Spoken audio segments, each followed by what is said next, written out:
All right, we are live. With that, uh, you and Jorza had a several-day journey throughout the Badlands, crossing over the pipes and then continuing through. To just sort of remind you, y'all were like right here, and y'all traveled a while, probably like 2 or 3 days, until you got to about this point where there was a break in the pipes to allow you to cross over. And so you carefully crossed over, and then you got to the edge of the Badlands, and then began to go just straight through the Green Sea Fields towards Havast. Uh, Throughout these few days of the Badlands, now for literally almost anyone else except for you and Jorza, traveling through the Badlands would be a very, very dangerous proposition. But you on your own can basically take out a null patrol, assuming it doesn't have like any significant commanders or just way too many people in general. But even then, you have enough regeneration and the ability to just heal yourself up Or that even if you got bloodied, you I could need still finish them off. I do need to get that right. What? Nothing. Okay. Ethereal noise. And y'all run into several problems. Gnolls, goblins, orcs that are on the backs of wyverns.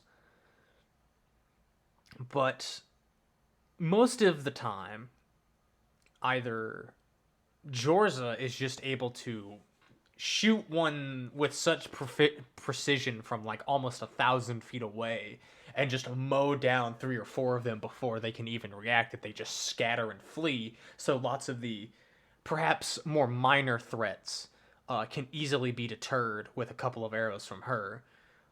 But anything that has any more substance, like you are generally sent to like charge forward to like get in melee combat and tear shit up with your spear and Olive, while Jorza and Trelna stay back. Trelna more so being the not I'm the also very vanguard. much a surprise attacker.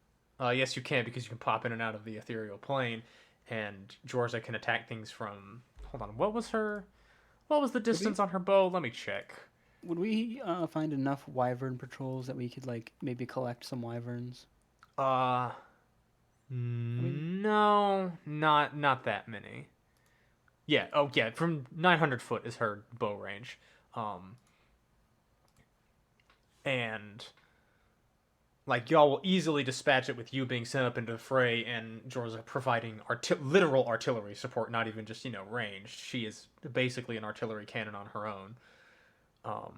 Trelna thankfully doesn't have that much to do, but there are a couple of times where like some goblins don't manage to sneak up on you, but simply enough of them are attacking that a couple slip by, that Jorza thankfully is there or not Jorza, Trelna is thankfully there to be as the rear guard, and she handily dispatches the couple of goblins that slip past. Sometimes like one of the less combative people will like take an arrow to the shoulder from a goblin that like neither of you managed to spot because y'all were dealing with other stuff. Or like maybe just a snake like came up from the grass and like bit them in the ankle or something we like get that. 2 or 3 wyverns. What do you mean get? Like kill them? Acquire. These wyverns are not ones that you can tame for yourself. They fight to the bloody death. They are unfortunately driven into some sort of frenzy by their orc riders. It could like you and George are pretty able to handily identify that these things are basically drugged, or just something about their diet like Okay. causes them to be. The resources and the time to deal with that right now. Yeah, and Georgia on her own, by the way, is able to just one shot a wyvern. Like she takes a moment, basically places Hunter's Mark, casts some kind of spell. So we can get our scouts a pair of scouts a pair of wyverns to match. That would be very badass. Speaking of, the Drow hate this because most of the time y'all are walking around during the day, because it's not necessarily that most of your people don't have dark vision. In fact, only the human mothers, are the ones who don't. Actually, do gnomes have dark vision? I think gnomes do have dark vision. I don't remember. But regardless, a I majority don't of think your the last traveling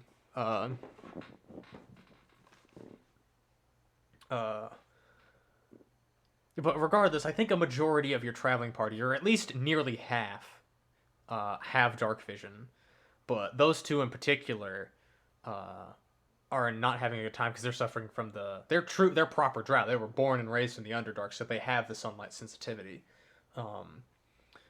And they are very much like keeping their heads down. They've got like a cloak over their head. They're constantly muttering in Elvish. You can tell they're complaining. But they thankfully serve as some really good people to like keep watch during the night, because they can just sort of trance and not have to deal with much. But the others are, you're having to walk through the day because the Badlands are even more dangerous during the night, and simply because the cover of night provides more stealth or more hiding capabilities for the threats lurking about, you don't want to risk moving around at night. And Jorza, like, not necessarily she's being like pushed to the edge, like scouting or whatever, but like she is very intentionally like not sleeping most of this journey. She doesn't seem to be that bothered by it, but she is definitely taking on a majority of the load of like protecting these people, making sure that like the camp is scouted at night, so you and the others can get a rest properly and safely. And pretty much all of your focus is taken towards guarding these people. But eventually you get to the Green Sea Fields, and thank God you do, because once you get to the Green Sea Fields, it's incredibly easy. Like there's nothing. It's just this like 9-inch tall grass just everywhere. And as I've mentioned, it's basically fantasy Irish Kansas, where it's just nothing but grass to the horizon. My concern is with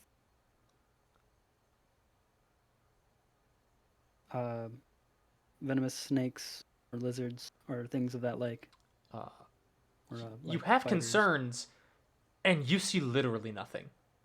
Not lizards, not snakes, not even bugs live here. It's just the grass for miles. Okay, hold on.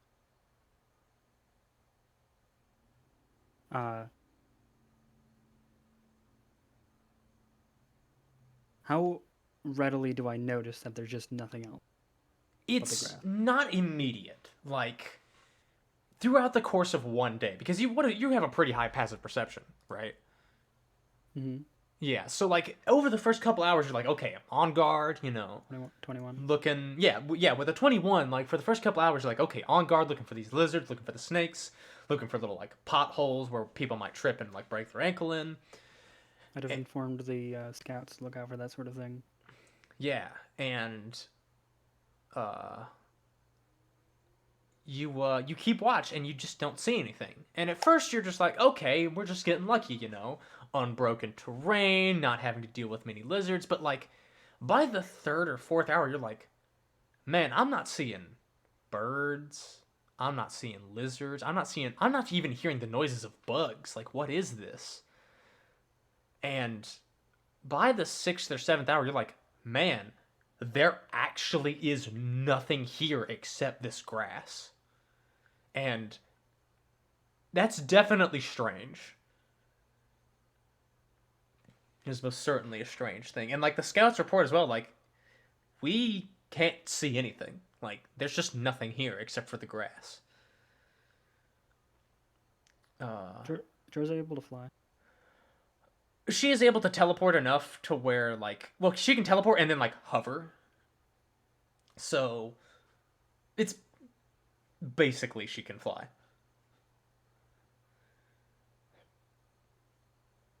Could I have her for however long it takes?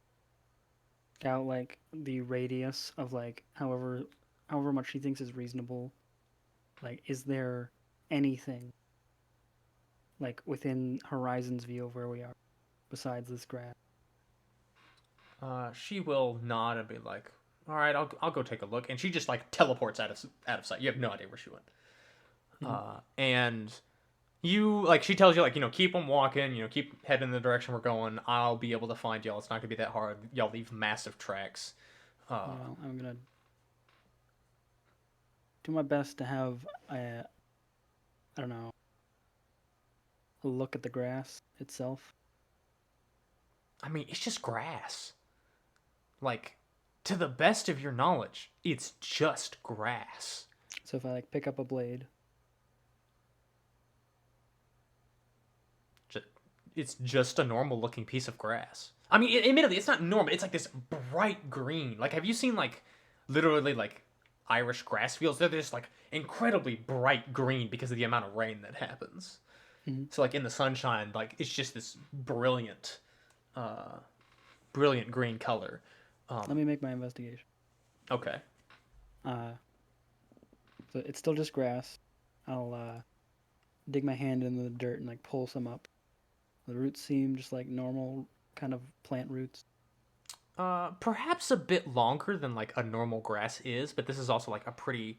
No, it's not like tall grass, but it's like it's got a nice thorough root system. Roots of plants are generally as deep into the ground as they are tall, as the plant is tall. Um, Fun fact: did you know if you turn a tree upside down, like if you dig it out of the ground and then turn it upside down, the tree will stay alive because the leaves and the branches can act as the root system? It's funny, but do the roots grow leaves? Yeah, That's funny. it's amazing. Um, and albeit most of the time, the roots are very sensitive to sunlight, and if it's too hot, they will get bleached and like die. But under the right circumstances, they can actually grow leaves. That's pretty wild, actually. Yeah, that's real life too. Real life, a much more magical place than we can ever hope to make in a fictional world. Um, I like to see if there's a bottom to these roots. Oh yeah, like you can like if you dig enough, you can easily like find the end to the roots. But Okay. what's really fucking weird is like you dig up some of this dirt, you dig up some of this grass, and you like look away, and you're like or messing with this, and you look back to where you dug it up, and it's like you never dug there. Like you don't even see marks in the earth where your fingers dug in and grabbed it. All right.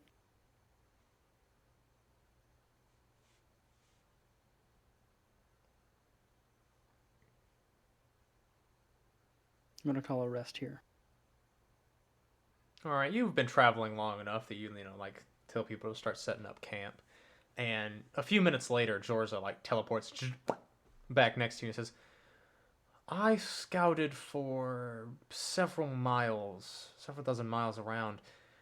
The only thing I see that's living," and like she like points in like because y'all are about like here. She like points like in this direction. Like there are just millions of sheep. They're completely docile, almost like farm animals. They didn't react to my approach basically at all. And they're just grazing. And these sheep just go for miles. It's like the whole field just becomes white with the amount of sheep there are.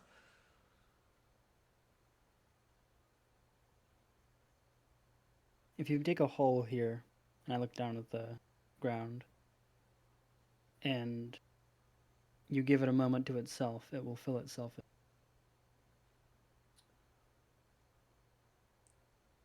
It does not take Jorza like any time. Oh shit. This whole place is teeming with wild magic, isn't it? Do you think we should get these people out of here, or we can keep moving? If Well, we should keep moving quickly. well, and she like puts a hand on her chin, like looks around, like looks at the people who are setting up camp, looks between like the two of you, and just gives like a scan to the horizon. As far as I can tell, this place is perfectly harmless, and we've been traveling here for pretty much an entire day, and no one suffered any strange magical effects while I was gone, right? Not that I'm aware of. No one came to me with anything. I think that we should have a. Do you have a plan of where? Uh, would actually I think that we would have already set up a plan of like if something goes really bad, like where we're going, into the astral plane or wherever. So like, I want to review that with her by actually making the plan out of character. Okay, she will say that, like, she Like, what doesn't initial give word you more first? details. She says, if things go badly, I can take us to my home.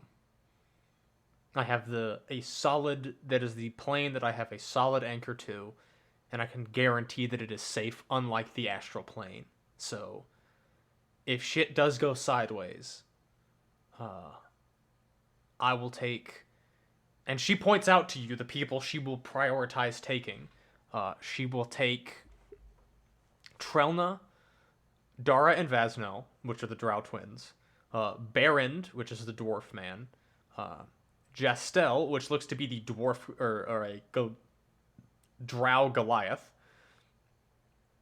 Brussel, the gnome man.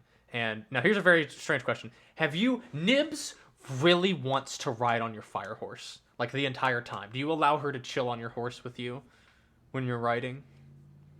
With me, she can ride on the behind me. Well, yeah, that's basically what it would be. But she wants to ride on the cool fire horse. If she falls, it's her own fault. Uh, and then she Uh, takes all. She also says she will take Tom, the strange older human man who seems a bit cracked out of his mind. I'll be right back. All right, I will grab my dice then because I totally forgot to grab those.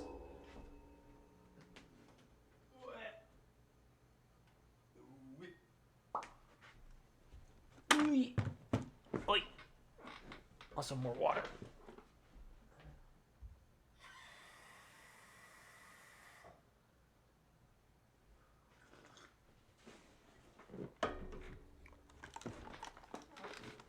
I have returned.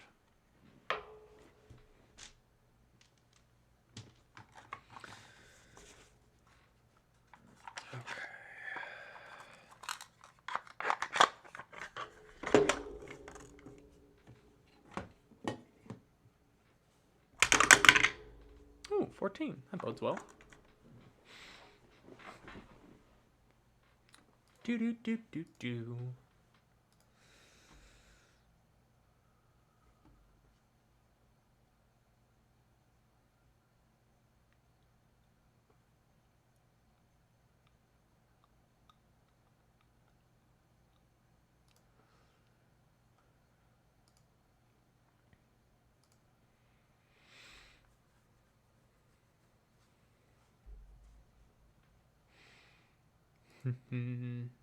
You know, I should get. Oh, wait, no, I'm not in the server, so I can't get a bot to do some music. Might have us change over then. You know, I am actually going to do that, because I would really like to have some vibe music going on during this. What is the music we're going to vibe with, though? I mean, who am I kidding? I know exactly what I'm going to grab. It's going to be Risk of Rain.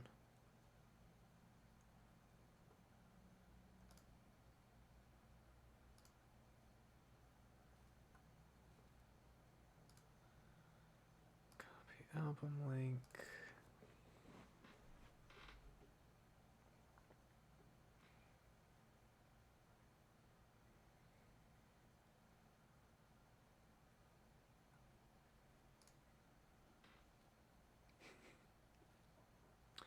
I wouldn't even go to secret chat, Fido. I mean, this isn't exactly something that I really care about being secret because, well, I'm fucking streaming it. uh, but also, people are free to just sit in and listen in the server. I will tell them to, respectfully mute themselves, but it's fine.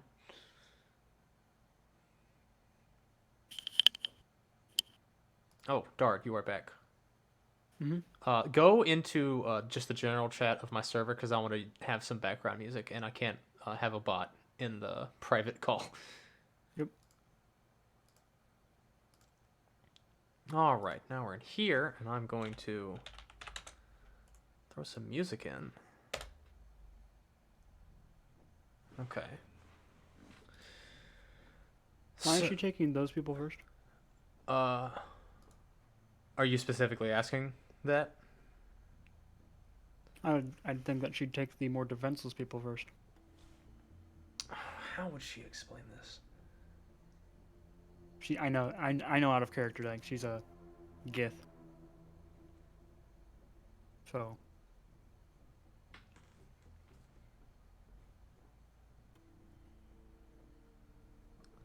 She looks to everyone that is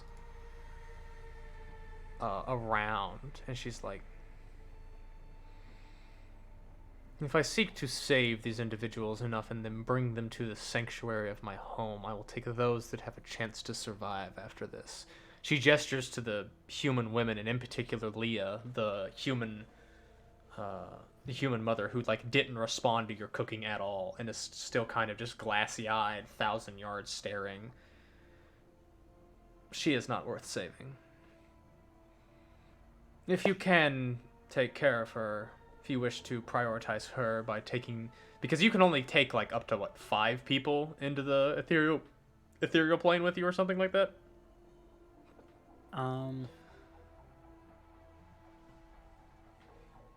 Need to check Olive. I think it's 5, but regardless, there's a limited amount. But she says, if you wish to prioritize the defense... Up to 3. Really, up to 3? Damn, that's not many at all. If you wish to prioritize the weaker ones, be my guest. I will not be so... Oh, what is the common word? And then she just shakes her head, seeming to, like, not wish to continue the thought. The ones with the head, a better head on their shoulders are my priority. Do you have an issue with this?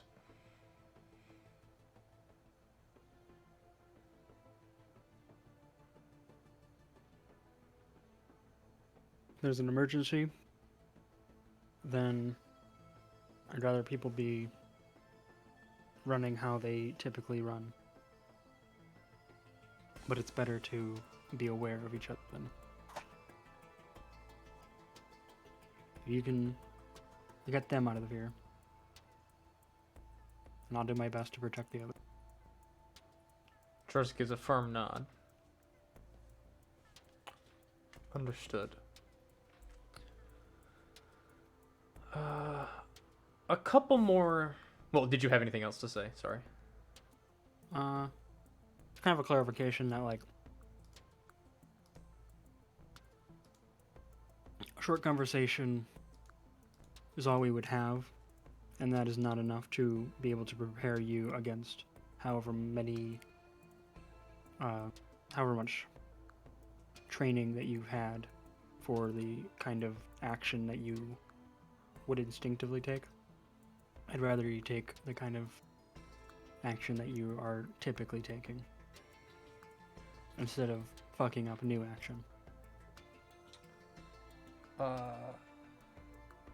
Yeah, she basically said that that is why she would specifically, if there is a true emergency that calls for that, would transport herself to the place that she has a guaranteed chance of success to go to, basically. Mm-hmm. And there's guaranteed sanctuary there. Mm-hmm. Like for instance, like she explains, like the Astral Sea, like transporting into that is basically a crapshoot.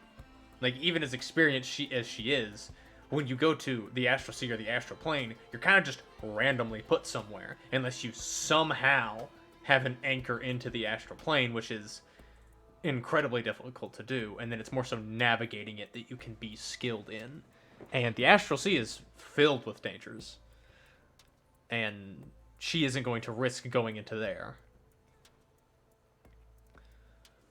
But she does also say, like, if you want me to prioritize helping these people, it will take me a few moments. Like, basically, there's the round to cast plane shift to go somewhere. Then she needs to cast plane shift again, and then needs to cast plane shift the next round to grab the next set of people, So she explains, like, it'll take me... 6 rounds. Yeah, a certain amount of rounds to do it. 36 seconds. Yeah, she'll say, it'll take me less than a minute, but it'll still take me enough time that, like, something can still happen. So you need to be on guard just as much as me. And she doesn't, like, say that in a way of, like, thinking you're incompetent. She's seen you in action. She knows that you are the most competent person here outside of herself. So she trusts you to do that, but she's just sort of being like, yeah, you also have to pull your own weight. Because I can't do everything.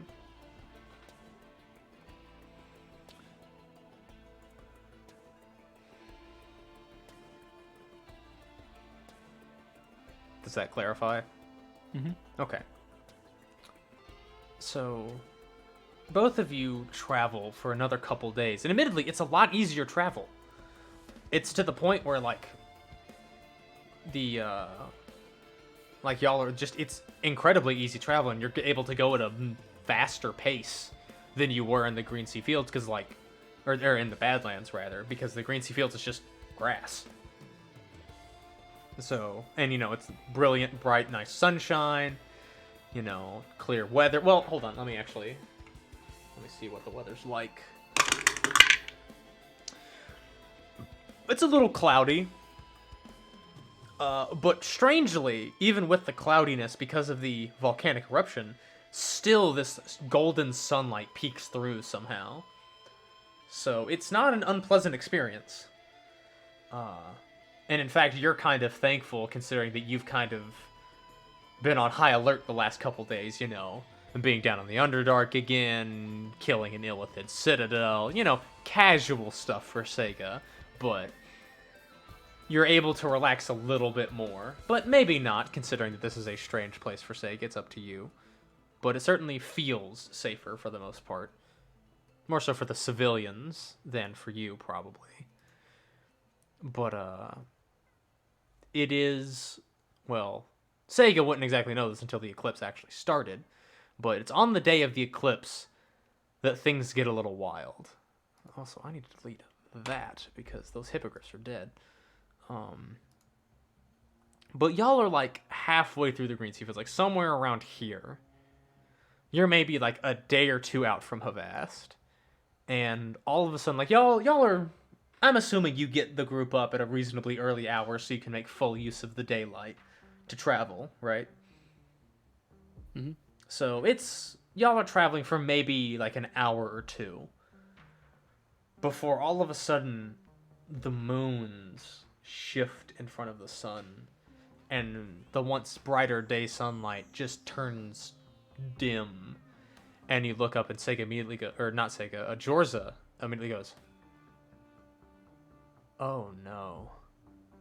And, well, the eclipse happens. And immediately, and this is more so because of your recent obtaining of cleric levels, that you're able to feel this as much, but magic just surges everywhere to the point where, like, your body is, like, almost ripping itself apart, trying to contain the magic within you. It doesn't cause you, like, any damage or any mechanical effects beyond, the normal eclipse effects of all spell points are immediately refunded and all magical items immediately recharge upon use. All magic is cast at the highest level possible for the person casting, and all magic is under the effects of wild magic now. And what happens next is over the course of literally seconds. The eclipse happens. Magic surges, and most of the civilians can't cast magic. So they're just like, what's going on? What's going on? There's an eclipse going on. What is this? Because, like, what, like, a solar flare looks like. Solar flares are basically happening like crazy from behind the moons for the sun. So it looks like the sun itself is, like, beginning to lash out at reality. from behind the moons. And it's honestly terrifying if you're a normal person.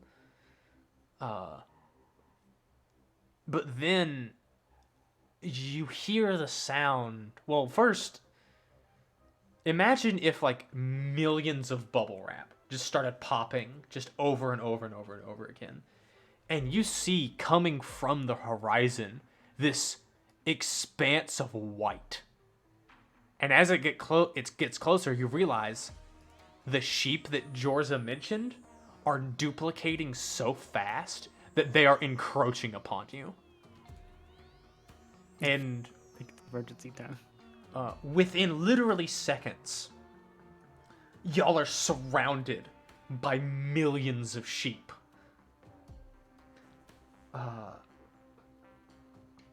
And then they all just let out one massive bleeding cry.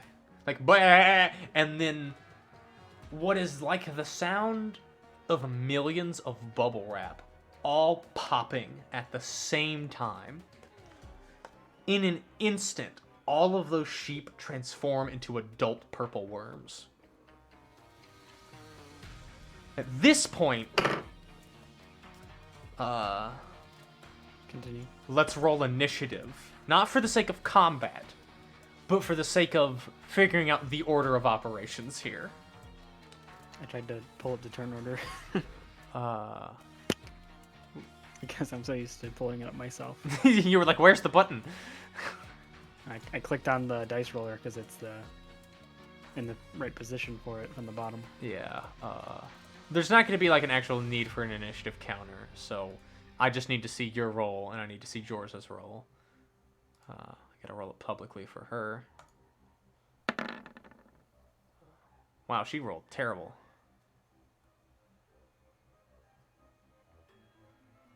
I rolled pretty well. Yeah, you did. You rolled pretty well considering you're a bit clumsier now. But in this instant, there's like a single like moment where all of the purple worms are still. All of the civilians are standing in shock. And because Jorza's alert, she acts. Because everyone is now surrounded by purple fucking worms. And she immediately grabs the people that she said she was going to plane shift, and she plane shifts. Hold on, I need to do... What level spell is plane? No, she's doing this with psionics, not magic. Why am I rolling wild magic?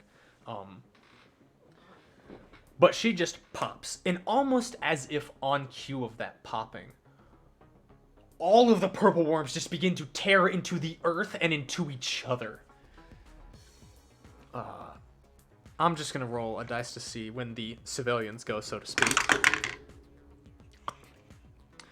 They technically go before you, because they rolled a 13 and they have average dexterity, unlike your negative dexterity. So, immediately the civilians begin to panic. Because the only people that are left are Nibs, who's on your horse, the human mothers, Abigail, Trish, and Leah. They are infants, as well as the children, Paul, Bill, and Janet.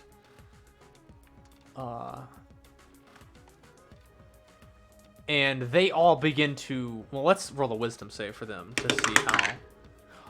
Wow, they are actually...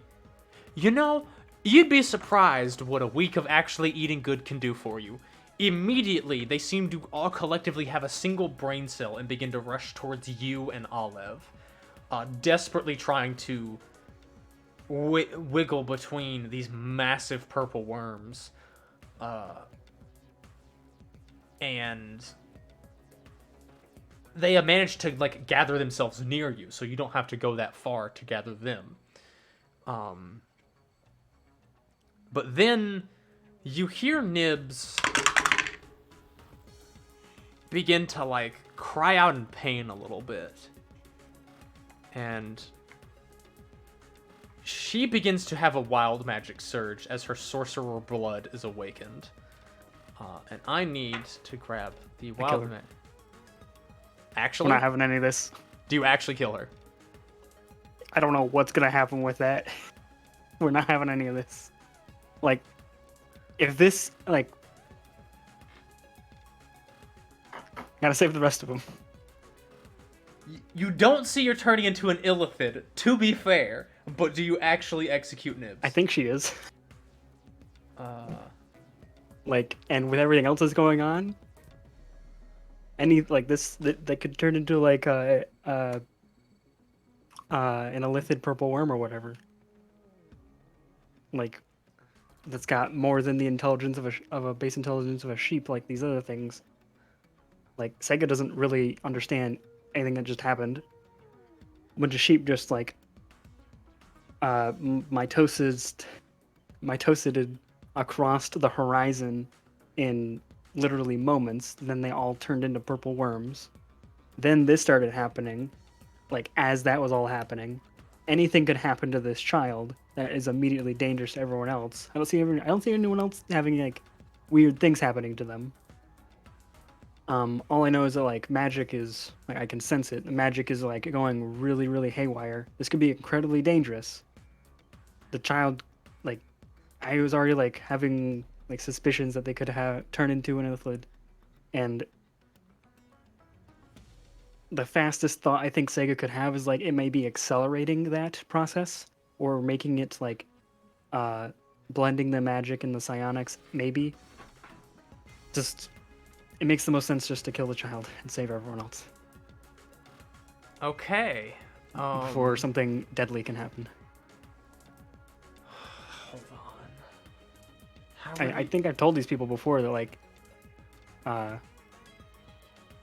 if they end up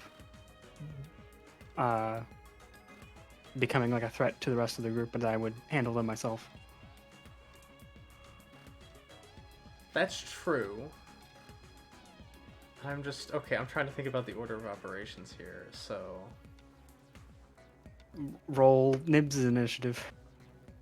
okay, yeah, I'm gonna roll it in the roll 20 to see where she was, because technically we're in initiative. You don't have alert, do you? No, I don't. Okay, so she might just go before you. Okay, she doesn't. So none of the wild magic begins to like you see her begin to glow. Like I see the beginning of it, but like the action of it wouldn't occur until after my turn. Right? well, she needed to roll her con save at the beginning regardless. Okay. And so she rolled a 14 base. I think this gnome child has like a... No, she's a child, so she has just average con, so that's a 14. Child with 14 con. Well, the roll was a 14. Okay. A child with 10 con. That's pretty good. I mean, you had to be a bit harder than normal in order to survive down there. And so, okay, so that amount of degrees of failure, it immediately results in 2 wild magic effects regardless. So, Okay. unfortunately, like, Sega will begin to see the beginning of it. And then we'll see what happens afterwards. So, oh Jesus, oh no, that's an 11. Okay. Before, Nibs was on your horse. And now she's 30 feet in front of you. As she begins to randomly teleport 30 feet she begins to teleport 30 feet in a random direction every turn. And then her second wild magic effect that procs. You need to roll like 2d8 for like the vertical. Or Or is it just horizontal? Oh my god. And she just teleports underground. No, I just rolled a 95. Ooh. I didn't see Which what a means 95 meant. She's 30 feet away and what? She succeeds on the next 1d6 rolls she makes. Okay. Which is unbelievably clutch considering she was going to need to roll a lot of con saves. Hold on. Hold on. So she teleports out of my hand. No, remember, she was behind you. So she wasn't even in your hands. She that's just right. teleports in front of your horse 30 feet away. And she will succeed automatically on the next 2 con saves that are imposed upon her. Well, she's currently standing amongst a sea of purple worms. Yeah, she's like basically on top of one of these things as it is like roiling on the ground. And so, holy shit. Okay, actually, no, I need to pull up the initiative tracker. I should have done that. I don't know why I didn't think I needed it. So, I'm just gonna drag Jorza's not token out real quick. And just Mine too. roll her in. You know how to do this. Yep. I don't have to worry about you. And then I'm going to add Nibs. I think I'd already have my echoes out too. Okay, and then... Survivors is the technical term. Given my suspicions, that I think I'd already have them out. Okay. So Nibs has an 8. Jorza had a 20. Did you... Oh, you just already set yourself, probably. And then the survivors, they rolled a 13 as well, but I'm going to put them as a 14 because they technically go before you. And then I'm just going to roll a d20 to see when the purple worms go. I rolled a d20 for the survivors because I thought I might need to. No, I technically rolled them before. Okay, good news. The purple worms go before or go last. You just rolled initiative for the entirety of the Green Sea Fields. Basically. Okay, so round 1, Jorza teleported. Survivors went to you. Now it is technically your turn, turn 1. You watch as Nibs is glowing this iridescent, like, constant shifting kaleidoscope of colors as she is teleported 30 feet just in front of you and is, like, about to basically fall on one of these worms. And some civilians are gathered around you. What do you do? Power check. Nibs. 33. Okay, what are you trying to identify about this? So I don't think I can power check, like, the Eclipse. So I'm trying to power check Nibs because it seems to be, like, the most active, familiar thing that I can, like, determine effects about. So, like, trying to see, like, what is happening to Nibs that is the, an effect from the Eclipse. Okay. And maybe what is it exaggerating within Nibs? Okay, so 33, you're gonna get a lot, and not just what you asked for. So you've seen something like this happen before, probably, considering you were an age before time person. Nibs is clearly awakening as a sorcerer, because that is the only explanation for why she is being affected by this, and the other people are not. And Saga definitely concludes that that is probably from the fact that she ate Illithid blood and brains. The good news is you do not see her skin or, like, form beginning to shift at all. So she seems to not be turning into an Illithid, which is good. Okay. She is no longer... She's more in the neutral zone of whether I'm going to be her cause of death. Yeah. Depends on the lethality of the rolls. Considering that she is glowing incredibly brightly right now, she is definitely experiencing a wild magic surge as a part of her sorcerer awakening and it being the eclipse. Oh, there we go. I had a burp I had to get out. A sorcerer of the eclipse. She's actually turning into Aberrant Mind, but yes. Thousands of people across the world are currently exploding with magic and realizing that they are sorcerers.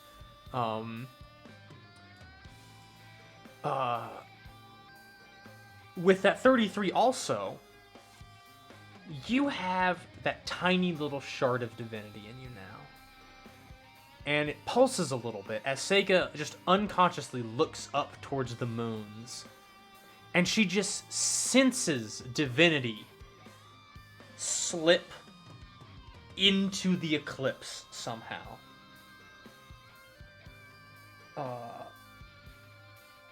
And with specifically a 33, Sega realizes that because of the amount of magic surging around her, she could attempt to pull power from the eclipse and pull it into herself and add it to her permanently, not just temporarily.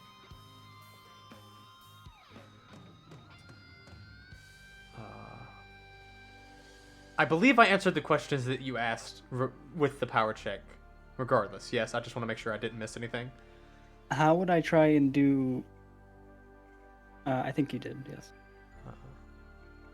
How would you absorb more power? Power checks. Okay, so future power checks. And potentially con saves. Yep. That'll be for later.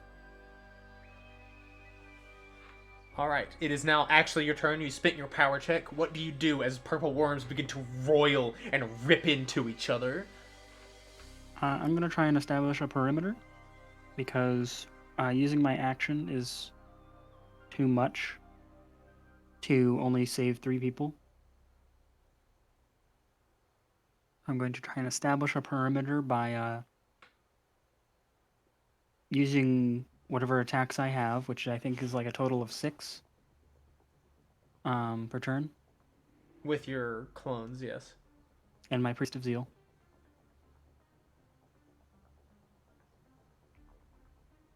Oh, of course. Which is Wisdom modifier of 5. And my extra echo attacks are 6, so that is a total of 6 attacks without action surge.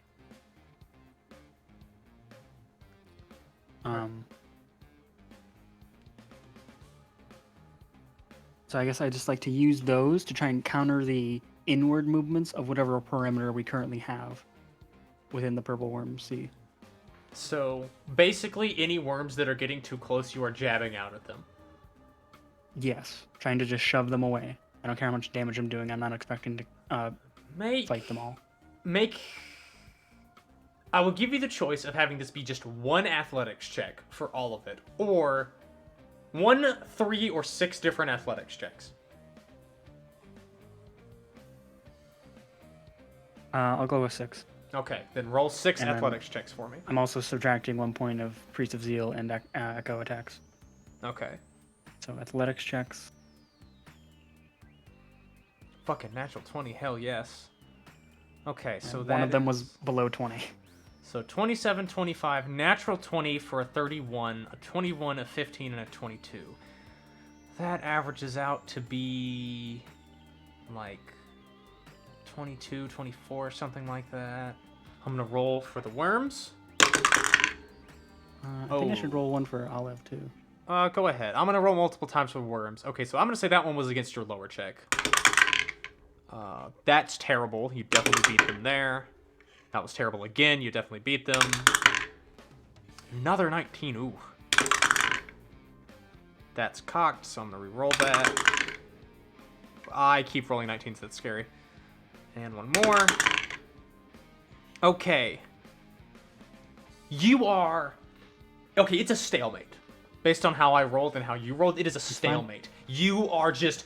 You're like literally with each pike thrust, it's like literally you're stabbing a train. So your muscles are being like ripped and torn, and you're like barely holding on to your spear. And Alev is doing his best to just thrust out with his hooves to smack at these things and try to singe them enough for them to be pushed away. I've got 3 spears and a horse. You have to resummon your clones like a couple of times because like they just get bodied by a worm that just moves through their space, not even less attacking them, but just moving through their space, and you have to like resummon them a bit closer to you to keep them jabbing at the worms around you. You are barely holding your ground.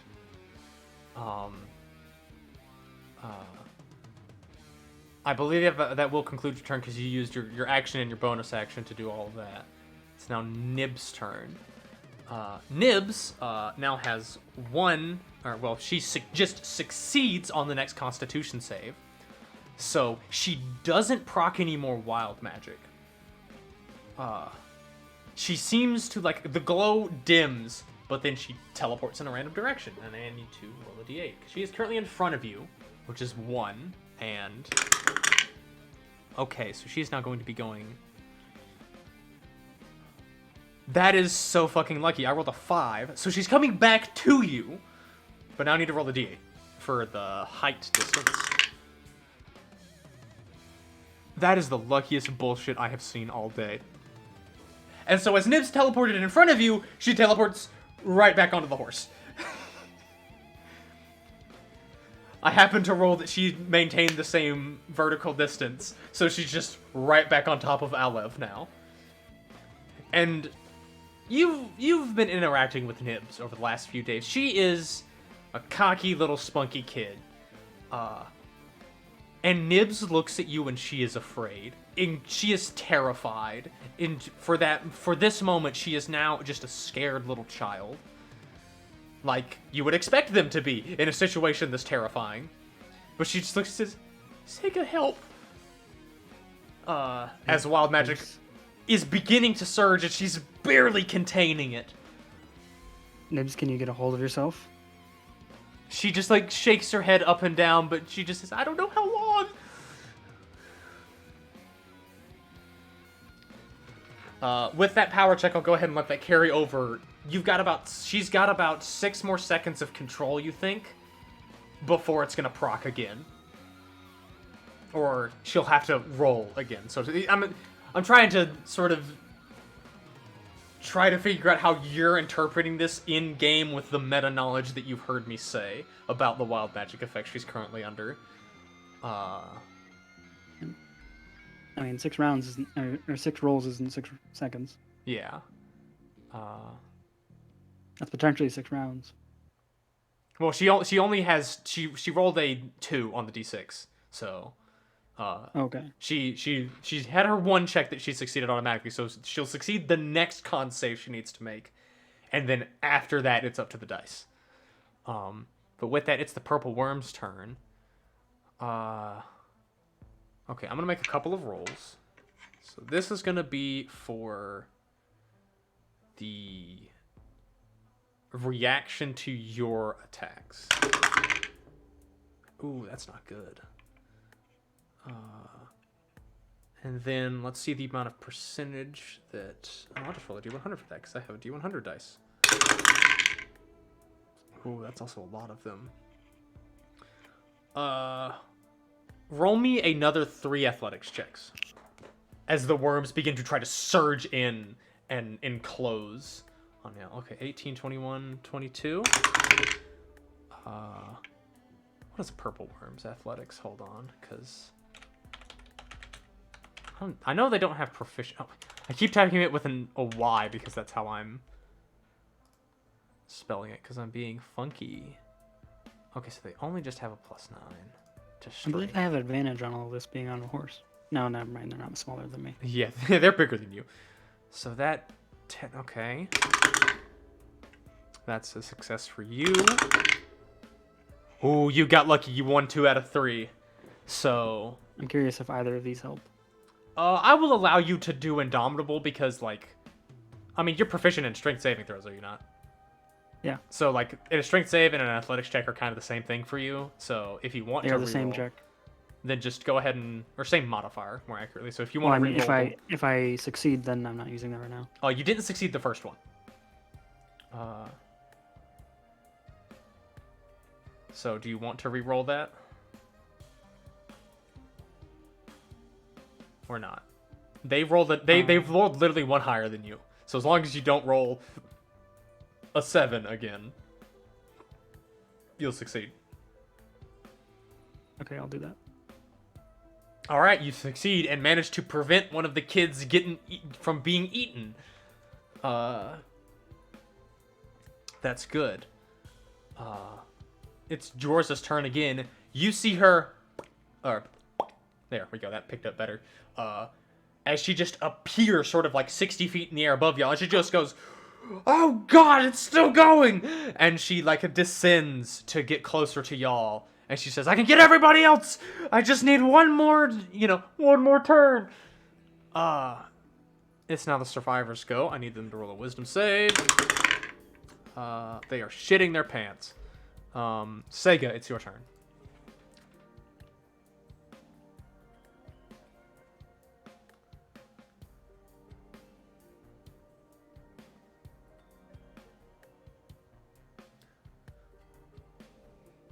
This music's very chill for what's going on. It's in Sega's mind. It's just like I don't have enough information to. I don't have enough information to deal with everything that's going on, but at least I'm calm.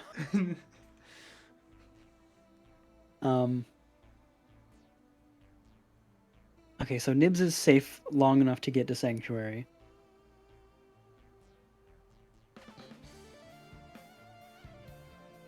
I just need to keep the purple worms off for one more turn. So I'm going to try and... I'm going to see what a power check does for, like, pulling from the Eclipse. Alright, roll a power check. 37. Make a Constitution saving throw with advantage. Very well. Okay. Best I could do. Sorry, couldn't do better. Alright, fuck yeah. Okay.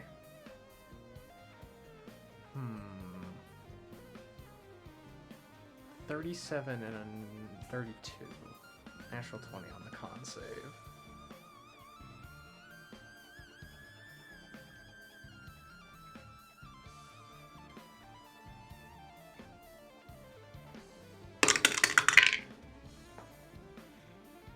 You This meet is levels. Okay. Go ahead. So here's the thing. What is happening with the soft magic is resulting in an increase in hard magic because of just sort of a couple of reasons it's too noodly for me to go into explaining. You basically get 4 levels of Cleric as you feel that shard of divinity in you just grow. You can reroll those ones.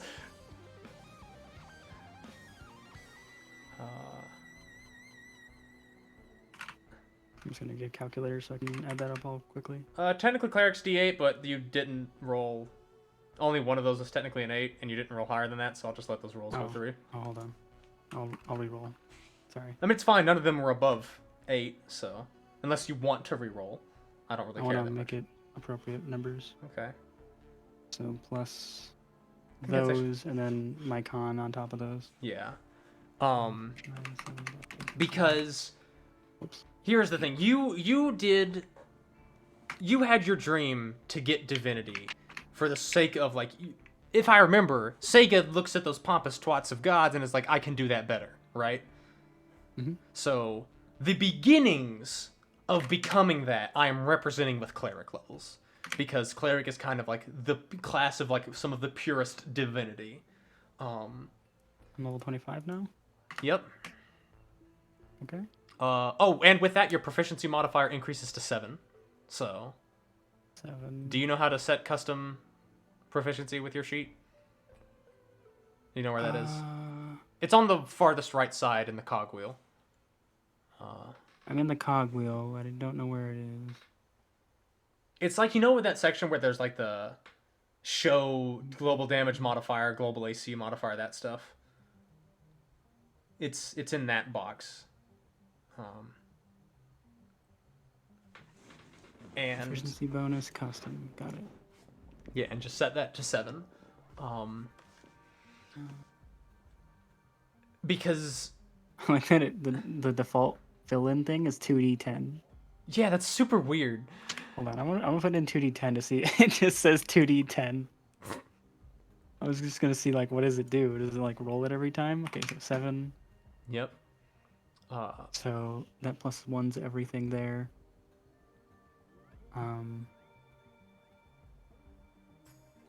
It makes my passive perception plus 1. I think that means that I could get a feat or an ASI right now. Yes. You don't have to think. You can choose to deal with that later because or you can, because we're kind of in the take the middle. Revivify right now.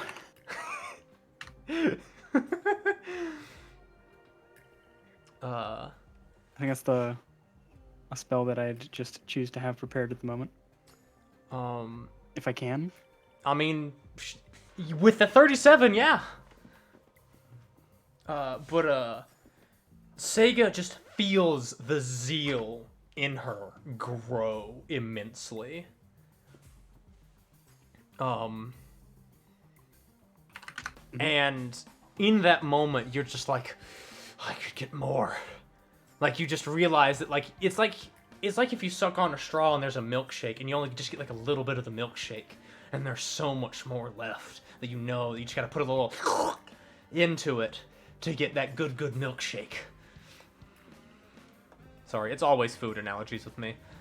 I also have haste and fireball now. Sega just goes fast.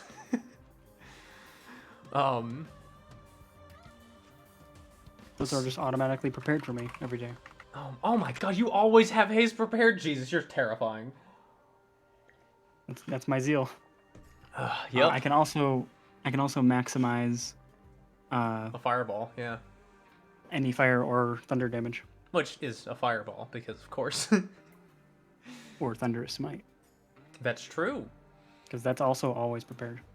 Oh yeah, forget you get some smites as a Zeal Cleric. My immolation can also be always maximized. Oh yeah, also that's honestly doing that on yourself for just the maxed out region every turn is Or honestly the max damage. Because both are an option. Yeah. Let me just grab Magic Weapon and Shatter too, because those are my other Zeal ones. Oh, Shatter's such a good spell. Why did I get rid of Shatter on Alistair? I shouldn't have done that. Magic Weapon and Shatter are always prepared. Uh, And I'll pick my other spells later. Revivify is the only one that I can think of that'd be coming in handy right now. That I would want to risk the Surge. Assuming that I can do it without the cost during the Eclipse. I don't know if I can. all magic, it's instantly refunded. So do it and see what happens. I just start generating diamonds. It just gives me a diamond for free. So, well, that was just your power check. What else would you like to do with your turn? Just free action level up 4 times. Yeah, just free action level up 4 times, no problem. Fuck, I want to cast Bless on these people. You can do that. I know I can. Oh, I don't want to risk their lives. Oh, what's a wild magic? What's the odds that you roll the fireball effect and with a level 1 spell get a 1 or a 2 on the d20 for the wild magic? Look, I've had enough luck right now. I'm not risking these people's lives, so I'm going to be attacking these. I'm using an action surge here to shove the purple worms back as much as have as much chance to shove them all back. All right, I'm just going to say just roll 3 athletics checks. Okay. Nope, they fail. Okay. I'll roll the other 9 if I have to. I can just click it. If you want to spend Indomitable, they only beat you in 1 instance. I am absolutely going to do that. And that will make it a success for you.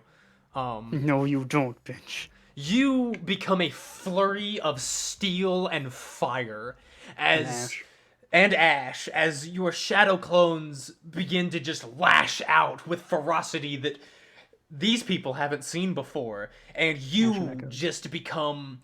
It's almost like reality slows down as you just begin jabbing out eyes, slicing out tongues, just ripping hides just clean in half. A couple worms fall dead. And, like, you actually just slay one worm and it becomes, like, a barrier for everyone else. And you just... You go to fucking work. And you definitely are keeping these people safe. I'm making this Tuesday, even though it ain't. Alright. It's now Nibs' turn. Nibs holds on to you. And I also want to say I'm probably teleporting around. That. Okay. Oh, also, that's another thing. Nibs teleports. Yep. This might be safe, and Nibs got to teleport. 6. Okay, so she's going... Can't stop teleport. 5, so she's going behind and to the left. And... Okay, so up... Wait, hold on. So if 4 is flat, then it's 1, 2, 3, 4, 5. You watch Nibs get teleported off of your horse onto the ground about 30 feet behind you. Very well. And she then, because that just happened at the start of her turn, she then attempts to rush back, and she's gonna have to make a check to try and jump on your horse. And her con save and her auto success was already used, so we're gonna roll a check for her. Ooh, that was not good. She tries to jump up onto the horse, but she's too short, because she's a gnome child, and she can't reach her way up there. Oh, and I was reading Shadow Martyr and Manifest Echo. What happened? She teleported 30 feet behind me, and then I stopped listening. She walked up to us? So she teleported 30 feet behind you and on the ground. She then used her movement to get back to y'all, and attempted to jump back up onto Olive, but she failed If there's any her check. purple worms like attacking her, I'm using my Shadow Martyr to teleport my echoes to protect her. You do have to do that once, because she technically would have procced an opportunity attack. Which I'll just roll pike real quick.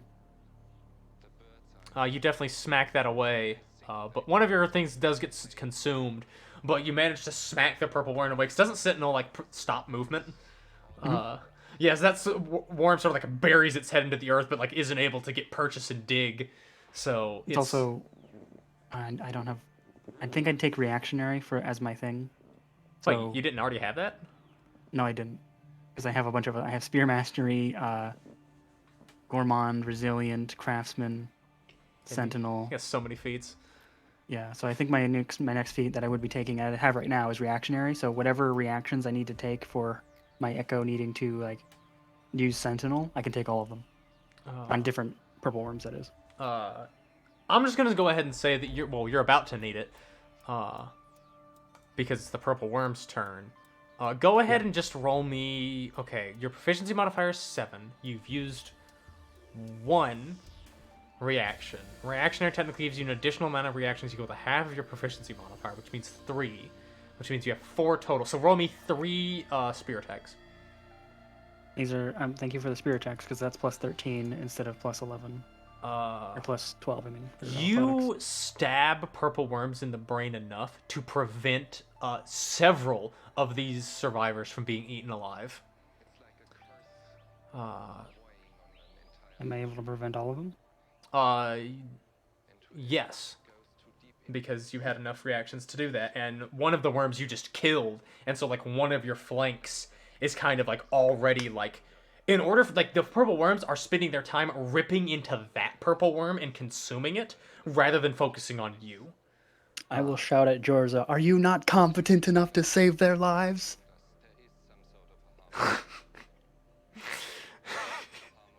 She frowns at you. And I want her to get them out of here. Yeah, and that's what she's doing. Unfortunately, I did make a miscalculation. She can't get you, but That's fine. the 3 human mothers, the 3 children, and Nibs. She goes to reach for Nibs, but she's do you basically prevent her from doing anything, or do you let her transport all of these people? I'm not preventing. She can transport everyone away. All right, she transports both of them. Congratulations. Nibs doesn't have to deal with any more wild magic rolls. And that is the end of her turn. It is now your turn. You are alone amongst a sea of purple worms. Alone? No. I have my horse. Of course. And my fire. What do you do on your turn? You're basically just alone, or, well, you and your trusty mount and your clones are a bastion against these purple worms. With that power check earlier, could I detect, like, a thirst for the power that was coming into me? In what regards? Like, was it an unnatural ambition to take more of it? Well, I shouldn't have said like you can get more. I tried to describe it as Sega being aware of the fact that she can get more. Is it just a natural adrenaline rush, or was it like a force outside of me, Like it wants more of itself into me. It's not an outside force that wants more of itself into you, but it's like if Sega picked up a duffel bag full of money on the side of the road and then looked to the left and then realized that there was an entire vault car that was like unattended and there's way more money in it. So you could grab way more than just one duffel bag. So it's basically how power hungry is Sega. How much is she wanting to grow in strength here? Especially after feeling the massive surge of energy that just went into you.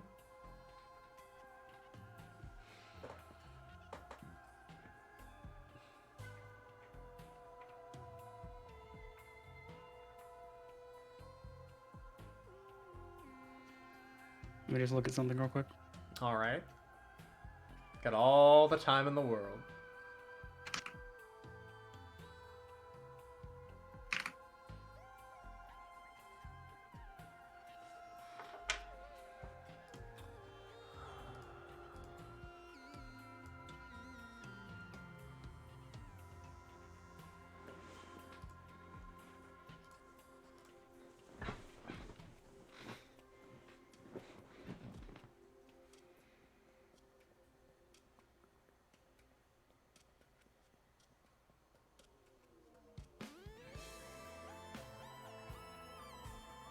I'm going to use a power check to take more of it, but I'm going to experimentally try and focus it into City Slayer.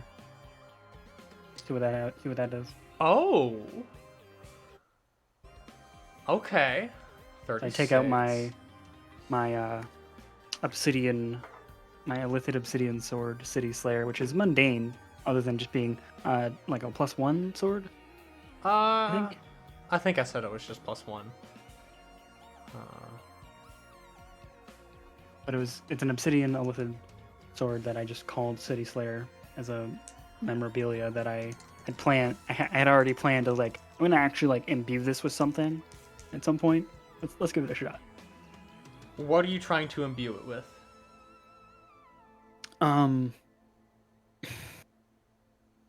Something along the lines of its name.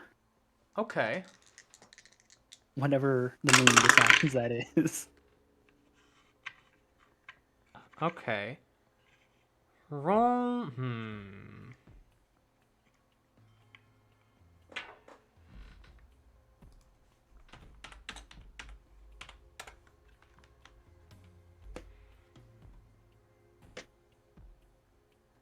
Okay. I need you to roll me a d20. Okay. That procs wild magic. Roll me a 1d100. Very well.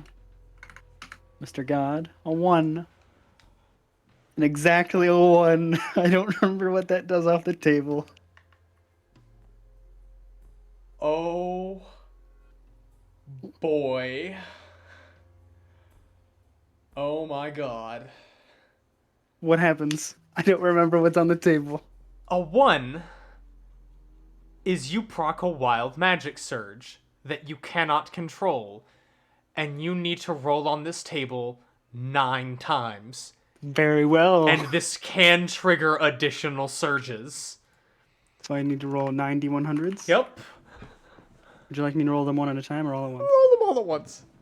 Very well. Okay, thank all of the gods above you didn't roll another 1. I'm just glad I didn't roll a 3. Okay, so... Let's go in order from, like, lowest to highest. No, so we're doing it in first. order... No, we're doing it in order of which one you rolled. So we're going to go 53, or 59, 404, 53... Sega not found. Okay, so what is a 59?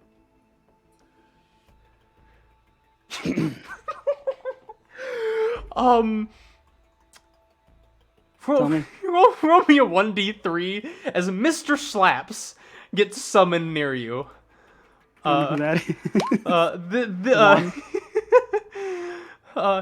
This is Mr. Slaps. He's a froghemoth. Okay. A 1. So, Mr. Slaps he is summoned directly next to you, and he is hostile to you. Then you rolled a 53, which means Oh my god. Your clothes and armor become sentient and animate. And they hate the wearer. Okay. And instantly you just hear, "Hey boys, let's get off this thought!" And they immediately start trying to struggle and get off of you. Then a 9. Oh no. Oh no. Your reproductive organs detonate and regrow rapidly for 1 minute. Oh. And you are immobilized in pain. Okay. Yeah. I'm not gonna get more detailed in describing that. And then 50, nothing happens. We are now through 4 of these effects. Now a 32 is... It's 32. Your nose grows to 10 times its size, and sentient squid tentacles come out of them. So as you are immobilized in pain, all of a sudden your nose just surges inside and tentacles begin to come all out of it, and some are going into your mouth, some are slapping you in the eyes, some are like trying to mess with your ears, they're just flailing about. Then you rolled a 21, which, I need you to roll a wisdom saving throw, and so does Mr. Slaps, as the slow spell is cast centered on you. Mr. Slaps is slowed, and you are not. Very well. Then a 79. That's much better. Oh no. Man, how does this effect keep happening? Okay, if you go to D&D stuff and go up to Arcane Geyser, it is the one that's just above Lament of the Weepers. I begin losing 1d10 health on my turn uncontrollably for 9 turns. Cannot be healed by any means until the end of the effect. That's potentially 100 health. I can survive that. After the roll, another roll of 1d4 correlates the number of squares affected randomly in a 40-foot cube from the victim. The effect stacks. The victim bursts arcane energy from themselves, hitting these random squares on the battlefield. I'm glad no one else is here right now. Entities that are in an affected area of one of the arcane blasts from this roll's victim receive their option of 2 spells refunded or 3d10 health healed. Which I think I go with the healed because all of my spells are refunded anyway. Yeah, but unfortunately you cannot be healed by any means. And also I forgot to say, it's not the 8 turns, it is 9 turns are completed. The victim may be healed again, and this can be diffused early by a either counterspell or dispel magic. I need to reword some of this a little bit. I have it right in front of me. I'm gonna do that. Okay. I'm gonna pick out some cleric spells.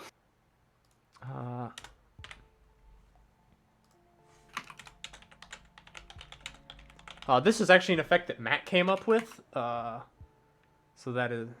Is it dispel magic cleric? Yes, it is. So. Excellent. Because I can't get counterspell. Also, lesser restoration. Would be a great one right now. Yeah. Then, while you're doing that, I'm going to go on to the last 2 effects, 56 and 45. 56 is... you begin to only speak or understand... Sylvan. Okay. And then 45... is your thoughts are heard by everything in a 90-foot radius, which is currently screaming in agony. Which these worms are dumb as shit. There's a lot of pain being radiated from me. A lot of feminine pain. Yeah. I'm gonna roll Mr. Slaps with save from that screaming in pain. Mr. Slaps is reeling in his head from that, as is also Mr. being Slaps is slowed. experiencing about 30 periods. 30 periods, and you're being stabbed in the stomach. Literally. Yeah, it's pretty awful. And then I'm just going to roll 9d20 for corresponding to the purple worms. And because they have bad wisdom, none of them save. So you and everyone around you begins to thrash around in pain. My echoes have dispersed by this point. Yeah, you would not be able to concentrate on maintaining them, even though they're technically not concentration-based. So the good news is you don't have to worry about being attacked by a literal sea of purple worms on your turn, because you have immobilized them from your screams of pain in their one intelligence brain. So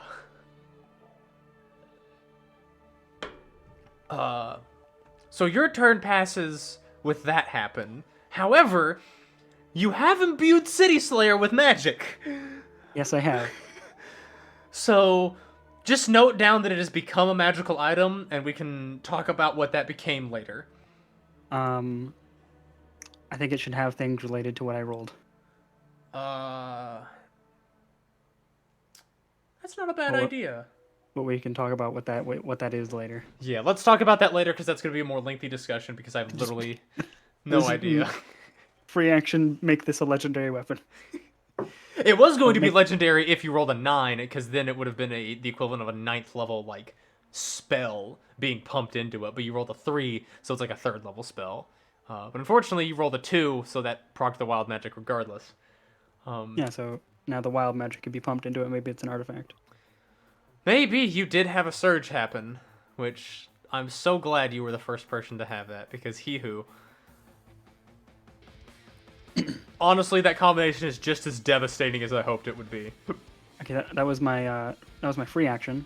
Am I able to take an action? No, because you are currently immobilized in pain as you feel your ovaries detonate and regrow spontaneously multiple times over the course of seconds. That's for the next minute? Yep, that's for the next minute. Okay. The purple worms go. The purple worms are currently writhing in agony, and the ones that are not within 90 feet turn into 90 feet, and then they hear you're screaming, and there's just this ever-increasing mound of purple worms surrounding you as they writhe in agony. Also, I'm on fire. Also, you're on fire. Then it's Jorza's turn. She then plane shifts back into this reality, and she needs to make an int save to maintain her composure when she arrives to you screaming, and I hope she fails. She succeeds. She rolled terribly, though. Yeah, she did. And she is like, you hear her screaming in pain now, as your bombardment of screams just pierces her mind. And you just hear, what the fuck is going on? It's your turn. Would you like to try and attempt to do something with a power check? Because that's all you're going to be able to try and do. I definitely do. I just need to think about what it's going to be. It's definitely going to be in reaction to something that's happening to me. So I think most immediately my ovaries, I don't know, make them immune to damage. Roll me a power check. Unfortunately, this will be with disadvantage because you are currently under the effect of an incredible amount of pain. 24 is still good. If I can roll Indomitable, I'll make it better. Roll me a Constitution saving throw to try and get your bearings on this. Just make all of my internal organs immune to damage. Okay, 30. You are able to... You are basically able to take an action or a bonus action And Okay. like, here's the thing. Obviously, this isn't going to incur any more additional effects, and you will potentially be incapacitated again on your turn, depending on your con save. But you are able to just push through. This is literally the worst pain you have ever felt. I'm gonna try and remove curse. Oh no. Roll the d20 for wild magic. A D100? D20 to see if it procs. Okay. Oh, it doesn't proc. Okay. Now. You know what? To any woman, this would be a curse. You managed to dispel that effect from you. And the amount of relief that comes over you is euphoric. You're goddamn right it is. And then you become aware of the fact that your armor is trying to remove itself from your body because it is struggling against you.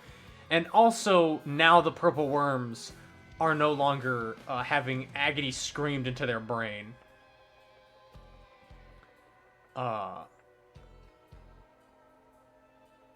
Is there anything else you would like to try and do?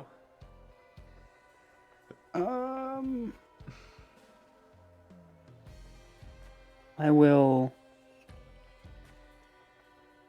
use my bonus action to summon my echoes again.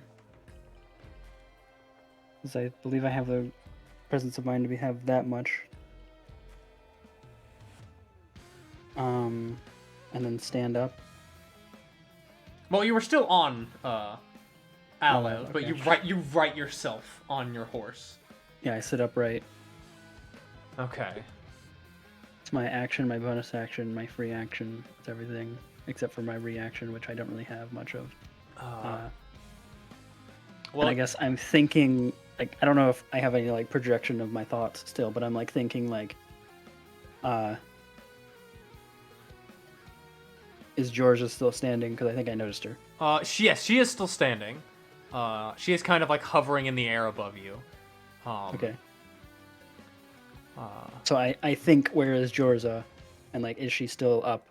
And then when I find her, like, and you tell me if she reacts to my thoughts or not, because I have no idea if that's still she is reacting to your thoughts. However, your thoughts are currently in Sylvan, and I don't know if she understands Sylvan.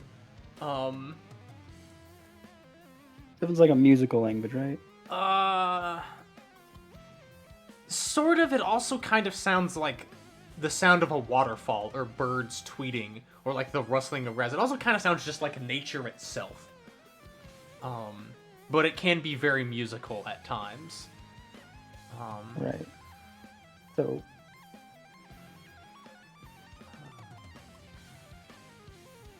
But Tally Hall playing out of my head.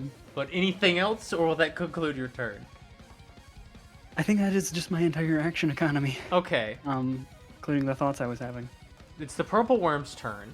So the good news is Mr. Slaps is a very big target, and is very edible. So some of these worms are going to attack him.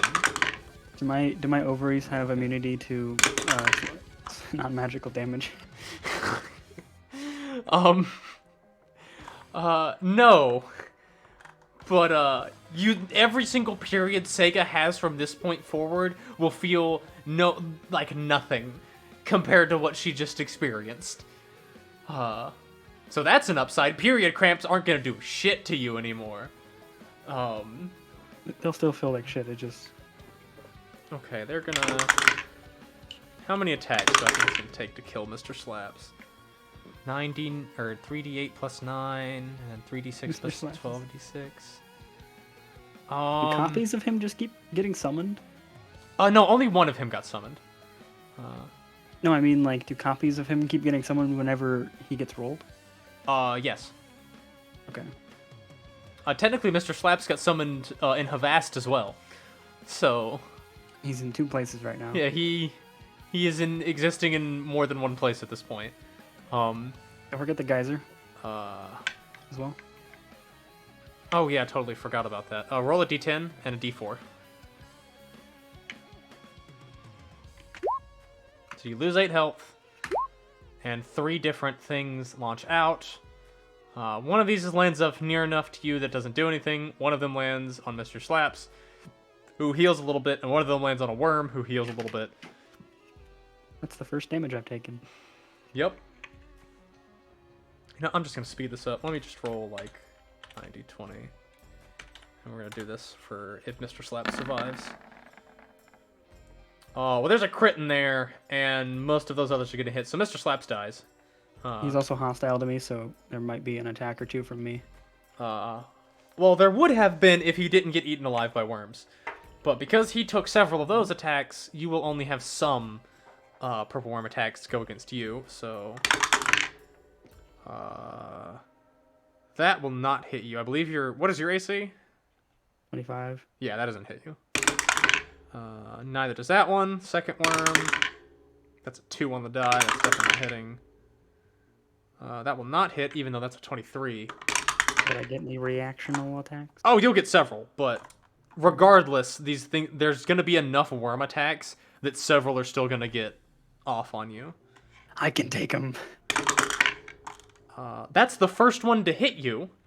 And so that's slash R. Are you resistant to poison? I don't know if you have that dwarven thing or not. No, I don't. Then this will just all be damage to you. As a purple worm tail that you didn't see stabs into your back. One moment. There's Shadow Martyr. Let me another creature I can see. So not me. okay, and there's only gonna be one more worm's worth of attacks before you were able to sentinel probably the rest of them. That misses, and that also misses. So now, just roll me all 4 reactionary attacks. You hit with all of those, and so you just straight up prevent 4 worms from hitting you. The damage doesn't exactly matter. But, yeah, you're fending off so many purple worms right now.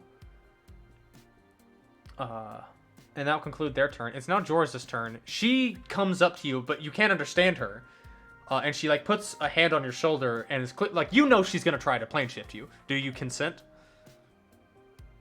to being plane shifted? Or do you want, is Sega trying to stay here?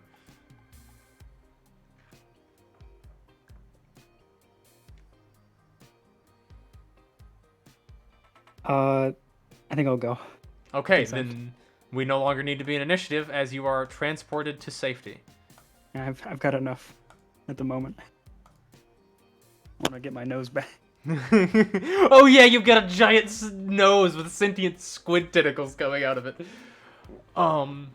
So you get transported somewhere that you have that is very unique.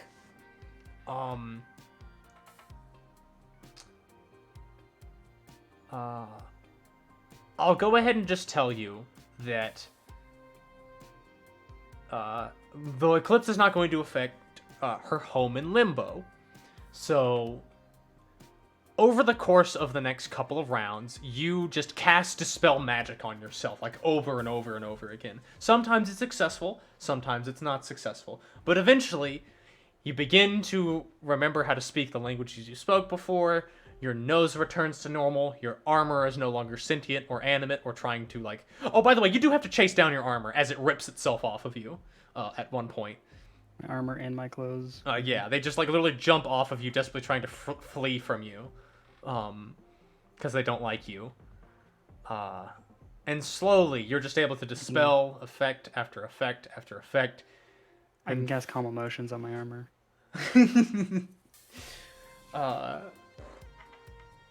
But that will conclude the eclipse effects for you.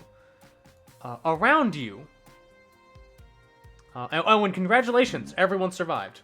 Your successful athletic checks, attack rolls, and apparently these civilians having a single moment of clarity resulted in all of them surviving. I actually did not expect that at all. I expected a lot to die. I had also, I would have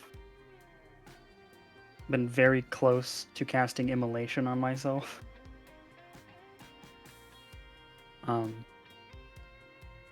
but I think I just kind of like burst in flame as I arrived and healed myself a little bit, but like not a full immolation, and then stopped. Yeah, the Arcane Geyser continued to spout out, but you were able to dispel it on yourself before you lost too much, and you were able to heal back up the damage that you took. So just set yourself to full health, because eventually you'll get back to full health. Okay. Around you, you arrive on a flower so massive, a single petal is like a field. Placed in a void, yet sourceless light seems to perfectly illuminate everything. There is, on this orange petal that you're currently on, that just goes, like, for miles in every direction, is this house made out of chitin, leathers, and bone. It's only 2 stories tall. But you see that, like, there's everyone around you who has been transported, and they're looking around just as confused, because for them it's been, like, 30 seconds. So they're, like, getting their bearings. A few miles away, there's a dewdrop that just is so massive, it just towers into the sky. And it's clearly, like, okay, imagine if one of the Great Lakes of Michigan was a dewdrop on a petal.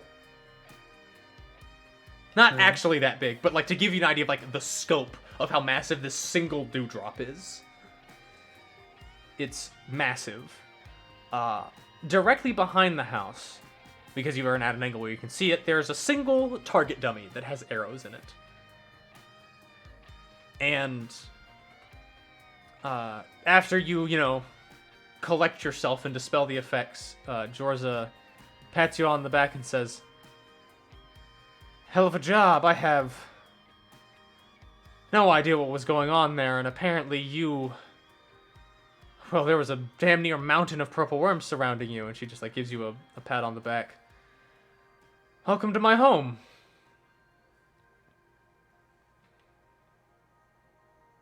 Sega's panting as an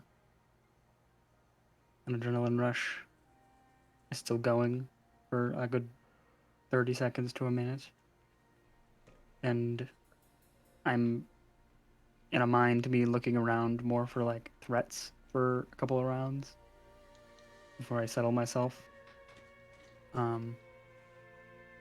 Make sure Olive's alright. Olive is fine.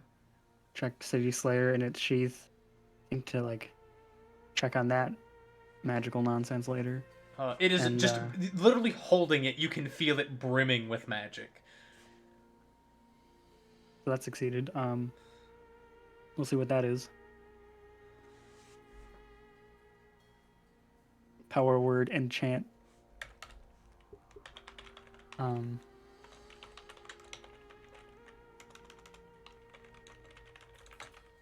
And then I take in the surroundings after, like, several moments after, like a couple of minutes after she spoke to me. Everyone's here. She quickly, like, counts, like, 1, 2, 3, 4, 5, 6, 7, 8. Yep, everyone's here. Alright. I think I could have gone off it couple more hours. She raises an eyebrow. "You want me to take you back?"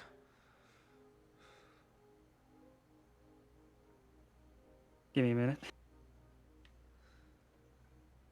You want to hang out there for a minute? Would you like to hang out there for a minute for me? With me? She thinks, well, there's not exactly too much they could mess up here. If you're willing to go back, I'll gladly stick around. Are you able to pick where they end up? She thinks for a moment, yes. I mean, you did see her appear basically in the same spot twice. Did we ever get a map? or like a generalized map of the world to like. I want to check on Vuljun. Voljun does not seem to be burned to the ground. Or do you mean like she is going to try to go there? Bring us there. She is not familiar with that location, so she can't plane shift you directly there. Unfortunately.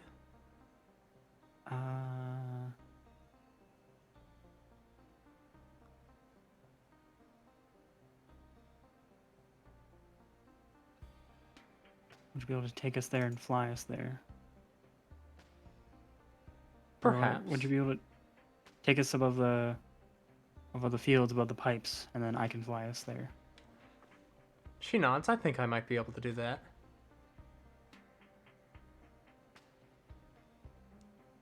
My kitchen. I left the stove on.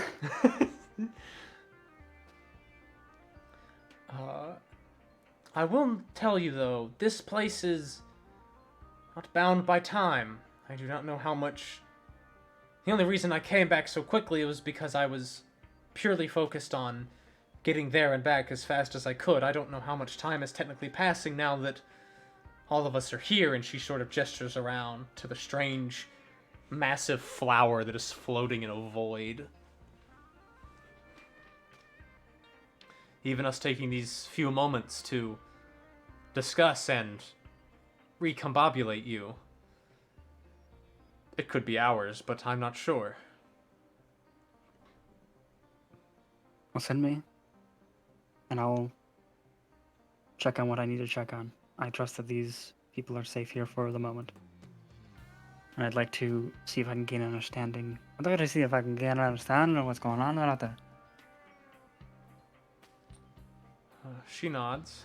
Is that my accent going a little Sylvan there? Well, are you ready to return? Aye. Then she turns and shouts out to all of them. Don't break anything! The dewdrop is fresh water. And I think I have some food left in the fridge. And then she puts a hand on your shoulder. And y'all return. Back above the green sea fields. Come on, Olive. Get on, Olive. Notably, actually, hold on. Roll me a D100. Roll a D100.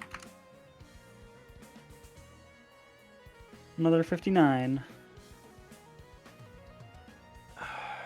Based on that, you can tell time has passed because you don't see Mr. Slaps or his corpse, and there are a lot more dead purple worms around than before. Strangely, the eclipse is still happening, which I know you understand in real world terms that an eclipse lasts like maybe, a few minutes. It's been a couple of hours, potentially.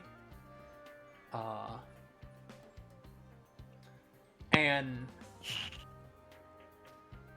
well, you feel that surge of magic again, that is going on everywhere. And hold on. Would that have been? Excuse me a moment. Dog, get the fuck out of my room if you're gonna fart. Did I just hear your dog fart in your microphone? Because I heard a sound that sounded like a fart and I was just ignoring it. It was quite loud. That's pretty great. No, out. God, it stinks. Get out. Take it somewhere else. Come back in 20 minutes.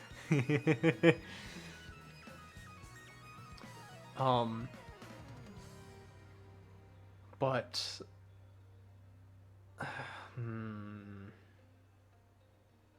I'm gonna describe this effect happening anyway because I want you to hear what happens. In the moment that you return, you hear this ear-splitting, baleful scream, and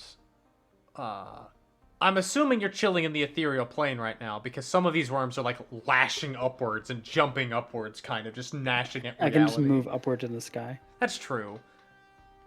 Got 90-foot fly speed. Uh, I can take Jorza with me too. you know what? I'll just say that you fucking see it anyway. You see an... I can go into the ethereal if I need to, even for a moment. Well, you sense a shift in magic and something rushing towards you, and so you pop in and you see an army of ghosts and wraiths and banshees descending on the green sea fields and possessing the purple worms that remain. I'm going to inhale some more magic because I feel unprepared. What do you try to do with that 39? Take some more cleric levels. Roll me a Constitution saving throw with advantage because of a 39. Okay. Let's pull out the D8 again. You feel your body surge as you basically gain another 5 cleric levels, and the zeal in you only grows. Alright. By the way, this is only possible because of the very specific way in which you have cleric levels right now. But I feel like that's obvious. Cleric level 10 now. Started this session at level 21, level 30 now.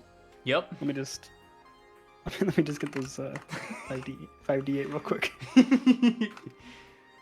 Aw, some poop rolls. That's fine. I'm level 10. I got Yeah, you're fifth level 10. spells now, I guess. And like Jorza's noticing that like there's a glimmer of just zeal in your eyes, and like I'm just inhaling this shit. she can basically feel the magic surging in you right now because it is it's noticeable. You also get another ASI or feat. Well, I have reactionary. I think I'm gonna take an ASI. And go +2 to wisdom. All right, that's a pretty good idea. What does that make your wisdom now? 23? 22. Oh, 22? Oh, okay. It's my second stat above 20. All right. I'm fairly balanced across my 3 main stats. Yes, you are actually. So that makes my zeal thing up to 6. And I have 5th level spells, so I'm just gonna glance at those real quick. 4th and 5th. I will just, as you were picking that, I'm just going to describe this. You feel just the divinity to begin just brim within you as you are just harnessing all of this magic around you to just increase that divine seed that's inside you. And you can feel yourself growing in power. You can feel it surging through you. That was a Just very cast good 39. Dawn. I can just cast Dawn, or I can summon an angel.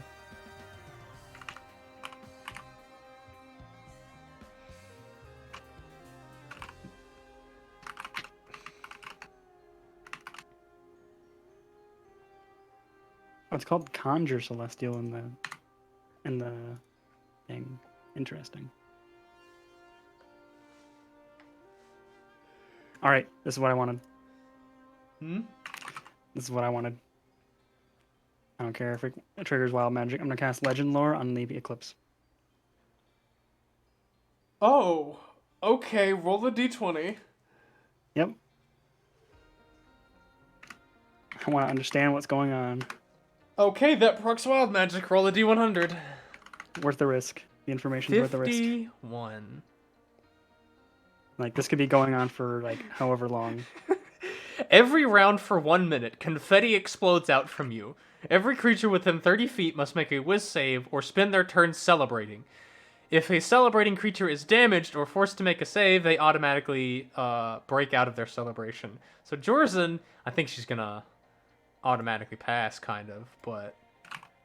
You know, let's just roll a couple wisdom saves for her. But yeah, she's fine. Yeah. Yeah, she manages to resist celebrating. Somehow. But, legend lore on the Eclipse. With that, Sega learns that this is not a normal eclipse. This is an artificial eclipse. This artificial eclipse was induced by Moon Mad Molly. By Matt Colville. Moon Mad Okay, Molly is a hag of the Grand Coven. And the legend lore knows not what magics she used to manipulate the moons, other than basically bullshit fae magics that don't follow the rules. Okay. And something to do with the fact that she is able to tap into cosmic level magics, so to speak. This artificial eclipse is being held in place currently by Moon Mad Molly, although it is taking incredible effort. This eclipse is estimated to last 3 hours and 33 minutes. And 33 seconds. Which is obviously much, much longer than a normal eclipse should last. You basically you've also learned that, like, you know, when the eclipse is an eclipse is active, magic surges throughout the world, restoring all magic and maximizing its potential. It causes sorcerers to be awakened, and existing sorcerers to only increase in power. And gained understanding. And oh my god, you cast legend lore.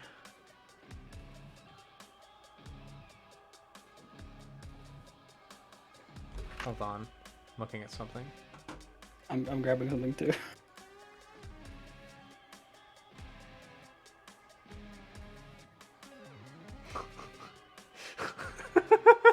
Yeah, you're gonna learn about this.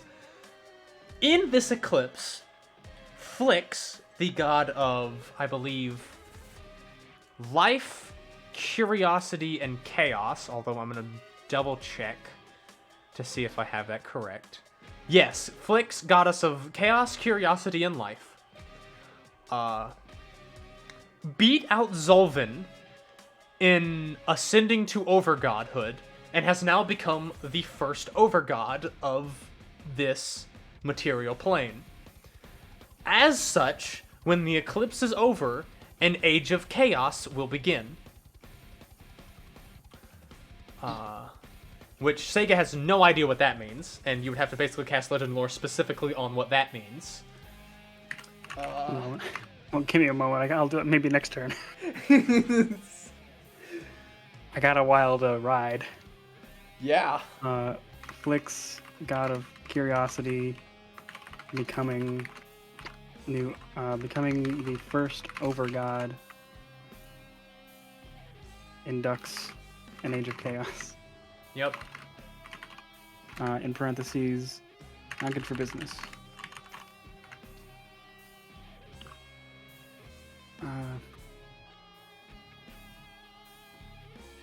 Beat out who? Zolvin.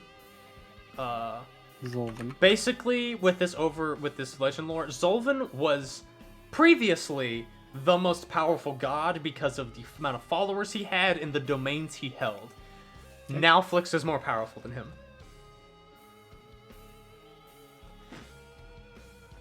Okay. I'm gonna inhale more power for the ability to teleport at will. Roll me a Constitution saving throw. That's a fail. Failure? What do I take? Roll 2d100. Two wild magic effects proc. I thought it was gonna be like wild magic at advantage. 35 and 38. Ooh, that's not good. 35. Oh no. Okay. Roll me a d4.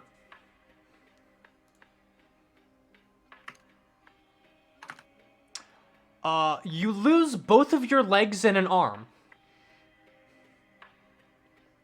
And for a 38, your movement speed increases by 50 feet, and you must expend all of this movement every turn or be randomly shunted a distance equal to your remaining movement. Can I dispel these? It will take an action I'll dispel and a the check. movement one. Which one did you say you were doing first? Do I know if the... I'm doing the movement one.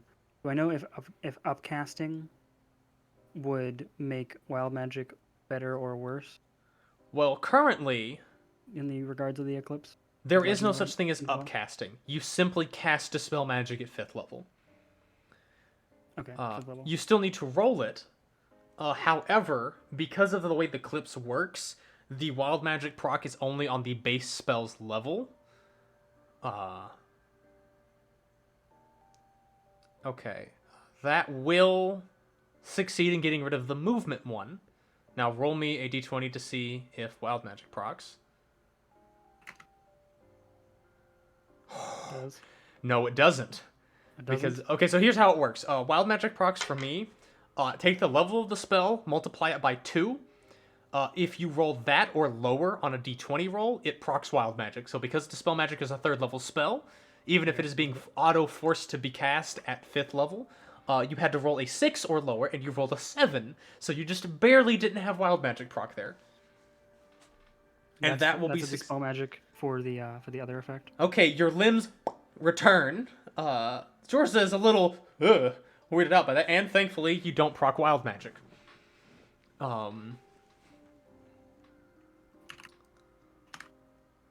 You also, while you're up in the air during this time, you see this thing.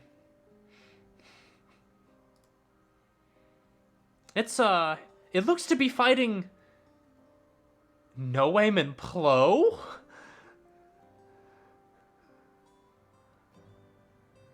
I'm surprised for a round. So there's just confetti going on while we're striding across the sky, and I'm looking up at the angel. I'm just surprised for a round. So I don't get to take actions for a round. As we're just riding. And confetti's going off. Yep. Okay. What else would you like to do? I'm gonna try and power... Can I... Do I know if I can power check for the same thing again? With that failed power check, you know that... Also, by the way, make sure your power check is appropriate to your actual level now. Oh, that's right. So that 26 actually would have been a 36. Or it would have like a 34 or 35. That still would have failed. Because what you tried to achieve was very difficult. And also, the more power you are trying to absorb, like, the harder it's getting to, like, absorb and contain more. What would my number be? Well, what is your level right now? 30. And 20 of that is fighter, and actually, hold on. Specifically, I forget because this is how technically this works. Now, because you are a high enough level cleric, if you try to absorb more power for the sake of, like, increasing your divinity, the power check is purely based off of your cleric level. But if you try to do more general effects, it's the entire, your entire level. I'm trying to get teleport at will, so I can, or just like teleport once a day or something. I'm aiming for at will, but if it becomes a lesser effect than what I'm aiming for, that's fine too. But do I know if I can try the same thing again? Tempted at your own risk. Given legend lore informing me, potentially?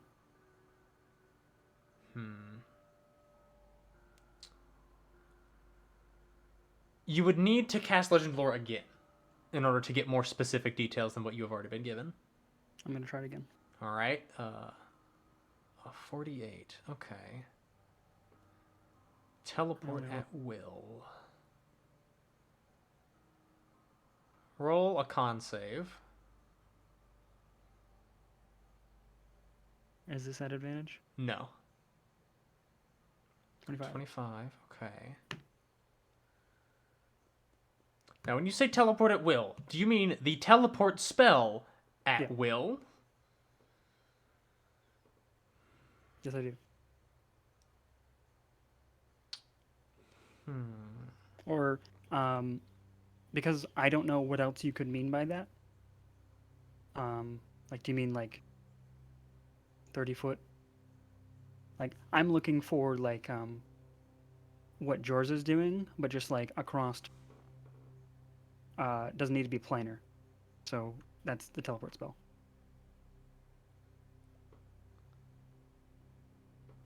Because I have like, I'm gonna roll a couple things.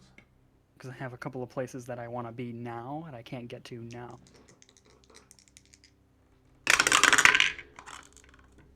What an interesting roll. I'm playing D&D.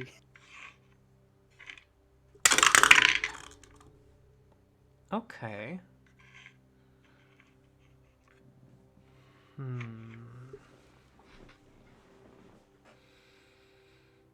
How do I interpret this? And how do I rule this? Sega right now is thinking about Vol'jun, right? And getting back there. Yeah. Well, a couple of things actually. I have 2 places I want to go right now. What is the one she is thinking about more? Well, I'm actually traveling to Vol'jun right now.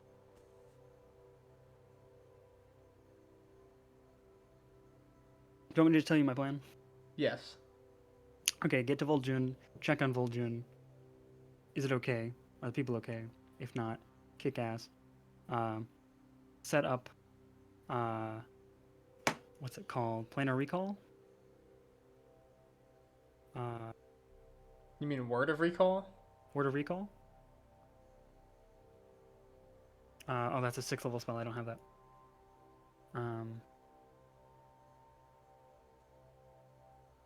I would have liked to set up Word of Recall. And then teleport to Molly and kill her. And this early.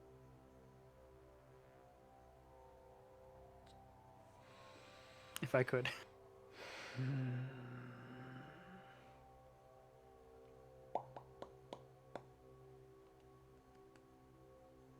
So if you could like, it's not like half and half, it's more like 3/5 and 2/5, with the 3/5 towards Vol'jun.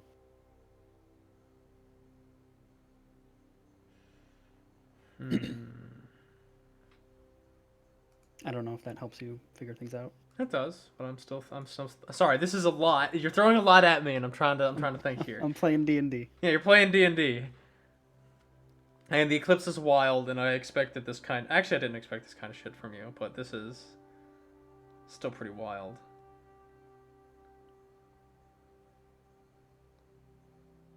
You begin to think about Vol'jun, and you are traveling, and all of a sudden, George is like, what are you? And then you basically warp space-time around you that it's not a proper teleport.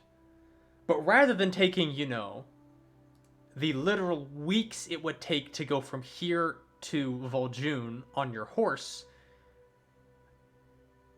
you perceive it as happening in an instant, but in reality, it takes about 30 minutes as you watch reality just rush by, and then you appear above Vol'jun.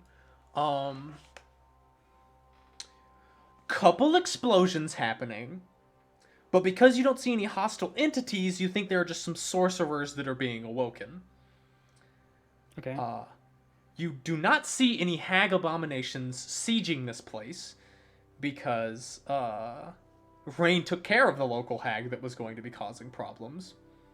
Excellent. Although you do see this, there is basically a massive pillar of wild magic surging into the sky that you can see from where you are. It's far over the horizon, so Not my problem. Yeah, not your problem. I would like to ask Jorza, did you go get out of the new sorcerers and take them to the place? She seemed very confused about what's just happened, but she Do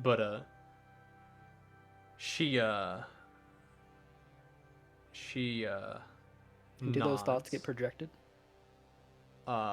Did you dispel the effect that was your thoughts get, I don't think I would have.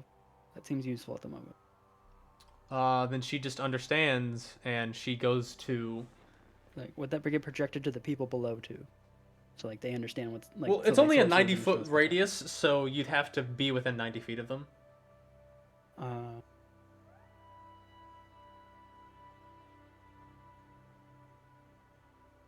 don't think I'd end up doing that.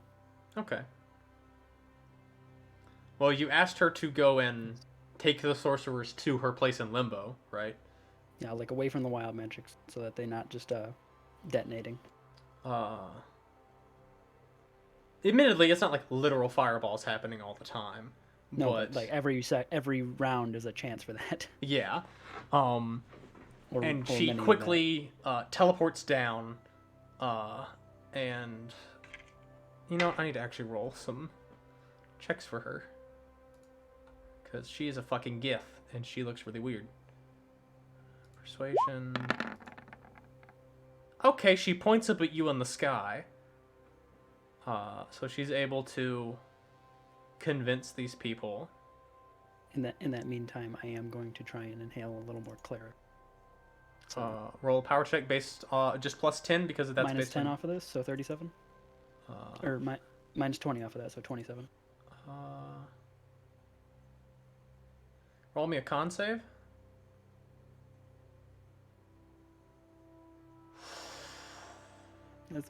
It's gonna happen eventually. Roll 3d100. Ooh. 59, 59, 92! Okay, so the 59 effect gets doubled in a... What's the 59 again? It's summon Mr. Slaps. Just two Mr. Slaps get summoned high up in the air and just fall. Roll me 2d3, please. /art 2d3 Tell me what the results are. 3 and 2. One of them is friendly, one of them is neutral. The neutral one becomes hostile when you drop it from the sky, and the friendly one is also not happy that it was dropped from the sky, but it doesn't blame it on you.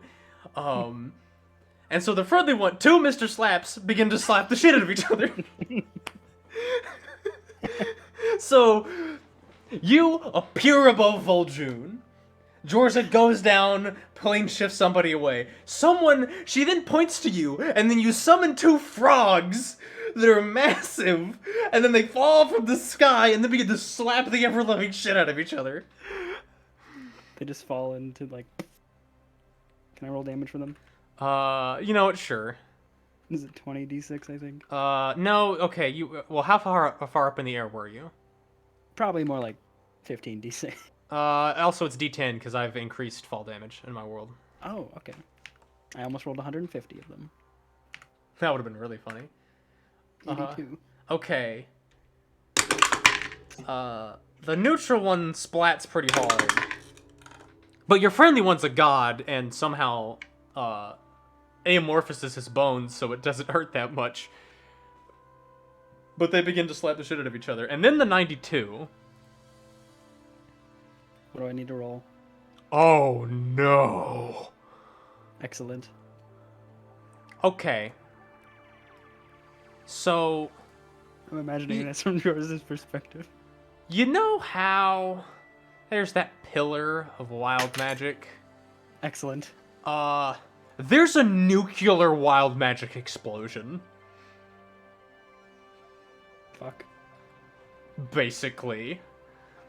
Am I able to like detect this at all and try and get into... It is far enough away that it does not affect you. However, I need to now note down some things.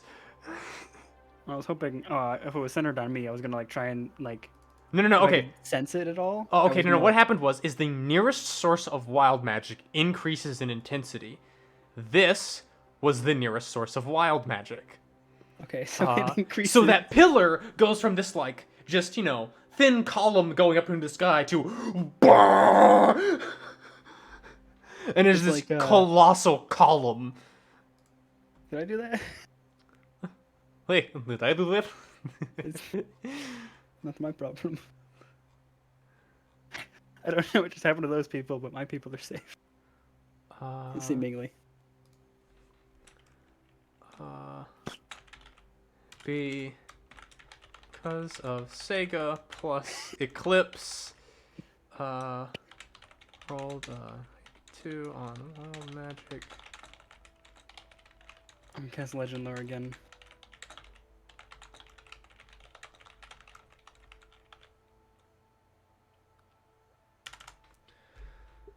Okay. In this time, Jorza gets the 2 sorcerers to Limbo.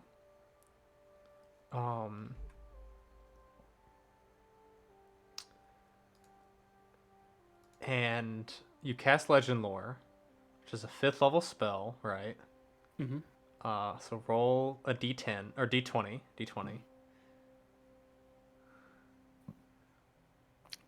Okay, so you don't proc. Also, unfortunately, hold on. Your power check that you tried to do in the first place, that was more divinity, right? Yeah, more cleric. Yeah, Okay, unfortunately, because of the natural 1, you didn't get any. Yeah, I didn't think so. But you don't proc wild magic. What do you cast Legend Lore on? What do you try to obtain more knowledge about? I have 2 things I want to learn about, so I'm gonna flip a coin. So I'm gonna learn whatever Legend Lore can tell me about Magic Molly. Moon Mad Molly? Moon Mad Molly. Hold on.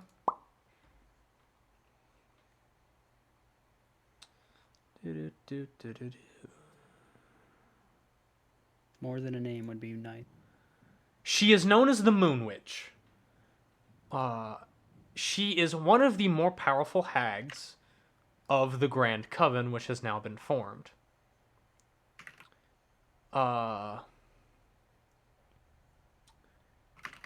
She made a deal with the first hag, who is the arbiter of the Grand Coven,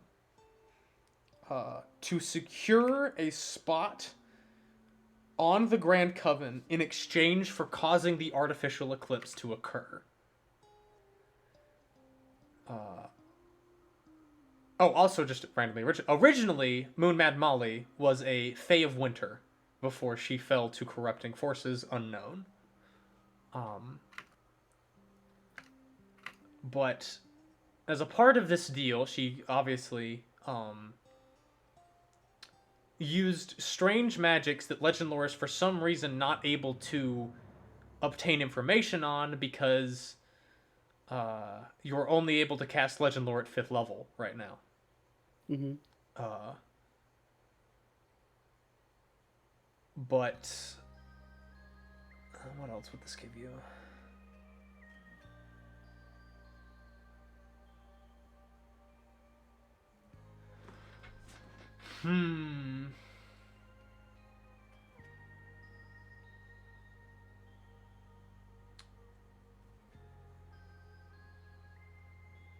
Okay. I'm going to give you A or B. You do not get to know what A or B are. Choose one, A or B. B. Moon Mad Molly, one of Moon Mad Molly's eyes, has been used to create Adam, the first beholder. Okay.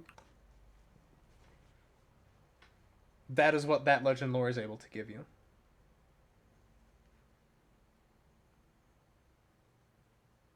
ADAM.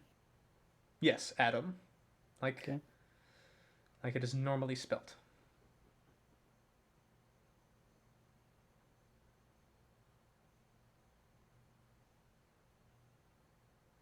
Very well.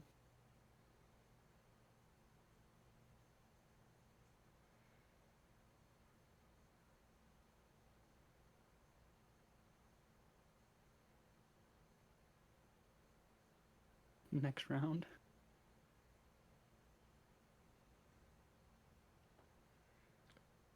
Well, I'm saying it takes more than one round to process the amount of information that Legend Lore gives, but a couple rounds later.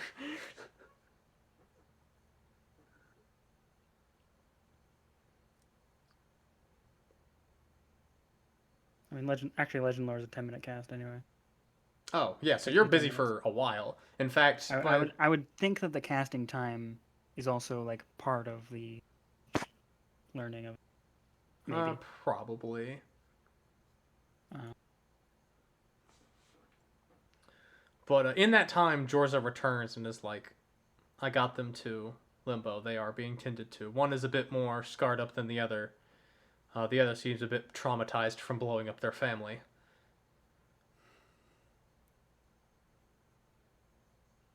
I couldn't do anything to save them. They were already crisp corpses when I found them.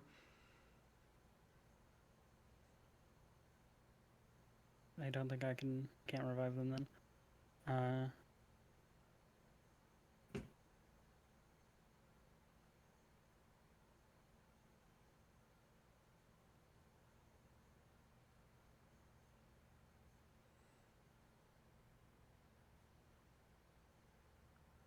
I guess if she comes back during my Legend Lore stuff, so I'll inform her of some of this Molly stuff. So, like, Jorza has hunted many things, however, her speciality does not lie with the Fae. So, she is kind of like, okay. No idea who any of those people are, or anything that's going on with regards to that. And she honestly is a little perturbed by that because she prides herself on knowing what's going on. But her speciality is not with the Fae. I don't know what's going on either, but apparently, and I'm gonna inhale some more magic from existing. This is teleport again. Attempting that. I'm gonna try it at a lesser state this time. Try it at a once a day thing.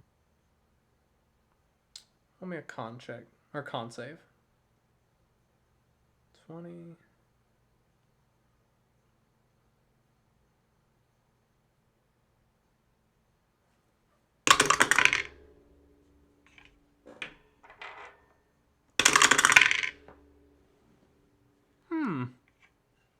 Okay.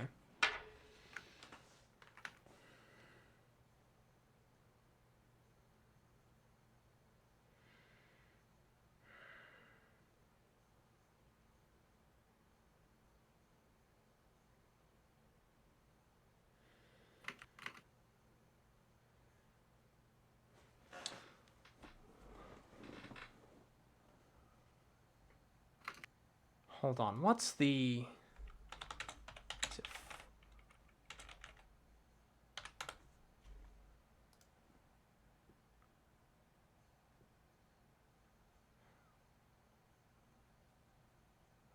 Uh...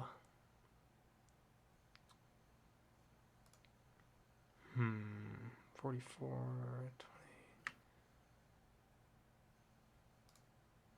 20. Okay. You gain the ability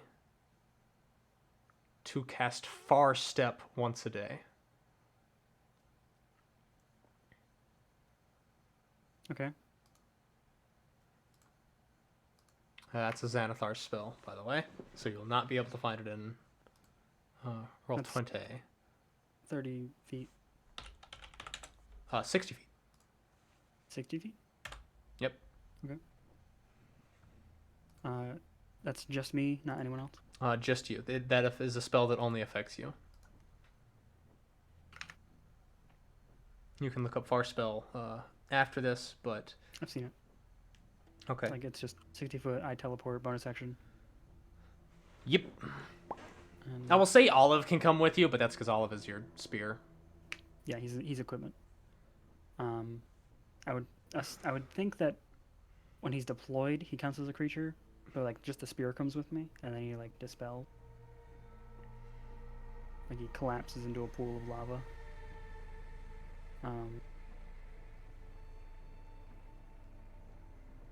I'll ask Jorza. What do you think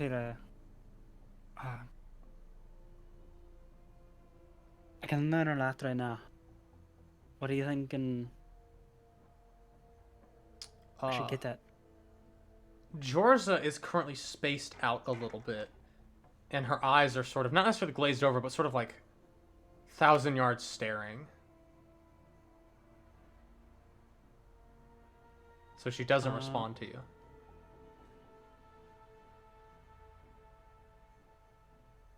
I'm gonna cast Calm Emotions on her. It seems to have no effect on her. She is not disturbed right now. She seems to be occupied with something.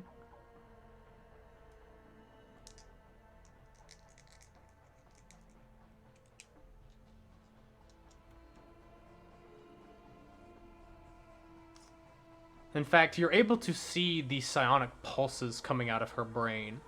So, whatever's happening with her, it's not magic. I can't affect it right now. I will...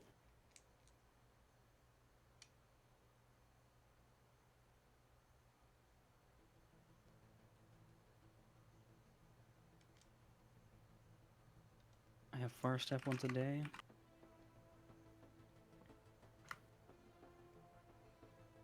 First level. What level spell is that? That's a 5th level. It is 5th level.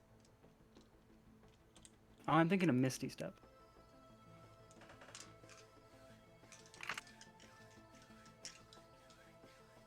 Let me actually look up Far Step.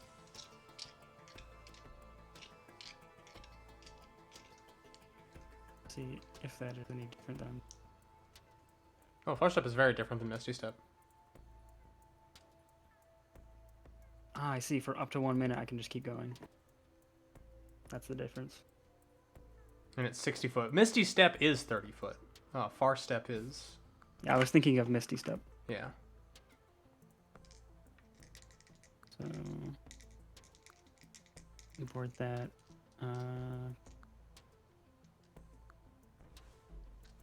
Duration 1 minute. Opponent's verbal. Casting time instantaneous.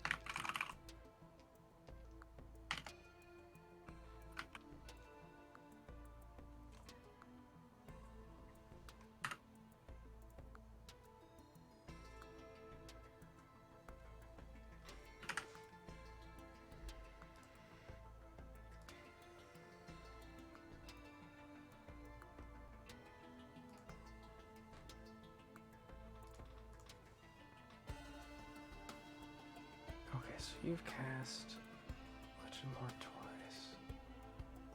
Transported 30 minutes over there. You've at least spent an hour on material played throughout this. 1 hour spent there.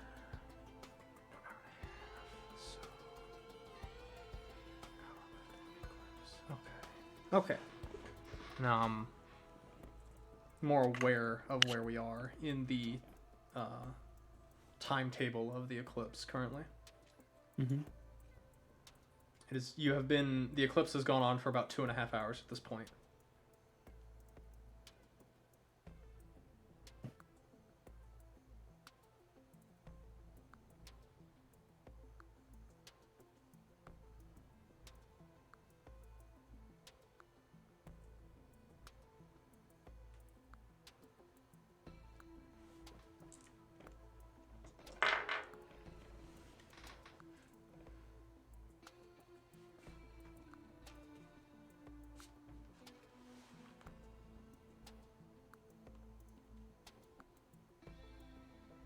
I'm thinking.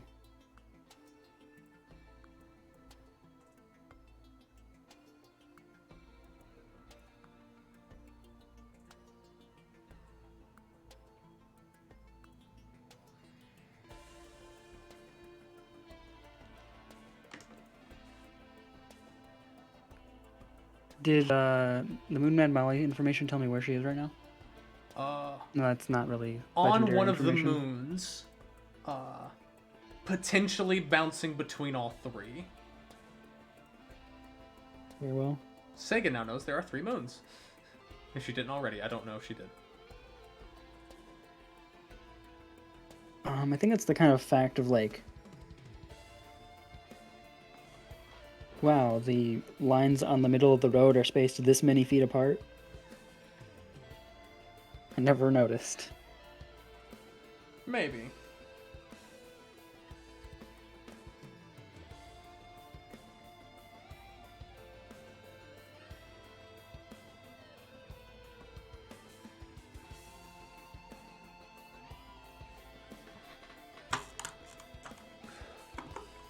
I think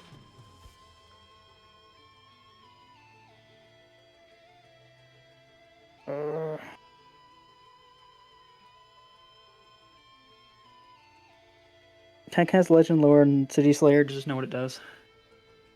Do you want us to come up with the effects of what it does right now? It's something I'd want to know. Well, I mean, I'll say you can get it, but I'll just say like. I know it doesn't actually have effects right now. It's like Sega would want like I want the transport, or I want more like what more power can like sucking in this divinity give me right now, or like can my sword do something to help me right now?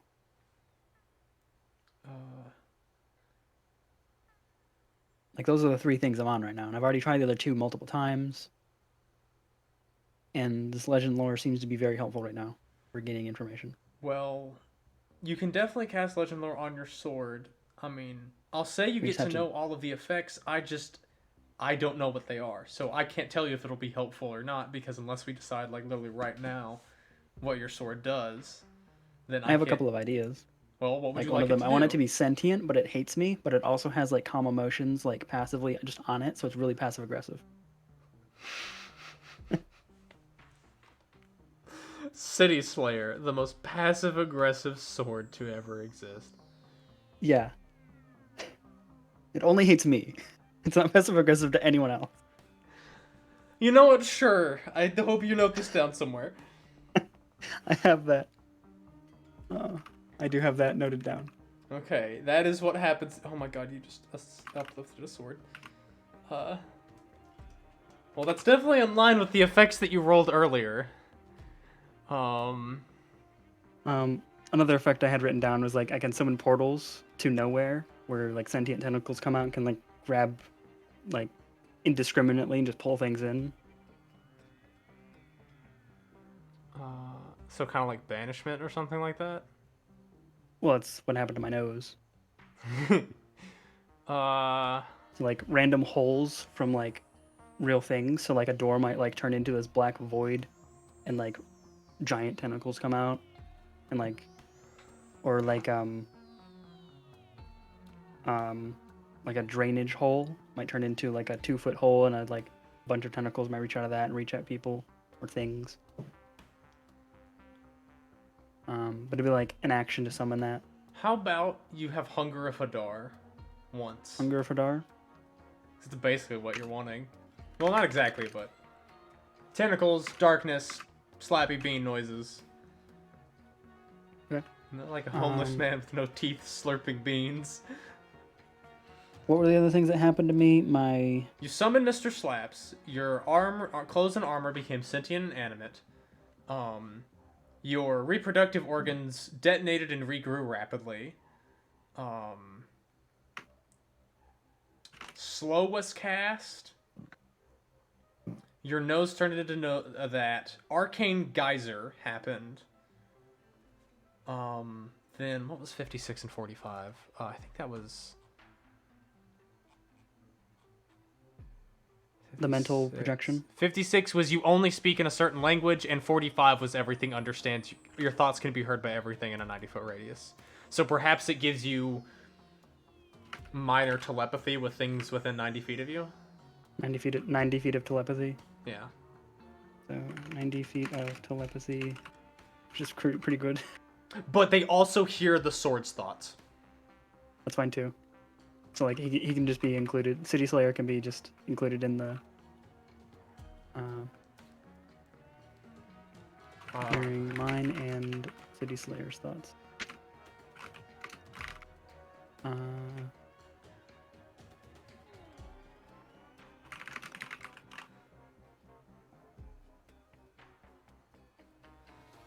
Man, it was really slow when you rolled a 2 and a 1. Oh my god, that was so good.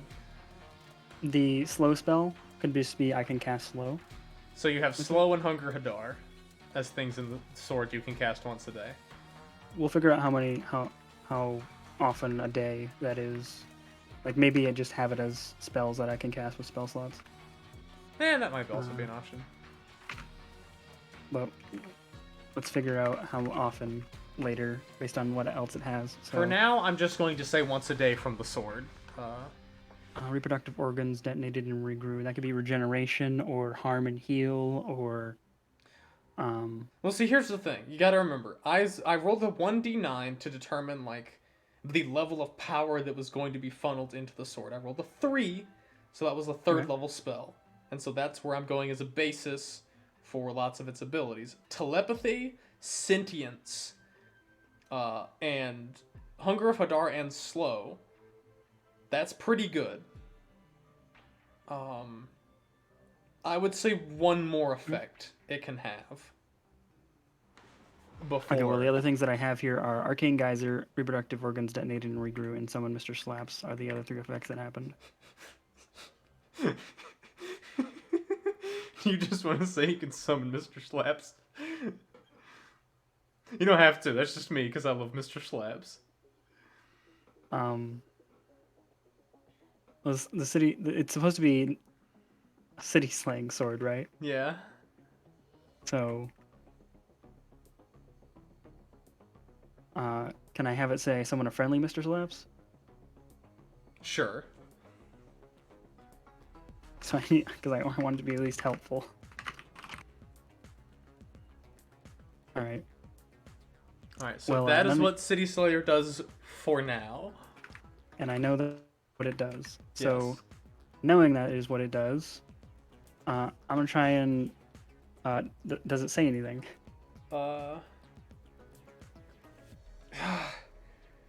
Thanks for making me alive. God, so inconsiderate. And look at the weather. Like, God. What's going on with this? Ugh.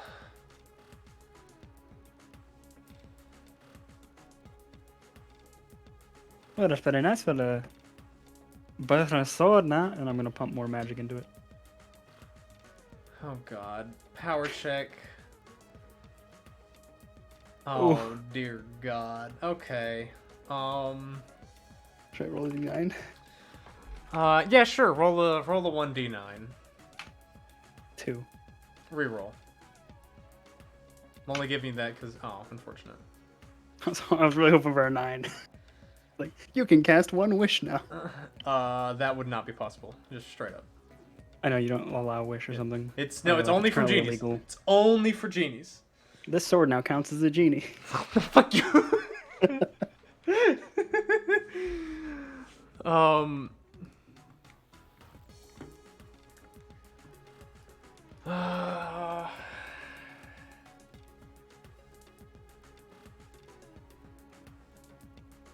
There's the other 2 effects that still exist. Roll me another.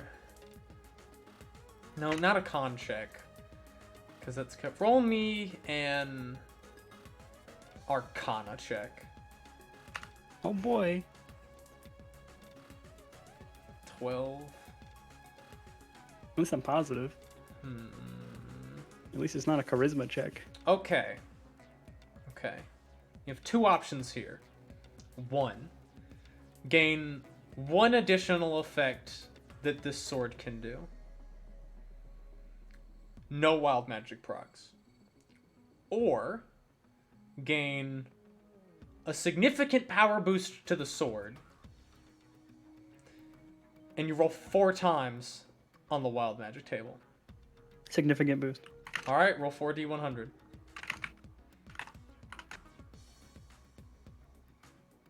Okay. If I can, I'll get inside the volcano first. 82. So I'm in my kitchen. Oh no. I need you, Olive, because you have Olive summoned, right? Yep. I need you, Olive, and Jorza to make wisdom saving throws as the Gong of Doom rings out. That will For whom succeed. the bell tolls. It will not succeed for Olive. George is probably going to be fine. Natural one. No. Okay, Olive takes... Let me make sure this is the correct amount. As you seem to... You and Georgia seem to resist, Olive takes increased damage. And takes 32 points of damage. Okay. He has 90 health at the moment because my level is 30. We will then go to effect numero 60. 60 is... Everything in a 90-foot radius is now affected by the blink spell. So for the next minute or so... My kitchen! It's better than the people. It's better than the people. Yeah, so you, Georgia, Olive... It's fine. And Olive and almost I are everything used to in your this. kitchen starts like...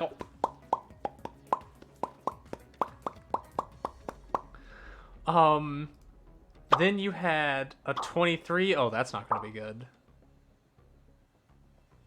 Oh, and then you, Georgia, and Olive are randomly shifted 15 feet in a direction.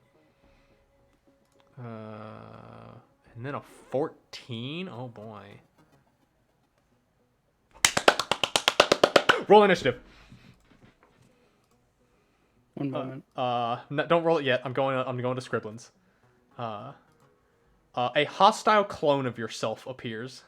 Okay. So I need to pull up your stat sheet, and you're about to fight yourself. I just grabbed all these. I'm glad I grabbed all these utility spells.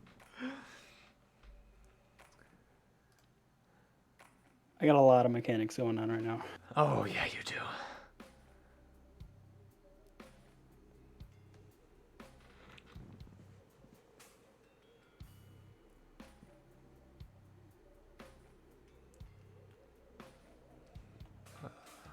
Pull up initiative.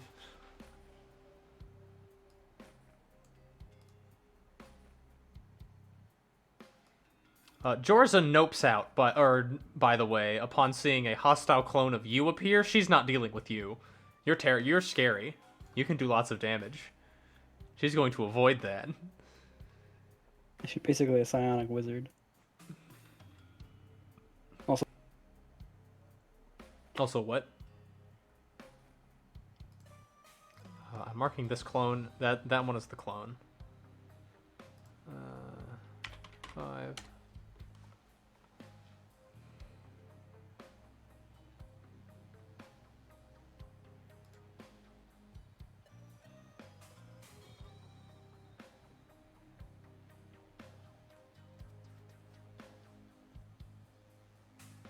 Oh, by the way, you were that far away from each other because it was 15 feet from you.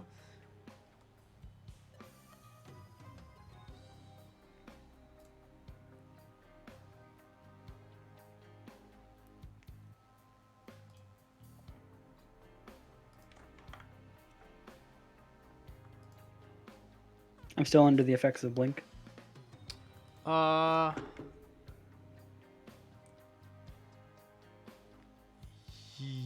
Yes, technically.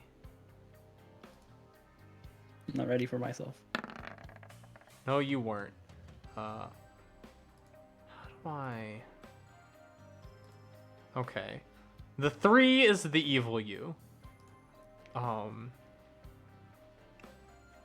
He rolled one above me. Okay, you have 2 action surges. Yeah, I'm just gonna reference this based off of your sheet. Okay, so you... Oh, the evil me. Oh no. They speak posh. They're British. Because you're Scottish, the evil version of you is British. Yeah, they speak. Okay. They speak posh British. Hold on, I need to look over your sheet real quick because you've got a lot of shit. Yeah, I do. Spearmaster. Okay. Reach 5 feet. Okay. I'm gonna just fight myself. No, I'm rolling for evil you. Each of these. Okay. Your evil you spends a bonus action to increase their reach by 5 feet. So they are now within attack distance of you. They're going to make 4 attacks. 1, 2, 3, 4. 3 of those will hit, dealing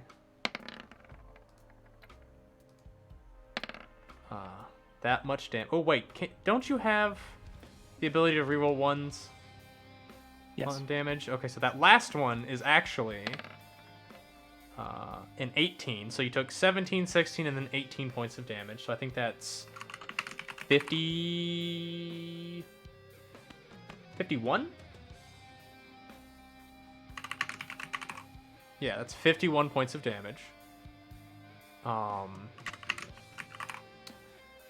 They will then spend a Zeal attack to attack as a bonus action. That will miss. And then for fun, they're going to spend an action surge and attack 4 more times. 1, 2, 3, 4. Wow, only 2 of those hit. That's a 2, so she's going to re-roll that. So 20 damage, and then 22 damage for another 42 damage. What's the total of damage? You took 53, and then 42... Or no, 51, and then 42 for 93 points of damage. They will then back up... Okay, I can't do fire damage against her. Yep. Oh, and well, she can't heal because she's at full health right now. But that is Evil You's turn. It is now your turn.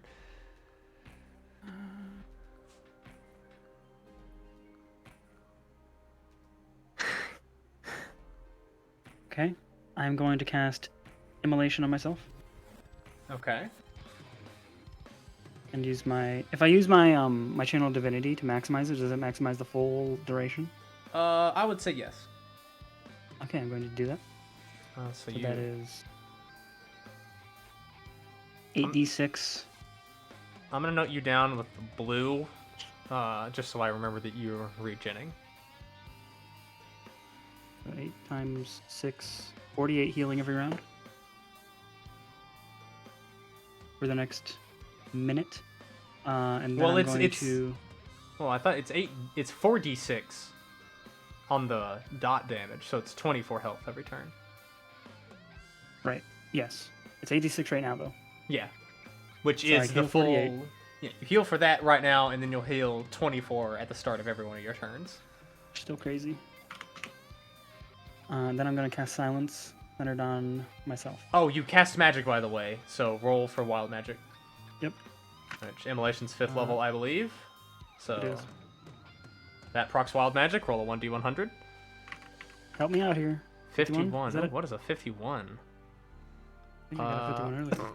Yep, that's the confetti one. So you need to make a wisdom saving throw. Or it needs to make a wisdom. No, not you. I meant you as in the clone. But both of you succeed. Because 19 is the DC against the wild magic effects right now. Then I'm casting Silence on the evil me's Olive. Evil, you does not have Olive active right now, and you also spent your... On the spear. Action Surge. Roll me a power check to cast more than once on a turn. That will allow you to cast more than once on a turn. Immolation is a verbal spell. What does that have to... Because I silenced. Oh, well, yes, she is silenced, which is... Hold on. What is that, a 20-foot radius? Yes. Alright. She is silenced.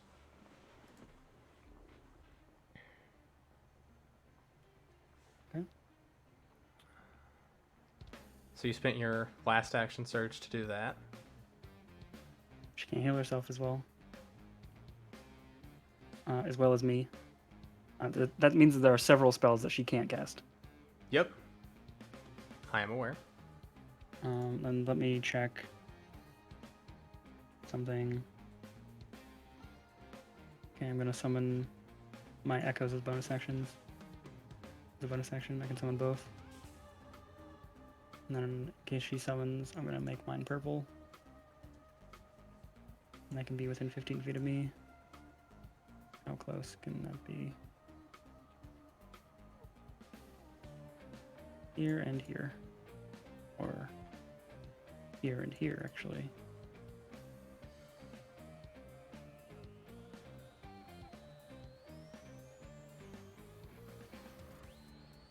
Then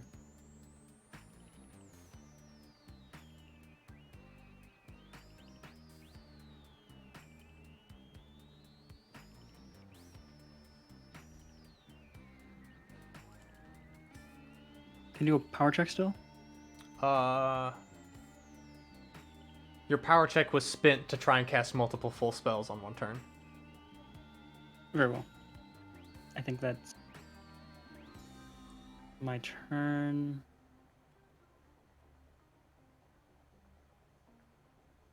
I think that's my turn, yeah. All right.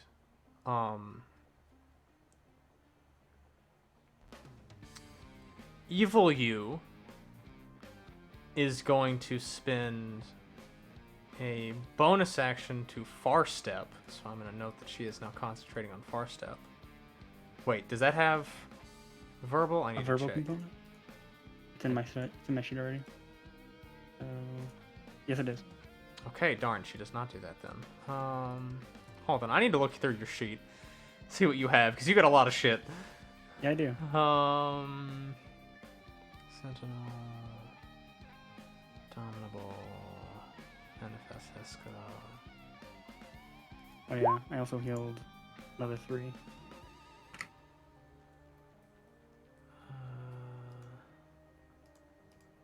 We're just gonna heal each other by slight amounts every time we're within 5 feet of each other.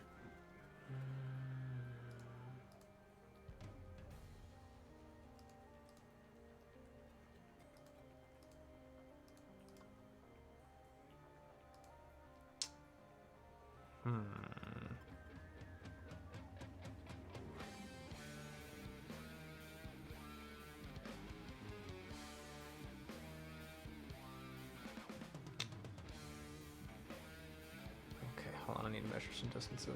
So,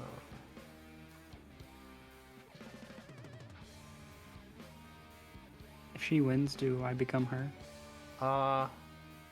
if you want to, Just become an evil one. yeah, you'll Evil just me. be you will be. Well, hold on, it's not an evil you.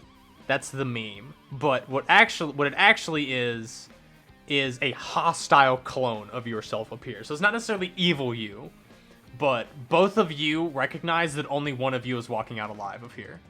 And this Sega thinks she's the real Sega, and you're the clone. And you think you're the real Sega, and that's the clone. So it's not like anything will change. It's just... I mean, which one of us is Olive listening to?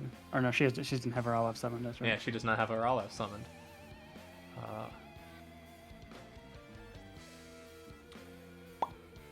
Man, you Silencinger's kind of a bitch and a half. She will bonus action increase her reach by 5 feet. She will take a single step forward. And she will make one... Your thingamadoodles only have 1 hit point each, right? Mm-hmm. I still have my IC. Yep. Or This is no, I one have a versus the different top AC. one. That will miss. Another one versus the top one. Fuck. Another one versus the top one. That will hit. This one is dispelled. And then because of that, she will then... Don't delete them. So I'm going to resummon them later, so I just put that over. Okay, well... Then... And... I get 2d6 plus con mod, 10 HP. I have 9 temp HP. she will then take a couple more steps here. And will take her final attack versus you. Ah, man, God. Can't roll good against you. Their AC is 14 plus my proficiency bonus, actually. So that's 21 right now. Well, it still would have taken till the third attack to hit. But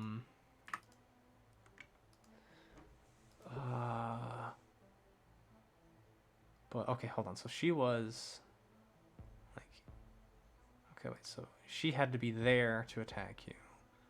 I think she only took one step forward, so that was 20 feet. Or 15 feet. 15. She is then going to take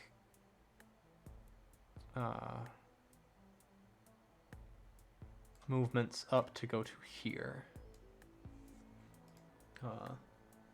That's out of the way. So that will end the hostile use turn. This is probably going to go... I did not expect you to summon a hostile clone of yourself, so this is going to take a bit. Can you put Olive behind me because I'm mounting him? Alrighty. Back.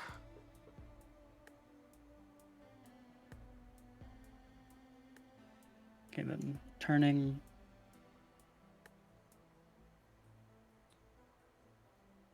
And attacking.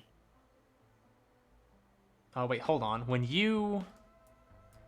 Because you technically entered within her reach because it was 15 feet, so before you could mount him, reactionary, that hits you, dealing 23 damage, and you have no more movement, so you couldn't mount Olive.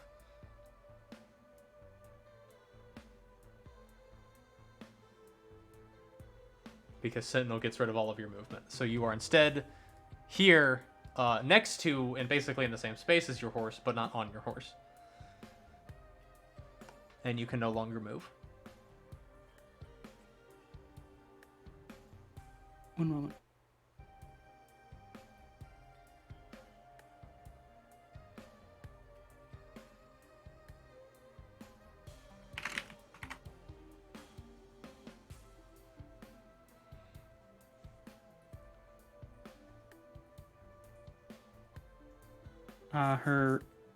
The 5-foot extension on reach only goes to the end of her turn. What? That's stupid. That's how Spear Mastery goes until end of turn. That's really dumb. So I get onto Olive, and then I stop here. Because that's the reach. So then she hits you, but you can still swing. I can't move away from her afterwards, though. Yeah.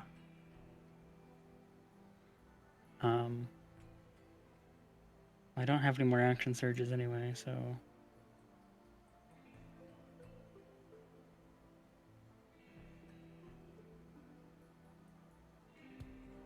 Well, you do heal because of immolation, though.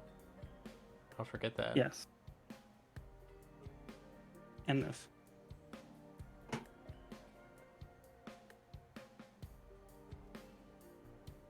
But the immolation puts me at full. Actually, wait. Isn't silence also concentration? As well as immolation?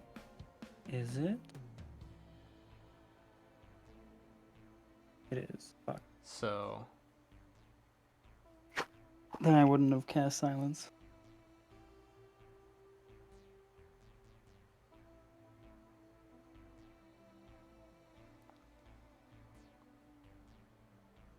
Well, I'm just gonna ask you because it's just us. That would have changed her round of combat significantly, and probably your round of combat significantly. So yeah, it would have. It would have given me my action surge back, and it'd allow me to make a power check last turn. Yep. And then let you make a far steps. So how do you want to do this? Do you just want to retract and go back? Let's retract. Okay. So she was here. Yeah, she was there. No longer silenced. I should be at 253 then. You also don't have your temporary hit points because she didn't kill your clone. Yes. I have my action surge. I have my power check. So I'm just gonna make my power check. It's on my turn. Yes. So it is technically your turn. You cast immolation on yourself. That was your action. So the wild magic happened. Then power check. This one, so 42. This one is to try and get Olive to be a bit better. So I'm In like what focusing way? into the spear. So in what way is I want to be able to make his ethereal step faster. So it's an action right now. I want to make it a bonus action if I can. Roll me a con check for Olive. Even though he's a weapon? Well, he's also a horse. You're not affecting the weapon, you're affecting the horse right now. Mm-hmm.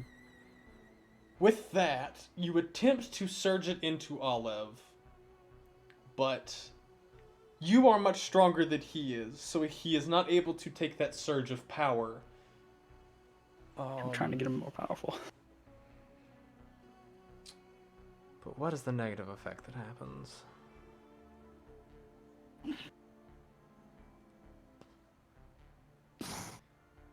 He loses... How many temporary hit points does he have? None, he just has hit points. He has 90 hit points. He loses... Is he just taking damage? Yeah, he's just going to take damage. He takes 21 points of damage. Okay. Is that 69? Nice. Then I'm going to mount Olive. All right. That's movement's all I have left. Okay. Also, can't you... Hold on, I can just actually check your ability.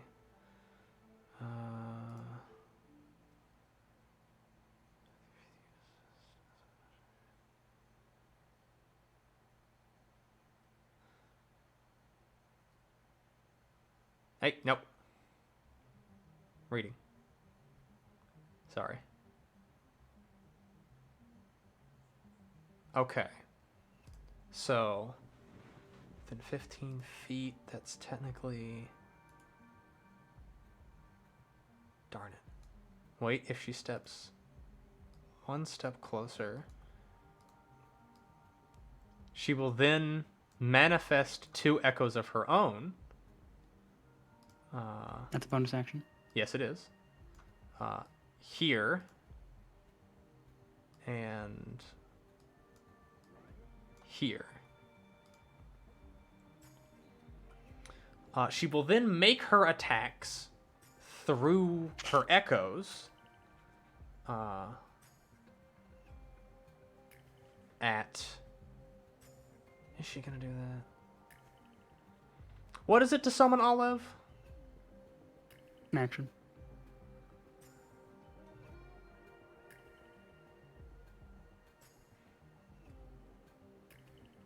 Yeah, she's going to summon Olive. She knows... She is you. She knows exactly how powerful Horsey Time is. So... Olive is very confused seeing himself. She mounts... She also has City Slayer. Yes, she does. Or technically, she was right here.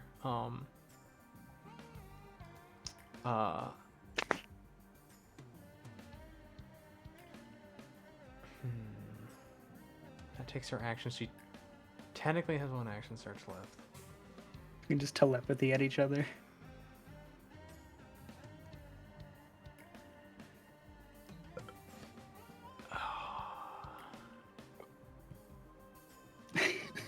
This is such a weird scenario.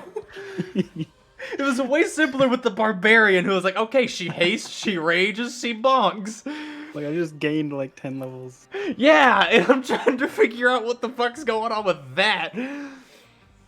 I mean, I know what I'm doing.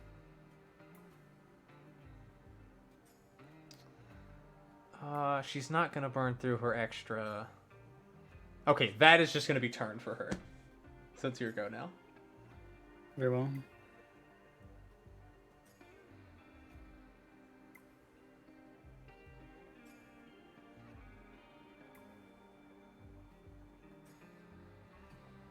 I'm going to attack the clones. These are advantage.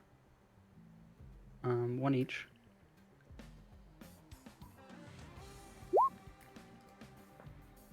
The 28 will destroy Love a this clone. clone. The one more on the existing clone. Fuck. Well, you said it's an advantage, right? Because of that, so 20. Oh, yeah, the 22 hits. So Okay, popular clone. what happens? What is it? Is it reclaim potential? Echo dies by taking 2d6 damage. plus con, which is 6. So 4d6 plus 12. Move those out of the way, because I'm going to have Olive move.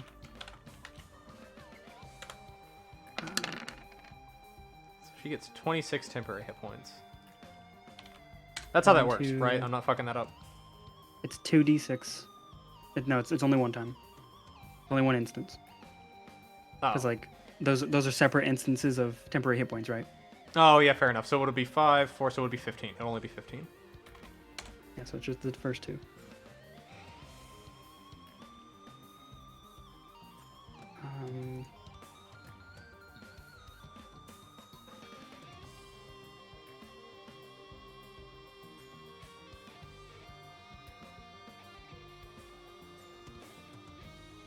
Those were 3 of your 4 attacks.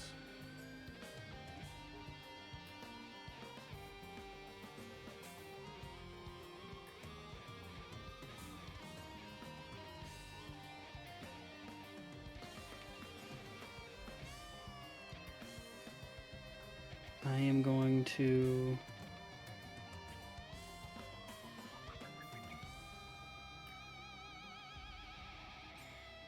While you think on that, I'll be right back.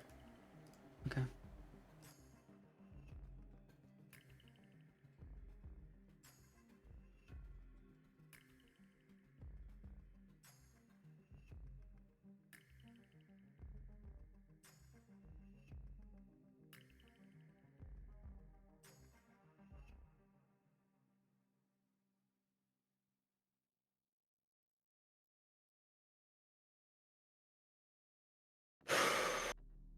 Okay, I need a notepad to list out the number of things I can do right now, so I can... Useful spells right now would be Haste, Thunder Smite, Death Ward.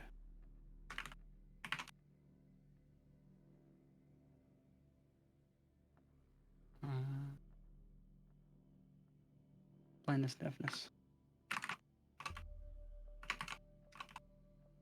Okay, those are the useful spells right now. First up would be interesting, but I need to take advantage of my martial shit at the moment, so cast Thunderous, Smite, get close, take the... Okay, I have returned, and I have realized something. Yeah. So, okay. Do we both agree that this is fucking hilarious? Yeah. Okay. As hilarious as this is, you are a damn near 300 hit point fighter with 4 attacks, action surges, and 10 levels of cleric. Mm-hmm. Between a bonus action to summon these echoes, the temporary hit points they give, the regeneration capable of both of you, this fight alone could take 2 hours. Second, it doesn't matter which of you lives or dies. It's just a clone of you. Let me check. Let me try this next round first. I'm gonna cast Thunderous Smite. Go up to her. She can make her attack. Okay. That will miss. Wild Magic proc. No. And then make my other 3 attacks. Using some of my echo stuff. And my Zeal. Don't when the clones get within 10 feet, because of reactionary, she can make attacks against them as well. She can. Alright, so this one will be advantage versus the top one. That will hit, and this is the advantage versus the bottom one, which will not hit because your AC is 25. So only one of your clones exists. Okay. Their AC is 22. Or 21. Oh, then never mind. Both of them get deleted. Their AC is my proficiency plus 14. Base 14 plus proficiency. Uh, so just my first attack, which does not actually hit. No, it does not. Actually, only one of those would have hit. Well, no, none of those are advantage because she's on Olive as well. So that was my bonus action. Or no, fuck! I wouldn't have cast that because I'm still concentrating. I'm just not used to concentrating. I guess I played Alistair, who used a lot of concentration spells, and Vlad, who also uses a lot of concentration spells. I'm not used to it. So I'm like hyper aware of like, okay, I'm concentrating. So yeah, all these I need to like actually look at the tank. You're probably also used to Vlad, who can concentrate on 2 spells a turn. That's also true. So you're probably thinking like, oh yeah, definitely I can concentrate on something else. What am I bonus action not concentrate? I'll resummon both of my echoes as a bonus action. Okay.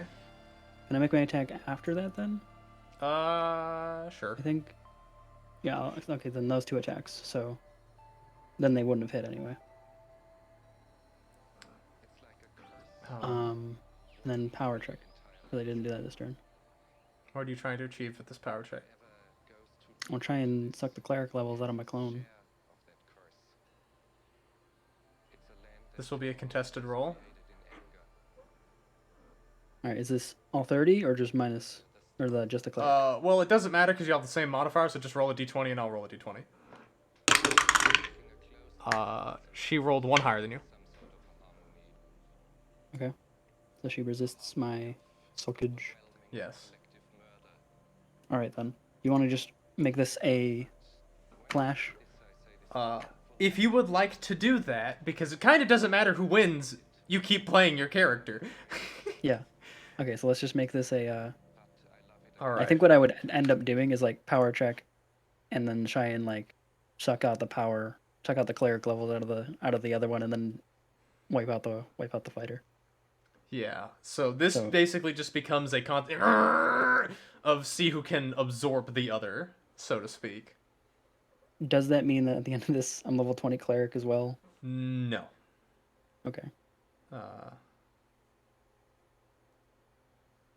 Okay. Okay. Go ahead and make one more, because I was going to make this a series of 3. I was going to have that be the 3. Okay. Well, you did the 44 for the other one. So I need to 47, roll. So you rolled the 17, an 8, and a 5. So that was a 6. So you beat her the first time. She rolled a 3, so you beat her the second time. And she rolled a 10, so you lost the third time, but that was 2 out of 3. So you win.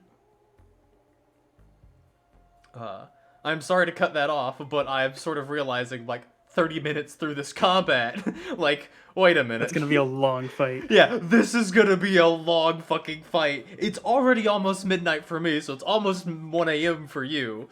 As funny as this is, we didn't even bring out City Slayer yet. yeah, I was about to say, this is also a much less consequential fight than it was during the Eclipse for my other party, because it's just you versus you, and you will continue to be you after this regardless. Yeah. But Sega, I will say this. You gain insight on how to beat yourself. With a similar skill set that you have. So... Do I gain anything mechanically with that? Or is it just like... And do I gain anything mechanically out of sucking the cleric levels? Like an increase in base mana pool, or a cleric level, or... Okay. 2 subclasses.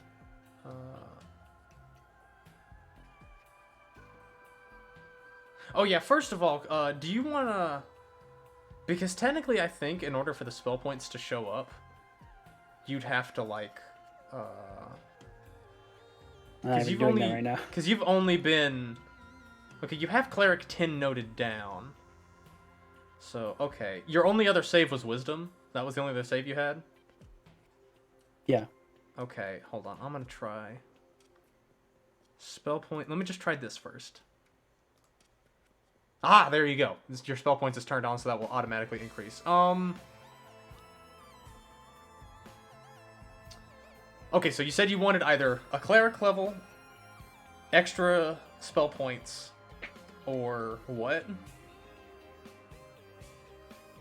I don't know. I was just like throwing out ideas. Like what would 10 cleric levels? How would that translate towards the next 10 levels? Like, would it be just like 1, or would it be like 5, or would it be? Roll me a D100. Okay. 49. What's your hit die? D10. Okay.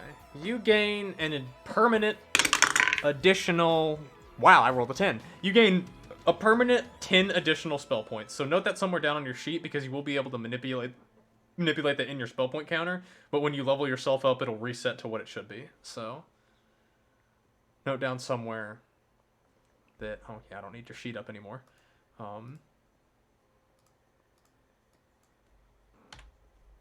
Take you back to the world map. So yeah, you gain additional total mana. Having absorbed a copy of yourself, basically. Cool. How long would that take? Because I know one round of combat is 6 seconds. And we did just turn that into clashes. But... Let's I'm thinking... Yeah, I'm gonna roll a... Legitimately, I think that would have been like a 30-minute fight. I was also thinking the same thing. Like, it would have been a long fight. Because I'm assuming both Segas were stubborn enough to, like, actually go at it for a while before just, like, absorbing. Not actually 30 minutes. Probably like 3 minutes to, like, exhaust all of our resources. You know, I'm gonna roll a D8, and that's how many minutes it took. Because half of our action economy is an infinite resource of echoes. Yeah. You know, I rolled a 3, so that fight took a total of 3 minutes. Okay, so like, what that was consisting of is half of our action economy is infinitely like just summoning echoes and like just punching the shit out of each other for the once all the rest of the once our spell points are down, once all of our echo stuff was down, once we like used up all of Oliv's hit points, or even though like you can actually like take his any attack directed to Olive because of mounted combat, you can take any hits that he would take. Neat. So like they have to beat your AC, not his. Well, you know, you still hit Olive, but then you just take the damage he would take. No, it's if your mount is subjected to an effect that'll you can force an attack targeted at your mount to be targeted at you instead. Oh, okay. So they have to beat your AC. Wow, Dio was doing that wrong like the entire time he was using it then. I read the feat. Then again, the amount of combat he was using might have been technically different than the amount of combat you were using, because you probably grabbed yours from the Eberron thing, right? Yeah. And he might have grabbed it from official, and I don't know if they tweaked it any, but... They probably did, because mounted combat it feels like a real feat. And a lot of base feats don't. Yeah. So I'm gonna be some selfish stuff and try and make power checks to up Olive, because I feel like that's where I'm actually lacking the most. Alright, So the things I really want, so I'm just gonna kind of make a wish list and sort of like spend time doing this. If that's okay. No, absolutely. I actually prefer that because it makes this go faster. Okay, so wish list is that one, his hit points multiplier is bigger, so like 3 times my level is what it is currently. Or maybe like some other thing for it. Or another thing would maybe be his stats are higher. Another thing would be I get to summon clones for him too, like echoes of Olive, so I can have mounted clones. Yeah, so I have my mounted echoes. Like you also didn't you want it to summon him as a bonus action, not as an action? Yeah, summon him as a bonus action as well. I'd actually prefer it to be more like I'd be able to summon him as a reaction. But I'm taking it one step at a time for that. Okay, give me your priority list. What is number 1? What is number 2? What is number 3? Okay, priority list. for priority list for Olive.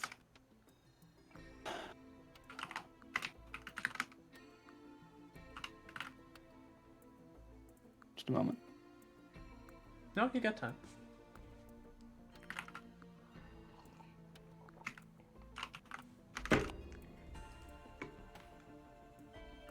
Oh, we've been going for 3 hours already. Damn.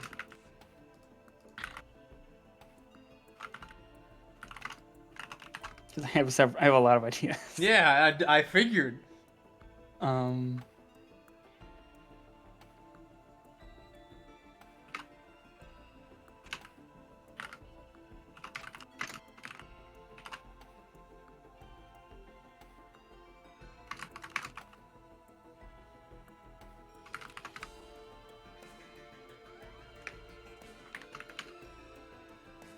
And wait, looking at some of these, there's faster someone might not even be high on the priority list.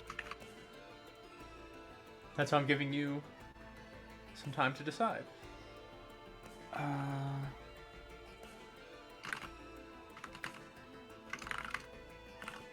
Gary messaged me. Hold on. Gary. Okay, nothing about this.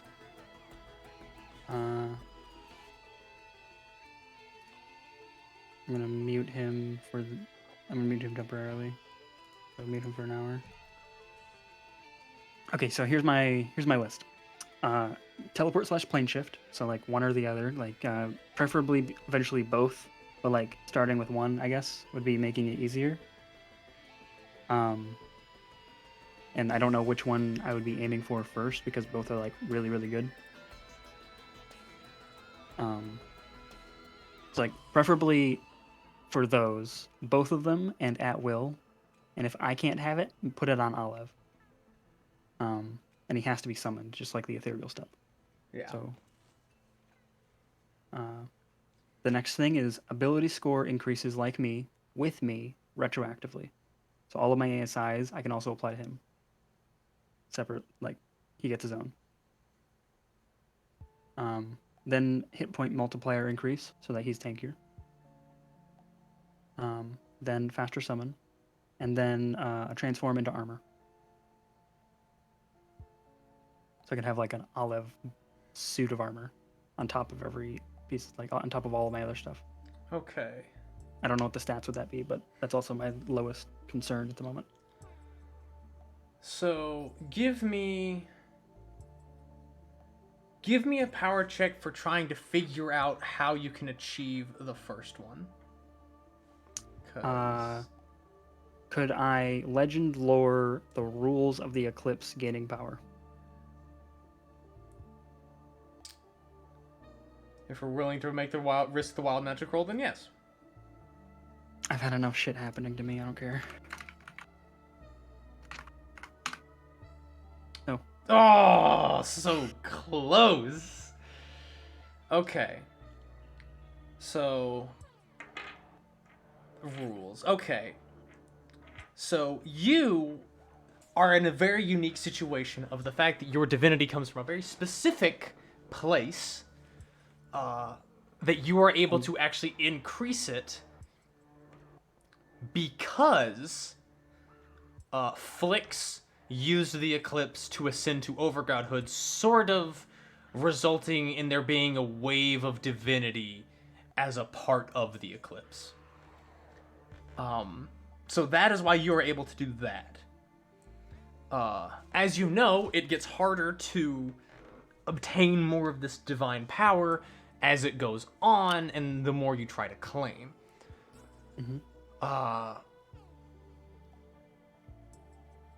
In terms of just sort of base magic fueling, well, the rules of casting as a spell versus a ritual kind of still apply.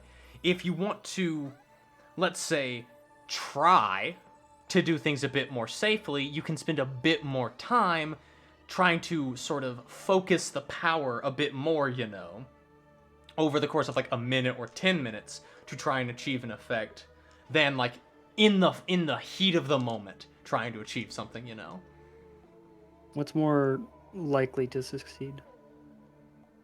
In terms of the stuff that you asked for? In general, I guess. Both. The teleport or plane shift is going to be basically impossible for you to achieve because teleport and plane shift are both 7th level spells, and you are only capable of casting 5th level spells. So would that be easier if I got up to that? Yes, but of course it is going to be harder to get to higher cleric levels considering you have already obtained so much divine power just in a few moments, really. Yep. The easiest things to achieve, also because of your connection, and I'm going to say via mounted combat and sort of the summoning, you can potentially take some of the strain of boosting Olive. Mm-hmm. And in order of easiness, it's going to be increasing his hit points is going to be the easiest. Or hit point multiplier, so therefore his hit points. Giving him stats. I don't know how he would become armor, considering he comes from the spear. So he comes from the spear, but he's made out of like magma and lava. Yeah. So like he would stop being a mount during that point and become some like encasement of heavy armor, like super heavy armor. That is definitely one of the harder effects, but not as hard as achieving the teleport, obviously, because you can't really achieve that right now. And so yeah, it's basically hit points, then stats, and then big gap in difficulty. Him turning into armor, him getting the teleport. What'd you say? What about faster summon? Oh, faster summon. Oh yeah. Okay. So more hit points, stat increases, faster summon, armor, teleport. Okay. I'm going to try. How much time do I have?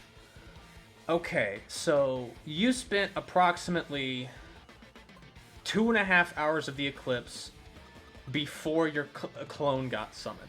That admittedly was only like a 3-minute long fight.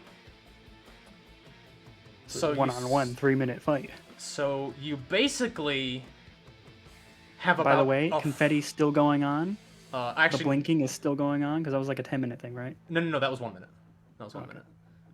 That stopped in the middle of that. Yeah. And we both like stopped and looked around and like sighed, being like, "Oh, kitchen's okay," and started punching each other. Your kitchen? You mean my kitchen? No, what do you mean your kitchen? I mean my kitchen. And then you proceeded to fight more. So I have almost exactly an hour left. Yes, you basically have exactly an hour left. And you can decide how much time you want to spend to try and achieve some of these effects. I'm going to try and focus on the ability scores first and take on some of the strain. Okay, so roll me a power check and then a con save for yourself rather than Olive. Okay. Then a 26. Okay. 49 roll. That will be enough that Olive will get... Hold on, what is... Hold on, I actually need to look up Olive's stat block real quick, because I actually don't remember. Yeah, I've got it. On the right. I know he's got the sheet, which is why I'm going there.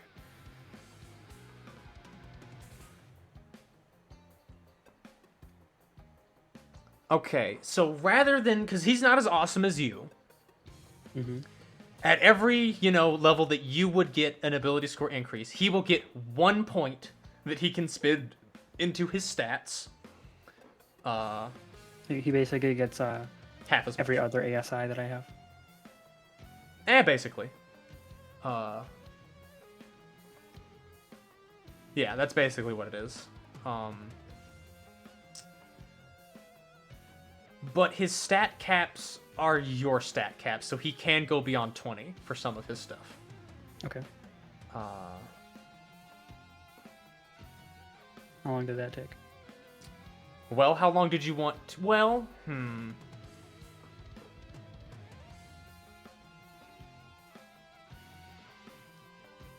Gotta count my ASIs. What, I get 5, 6, 7? I think I have 7.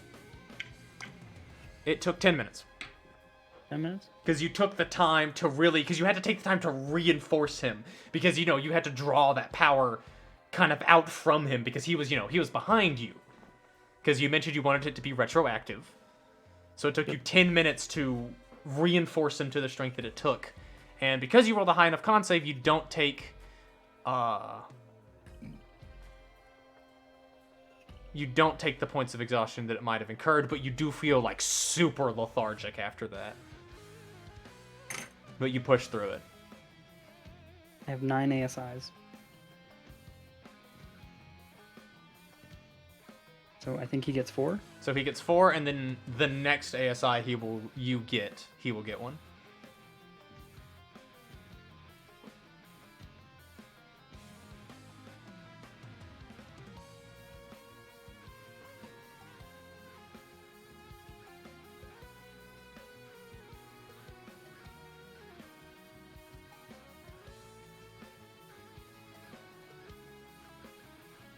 Two levels. Okay, so I need to note down that Olive gets, well, actually, one moment, because I'm upping his con, which might help with some of this. Which I believe that's how his hit point multiplication was based off of. Because his con was a +3, and his hit points was 3 times your level, so... Is that how you want to rule it? I mean, how else are we going to rule the fact that he gets increased hit points from you increasing his con? I don't know. Is that what you want to do, though? That's what I'm going to do.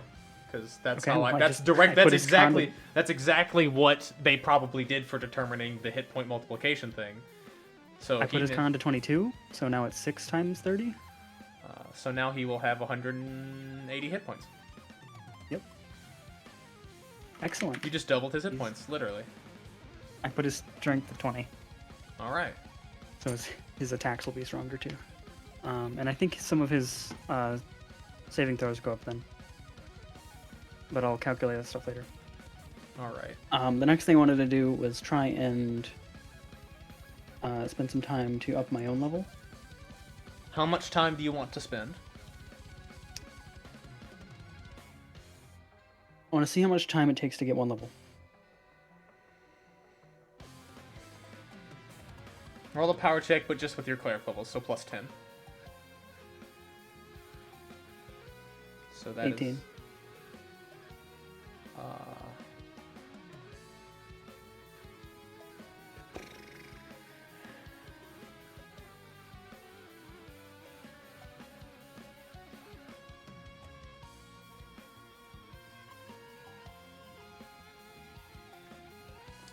You spend...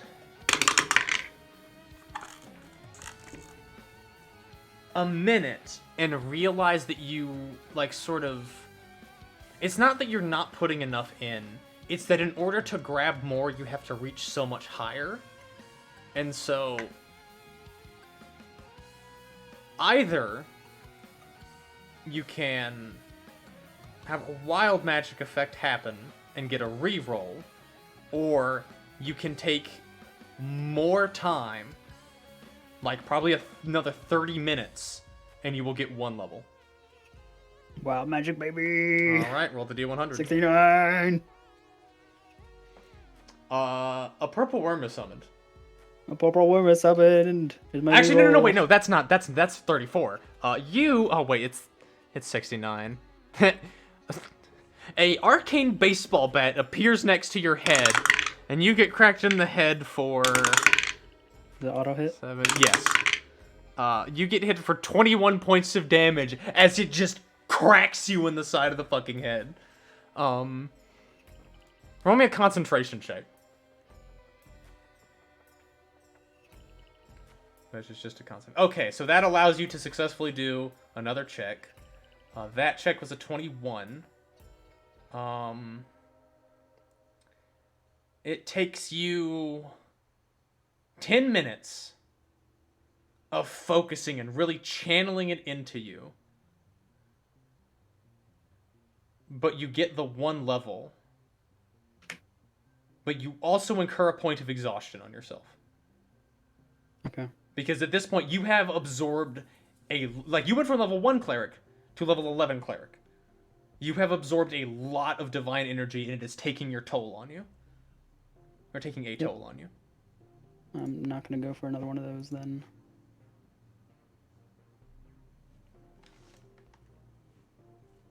But now you have 6 level spells. I do. I actually do. I have Sunbeam, Gary. Somewhere the monkey. Oh. I also have True Seeing. And I got Word of Recall.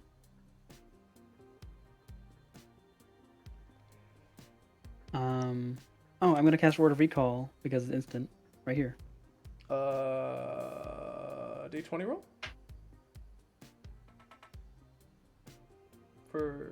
Oh, darn. Fine. Fucking fine. I'm assuming you cast it in your volcano base, specifically. Yeah, that's like the one place I'd ever do it. Yeah. Also a D8. Get 2 more health, HP. Plus 6 because... So 8 more HP. 273. Okay. I'm gonna focus on Olive now. Man, you've done some really shitty health rolls. I feel bad. Okay, so Power check. All of my hit dice retroactively increased to a minimum of average. You joke, but one of the boons that a warlock got was all of their hit die was maximized. So they were a warlock walking around with 143 HP because they had 20 con. Excellent. Okay, so the next easiest thing I think was Master Summon. It was HP, but you already sort of took care of that. Stats took care of that. Next was the faster summon, yeah. Okay. You have Jorza sort of pops back in and reminds you, hey, the eclipse is going to end in about 20 minutes. I'm gonna focus on teleport, or plane shift, or both. Whether it's once a day, if I can like reach that, or like, do I think that I have to like aim for one thing? The more specific you are, it will be easier. Okay. I'm gonna aim for like the more specific and lesser. I'm going to aim for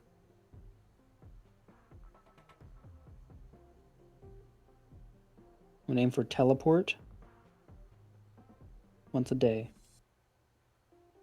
Okay. Roll. This is just a general power And check. do I think it'd be easier to put it on Olive or myself? Like having the restriction of it needs to be on Olive and he needs to be out. Would that make it easier to do this? You will need to probably take the strain of putting that power on him. I'm fine with that. But it might be easier.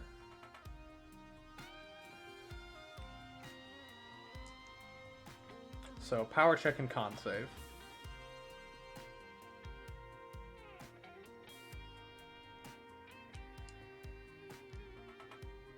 Inspiration. All right, roll it.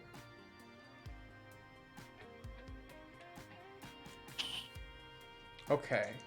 I have Indomitable if I fail that. Con save. Re-roll it because it was gonna be DC 25. Unfortunate. Okay.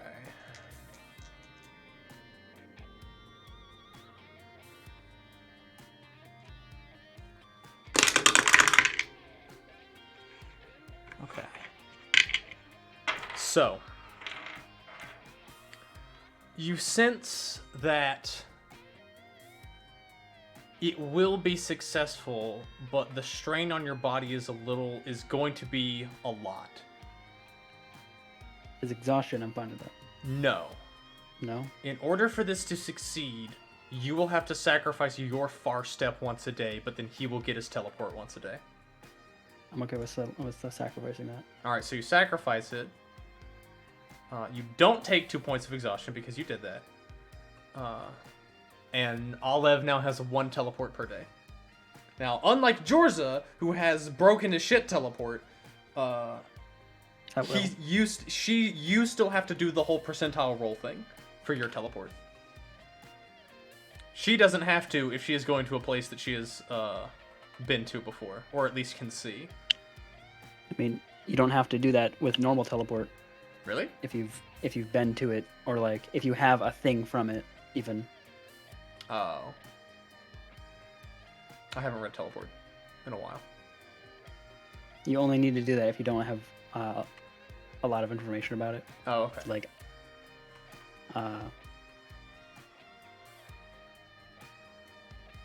I just knew there was. I thought it was just a chance of failure, kind of always, and because it was 5th edition, I assumed there was some dumb, like even if you know it doesn't matter. But that does make sense. So. no, teleport is just like you can basically go anywhere in the world. Yeah. On that note, I'm gonna. How familiar with it am I with Mad Molly Mad Molly. for that plan?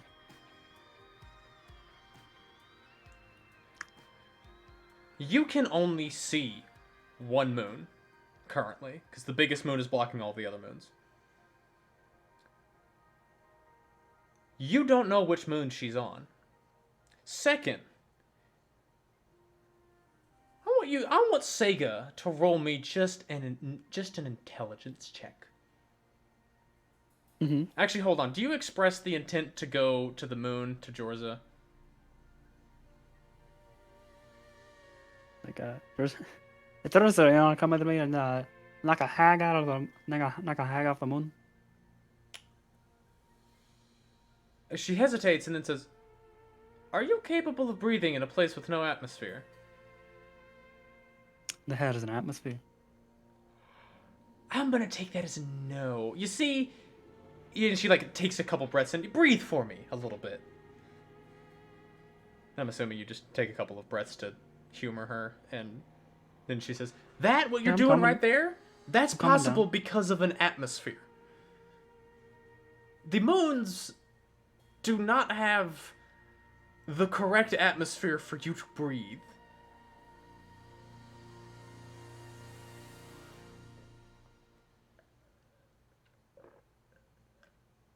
So I don't know what that hag has done to make her capable of surviving in space, but I don't think you have those capabilities.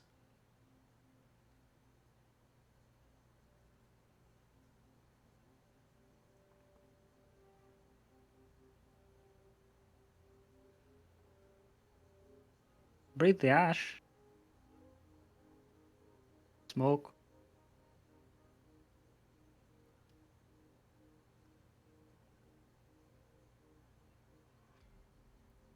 Can I try that? See if I can breathe ash and smoke.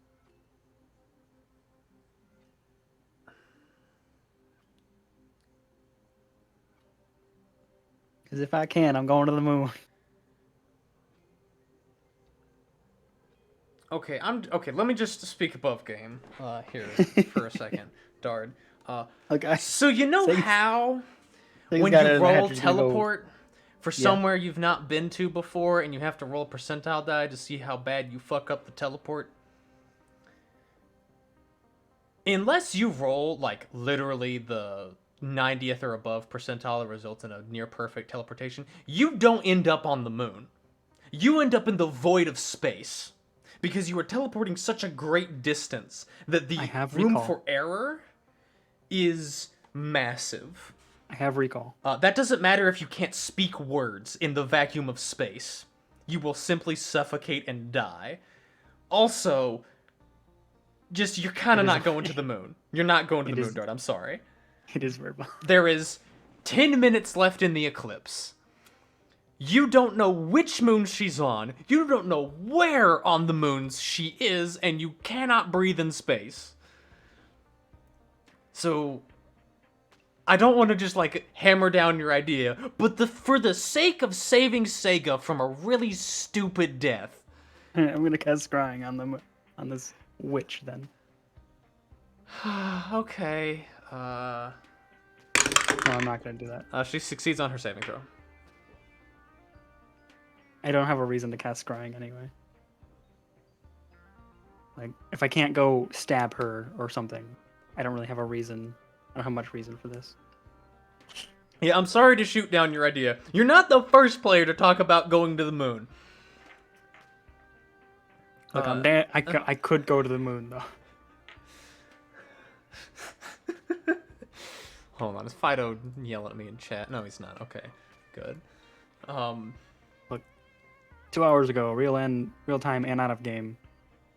In and out of game, I didn't know so many things. Speaking of Fido, who just arrived in the general chat, are you here to petition the moon transportation?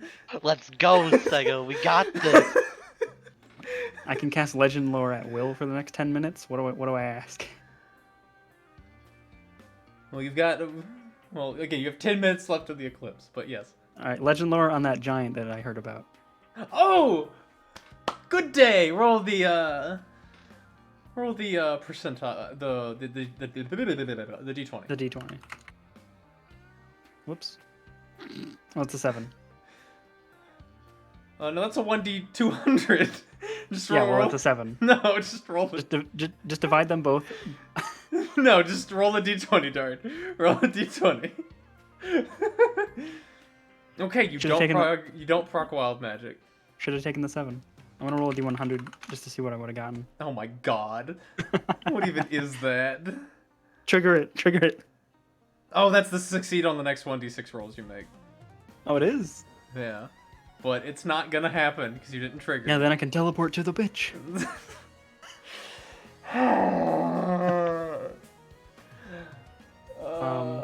Okay. You cast Legend Lore, and you obtain information on the last surviving giant of the Massacre of the Wall. Tell me everything about him. Okay. Hold on, I gotta... Applications... The last giant. His name is Craig. No, it's I'm gonna grab a snack real quick. No, it is not. Prepare yourself for a moment. See, prepare yourself for a moment. Because I need water and a snack. Okay, here we go. How are you, Fido? How's it going? I have my ups and downs right now. Have you been... How much of the stream have you been paying The attention entirety to? of it. So, how much are you just like, what the fuck, and how much are you like, that lucky bitch, and how much are you like, why am I not getting this cool shit? Yeah, I'm a little salty that I didn't get to fucking upgrade my, get to upgrade salvo. But the rest of it's fucking pog. I will say, I did think about it. You will have the opportunity to potentially upgrade salvo now that you have mastered fire. Okay. Because I did think about that, and while you weren't able to do it during the eclipse, you might be able to... you might be able to do it. Get him back to Cerberus. Cerberus, good boy. And it might also increase his wepte. That's what I'm hoping. Either the wapate or he gets another attack or an extra attack. Yeah, probably just will increase. He'll only have 1, but he gets like a base die increase.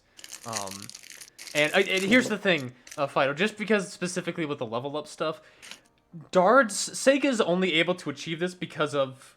Oh, I understand. I listened to you explain it multiple times. Yeah, it's very specific, and I don't think this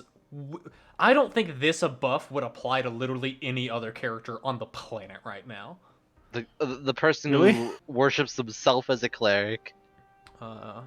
Yeah, I think you were literally the only... Am I feedback looping myself? Maybe? I didn't know that no one else could do this. You are literally the only person that is capable of leveling yourself up right now via this eclipse. Other than sorcerers, but sorcerers are exploding a little bit right now, and they sort of see the risk, and they don't want to explode this much. Also, you've been getting way luckier on your wild magic rolls than Fido did, and you've also done probably just as many during your session as he did across 3. Yeah, because like half of that stuff is helpful, right? So I'm not afraid. Yeah, and also you're a tanky girl, so you can take it. Admittedly, you did get one of the worst effects so far, which was your ovaries detonating and regrowing. Yeah, fuck. Yeah, like that, like... I'm glad I had the levels before, because I was able to, like, remove curse. Yeah, I allowed it to be remove curse, because if there's one effect that was a curse, it was that. So hold on, I have a question about the Sega cleric stuff. Can you not use divine intervention? Because you are your god? How's my how's my concordance? Do I just like have exaggerated abilities for a minute or something? We Like, will I see could what just summon- happens when I you get to do summon that. 4d4 echoes for a minute, or something. We will see what happens when you actually do that, because with level 11 you just unlocked Divine Intervention, and Sega. I did. I'm not really sure if Sega even understands the idea of petitioning a deity for help, because there weren't don't. deities when you were around. So I don't. That's one of the things. That's also one of the things I was gonna like Legend Lore. But I'm interested in this giant right now. Okay, so the last giant of the massacre, the last surviving giant of the massacre at the wall, you receive visions of your dwarven comrades, adamantium weapons in hand, driving out the giants. Many dwarves died this day, many thousands of dwarves. Nearly every single giant was killed. Men, women, children, the elderly, the young, the kings, the peasants. All of them slaughtered. Now you, of all dwarves, understands that that was just. For the giants were cruel slavers to the dwarves for the entirety of your known existence. This final hill giant, the stupid brutes, this one apparently had a bit more brain cells than the others. He fled into the Wistwood, and you see basically a smash cut of him surviving, dealing with rocks, bahirs, packs of frost salamanders, hordes of wolves. And for a while, he just survived alone, hardening his body and his mind. Eventually, he found himself in the company of orcs and Goliaths as he wakes up to finding a whole tribe of them surrounding him. But he does not fight. He simply sits there, waiting for the judgment they cast upon him. Because he was not violent, the Goliaths and the few orcs that could speak giant converse with him. A smash cut of a couple of centuries as this giant slowly gains the trust of these tribe members, helping them build camps with so much more ease than before, fending off predators that would seek harm. At one point, you see the Archdruid speak to him, this tall, imposing woman who, upon meeting with this giant, rather than increases her own form to be taller than that giant, because she's an Archdruid and she don't give a fuck, her form is malleable.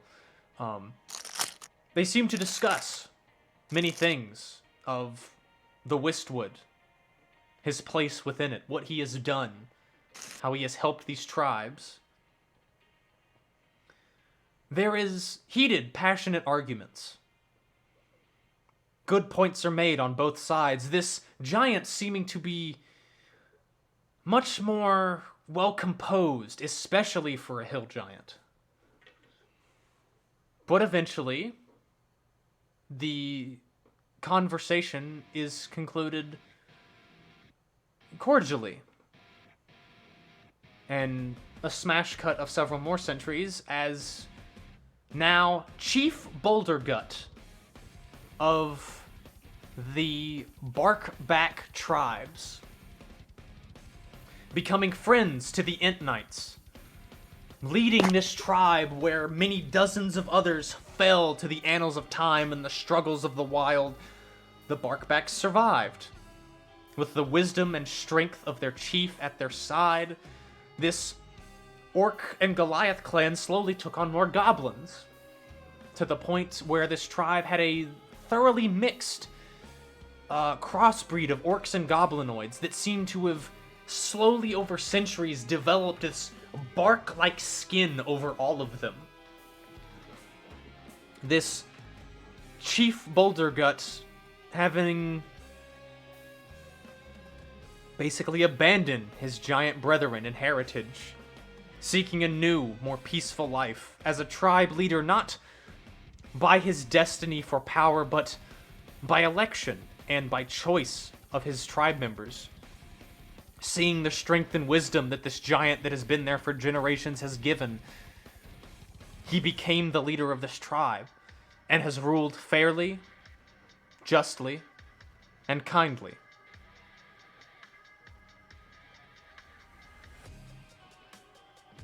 And that is what you learn about Chief Bouldergut, the last remaining giant from the massacre at the wall.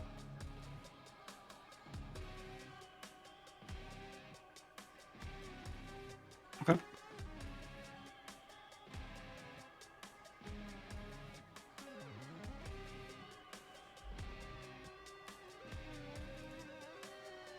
And then the eclipse ends.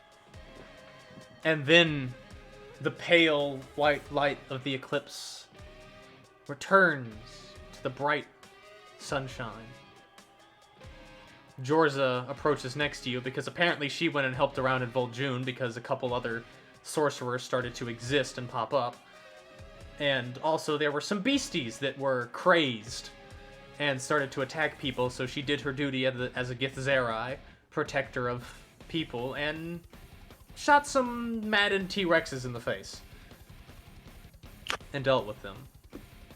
And she comes to you and says, "It's safe for us to grab those people. Do you want all of them to return here? This seems to be your..." She looks around your kitchen. "Base of operations, if I'm not mistaken." Yeah. I lost Then- my accent. Then she Yeah, she extends I- a hand for you to like grab it and to come with her. I'll take it. Then once again you appear in that strange massive flower resting in the void. The people seem to have been making themselves comfortable. Nibs seems to have recovered from the trauma of exploding with wild magic.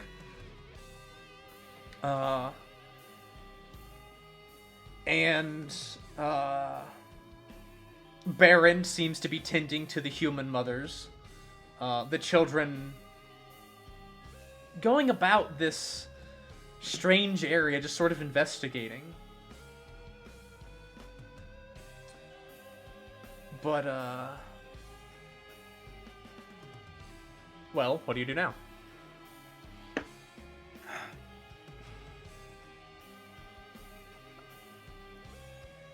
Check in on the sorcerers. They seem to just be, like, passed out. You know, it's like...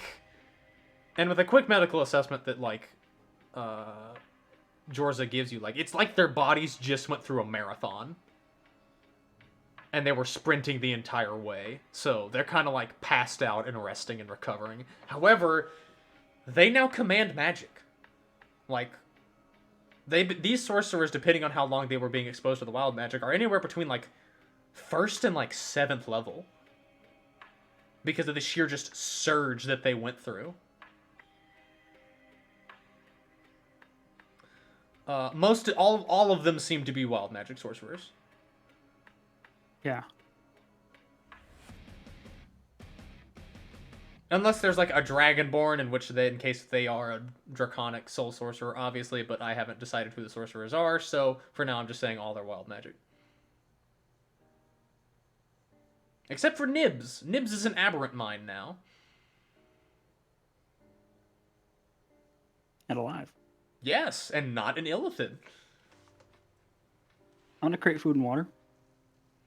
And then do Hero's Feast. Alright. When you go inside of her home, she actually has a decent kitchen set up. It's primitive. I don't wanna steal her food. No, well, not her food, but her utensils, you know. I mean, like, I did create food and water to not steal her food. Yes. But I am just seizing the use of the kitchen. Yeah, it's inside. It's there's like the pillars are made out of either massive femurs, spines, or ribs Trophies hang everywhere of hunted beasts from across the plains. You don't recognize half of them.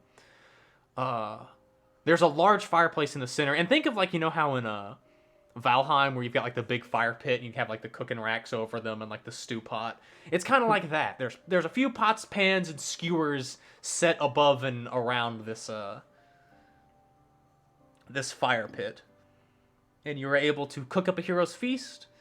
And you know, I'm just gonna say it because you know who gives a fuck. You basically cook it twice so everyone that's here can participate. Because can't only like 10 creatures technically benefit from it. I was gonna cook like 3 or 4 times. Yeah, so everyone can eat.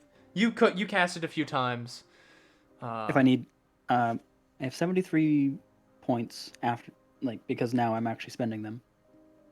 So I think I can cast Create Food and Water and Hero's Feast enough that everyone can eat, and I'm not stealing any food. Oh, most certainly. So I'm just gonna not cast anything else today unless it's very minor. And also remember you have an additional plus 10 on top of that because, like I mentioned, once you hit yourself to 11, I actually have 83. Yeah, you actually have 83. Be sure to note down the permanent plus 10. Yeah, I have that noted down. Okay. As this, in case it ever goes up anymore. Okay. Yeah. So you cast. They all joyously feast. Hold on. She's gonna get a save with advantage because someone shoveled the food into her mouth. Whether she won.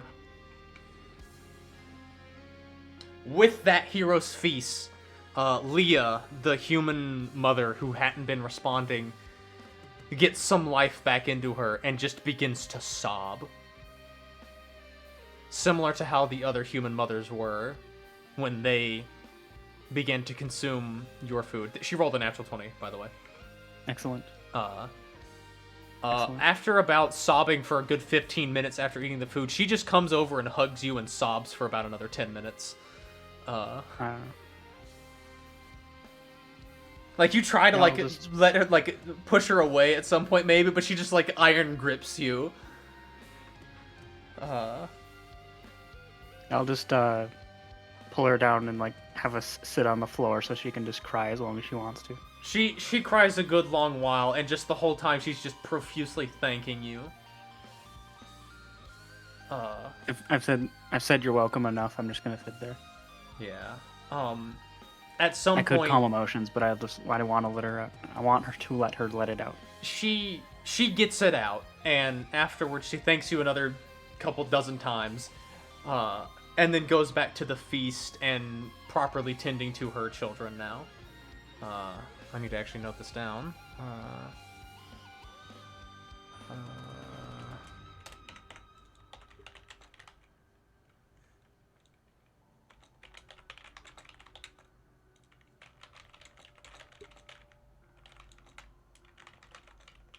And no one died.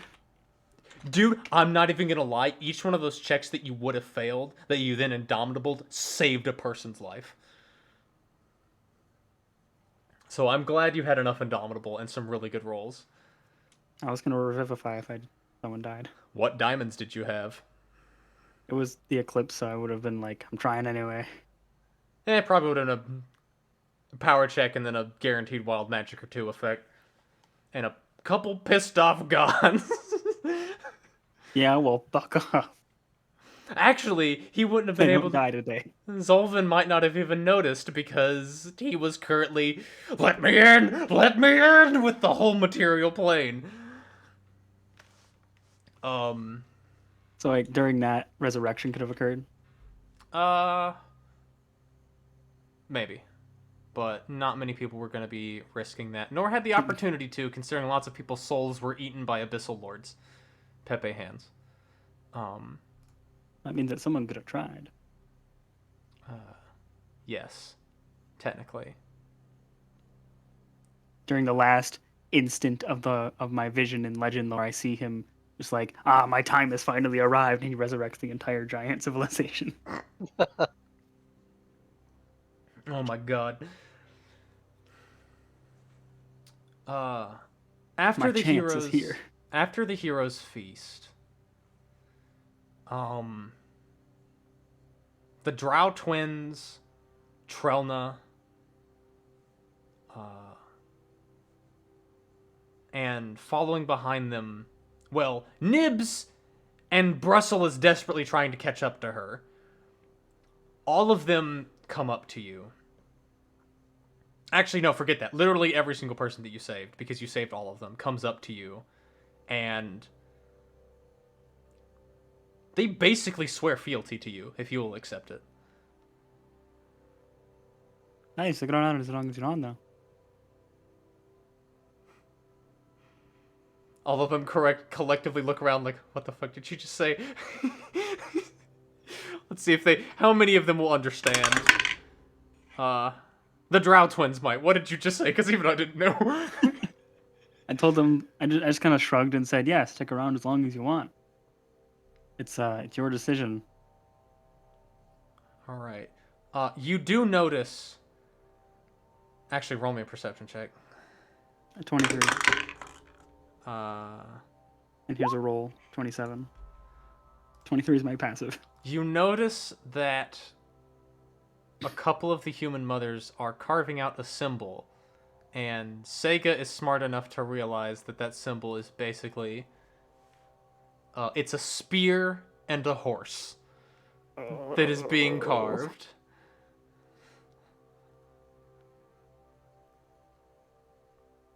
Said you wanted to be a god. Here's your following. I go over there and take that from them, and no. And I'm gonna like look it over, like, and try again. Make sure cooking's involved. I'm very, very clear with my words on this. Hold on, okay, hold on. Noting this down. I'm very clear on my words. Like the horse, the spear, that can be very, like, as long as cooking is like equivalent to those things. Try again. Otherwise, I will not be happy. Symbol must involve spear, horse, and in capital, cooking. I don't care if it's like a specific meal. I don't care if it's like just a food and utensil, like a food plate and utensils. Like instead of a skull and crossbones, it's a skull and cross spoon and fork with spear and horse on it. I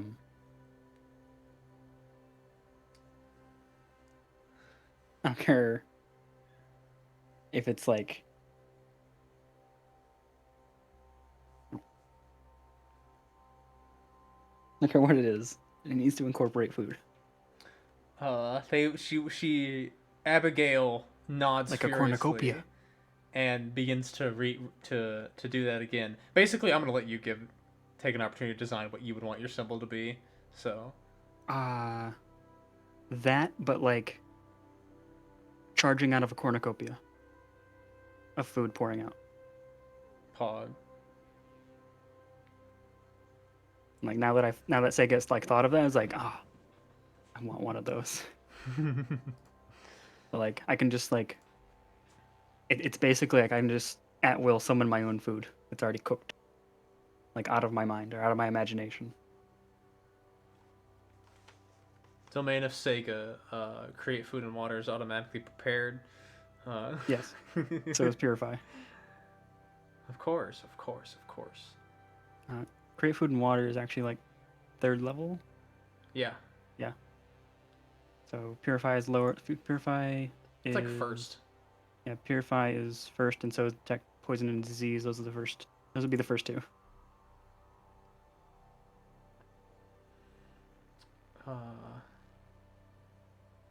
But yes, after all of this, Jorz is like, okay, well, I can take Shoo. everybody back now. So, Yeah, and she's basically saying shoo.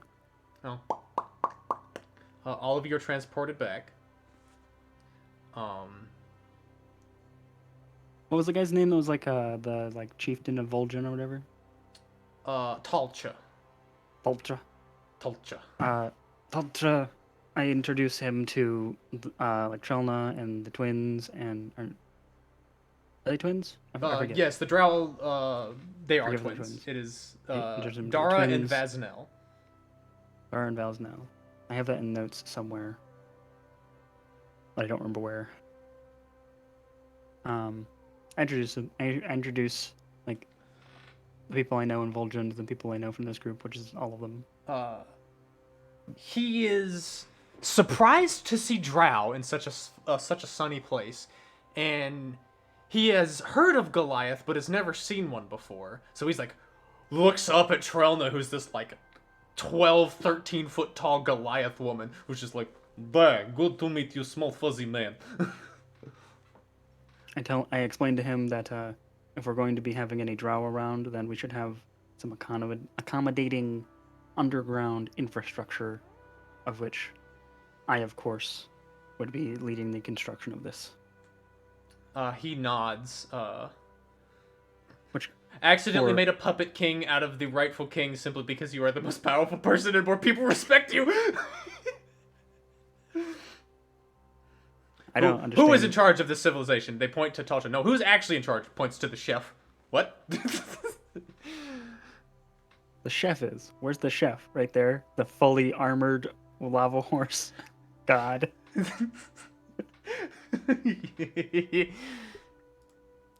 Ah, delightful.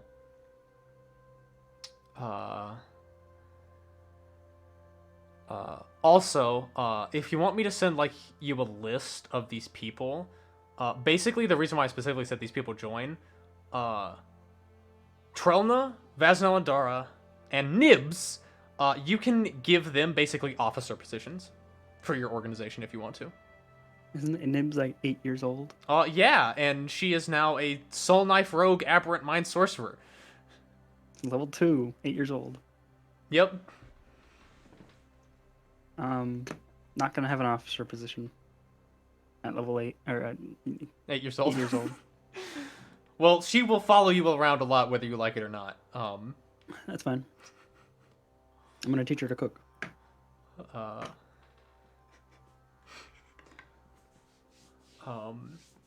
And as she develops like some kind of like psionics, like maybe she gets a psionic telekinetic feat, she can use that to cook. Casually cooking with 3 pans at once. Goddamn right. Gonna be able to keep up with me. She'll be a hell of a line cook. Yeah, so am I. I'm 3 chefs.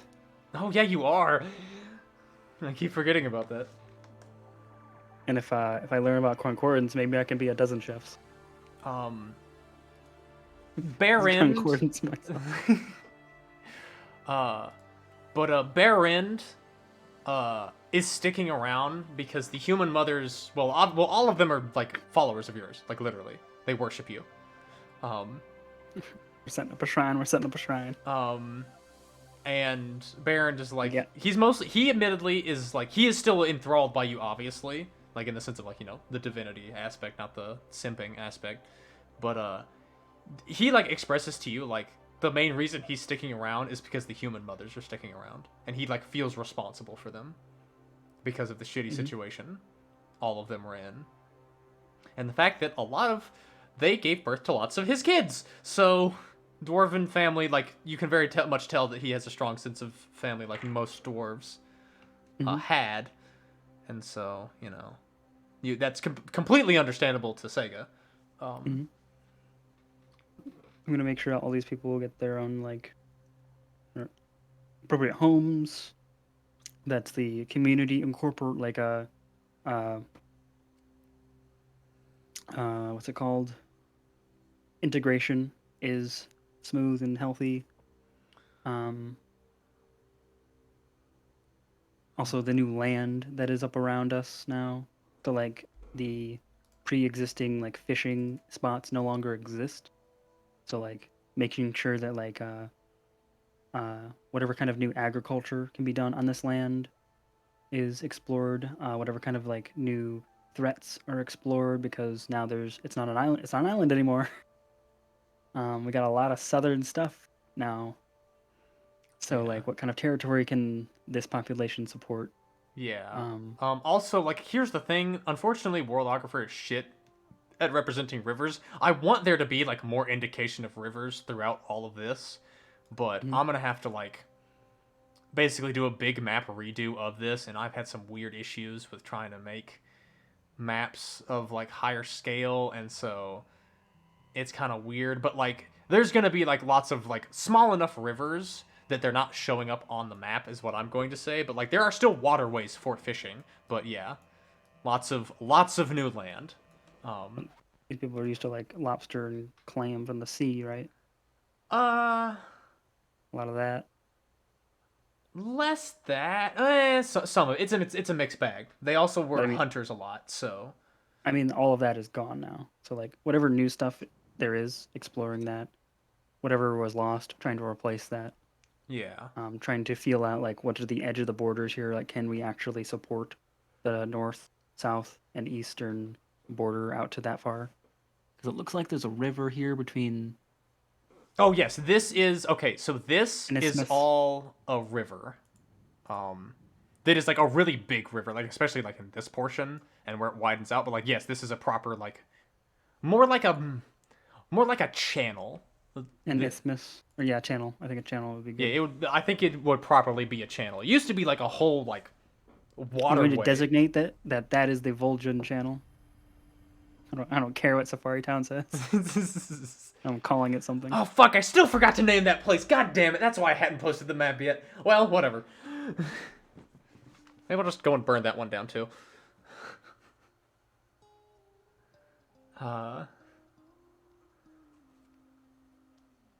But yeah, the integration actually goes pretty smoothly because lots of people of Vol'jin are survivors, and the people that you are bringing here are, well, survivors of horrible things, and so yes, there's a lot of Saurian and lizard folk. There's a huge cultural clash, but the people of Vol'jin can look in these people's eyes and based on their body language and tell that they have been through some shit. And Vol'jin, my goal for Vol'jin is to be able to become a melting pot. well, you're already taking steps towards that because now a dwarf, drow, a Goliath, and certainly more humans than there were here before have been added. For a lot of people in this civilization, this will be the first time they have ever seen drow or Goliath. So, Make sure from the foundations, I want to make sure this place is very walkable. Like you can walk to wherever you need to get to. I don't know if you understand what I mean by that. yes, but like that was already kind of a thing, but like weirdly because there weren't roads. Like there were no streets or roads. It's just buildings and like places were set up around and the people are able to navigate between these buildings. For the people who just joined, it'll be a bit harder, but I'm above character, kind of expecting Splitco's character to be introducing something like automobiles into the world eventually. oh, God forbid. But maybe, actually, I think he said something about that, but like for personal use, not for like widespread use. Okay. But I'm not sure on that.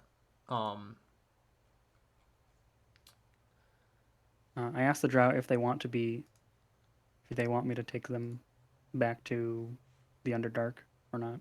They both in unison. Fuck the Underdark.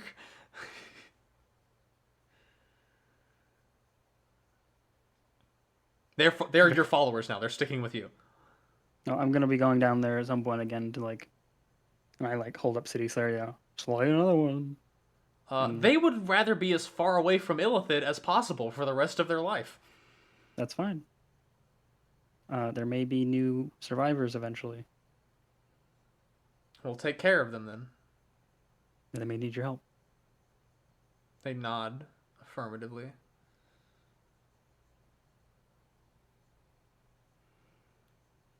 Oh yeah, we also City Sailor had more buffs because you did that whole thing. Do you want it to be related to some other wild magic shit that went on? What do you want it to do? Summon a copy of myself.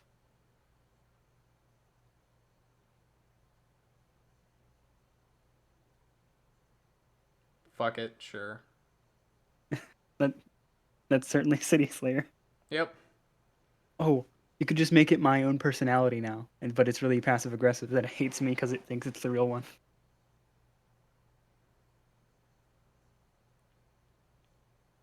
That's pretty funny. I'll be terrible at remember role playing that, but you also use your spear more than City Slayer, so. Why is my sword posh?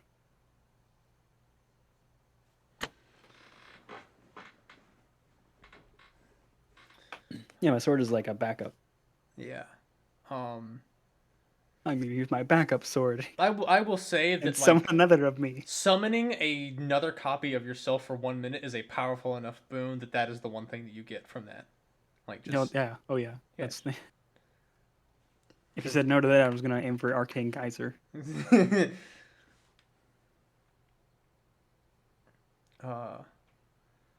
Well, at this point, we also have now summon- gotten you caught up to. I can also summon Mr. Slaps. Yup.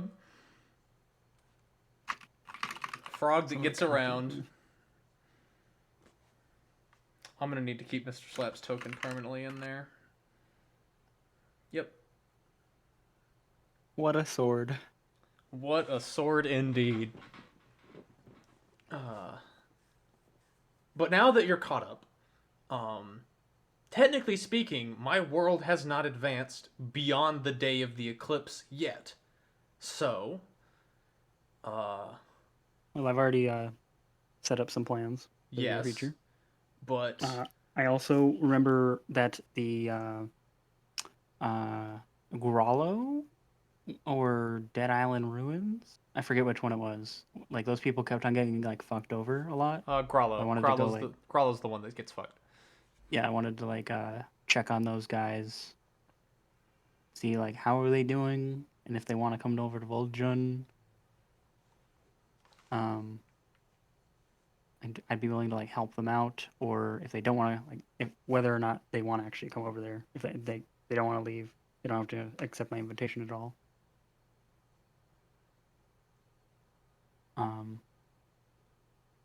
Setting up my domain. Teaching Nibs and I guess teaching a couple of people how to cook some of the town's preferred meals. Brussel will also attempt to be taught, mostly because Nibs is hanging around you so much that he wants to try and keep an eye on his chaos entity of a daughter that he can't control at all. But also because he did enjoy cooking a little bit before he was, kidnapped. But yeah, he's willing to help out. Mm-hmm. Even if he's also expressed because he's seen you cook. He's like, even if it's just cutting up potatoes and peeling them, setting pots of water to boil. Like basically, he's offering even if it's just doing the prep stuff, he would like to help. Mm-hmm. But now you can properly, with having these survivors saved and all of them following you, you can properly start your. You were doing a merchant guild monopoly, right? That's what you're doing. You properly have that set up at level 1, so you can create your domain for that and assign officers.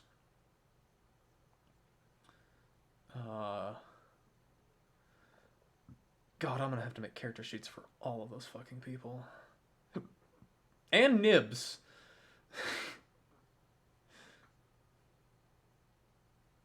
Because she technically has sorcerer levels and soul knife rogue levels. Fucking kid. Love Nibs. She's great. I can't believe you almost killed her. I'll be real. That was ballsy enough that I was so down for it to happen. I was like, hold on. We need to properly go through this. It was very close. Yeah, I it was understand very why. close. I understand why completely. Just was really surprising. I'll be honest, there was a couple of wild magic effects that if she did roll them, rather than doing that wild magic effect, it was going to cause her to turn into an Illithid. So you definitely would have killed her if that happened. Actually, I think what it would have been is if she had rolled the Surge, she would have turned into an Illithid. Well, definitely that, but maybe something else. Wild magic psionics. Yeah, pretty wild, isn't it? Hot. It's me slapping myself for that terrible joke.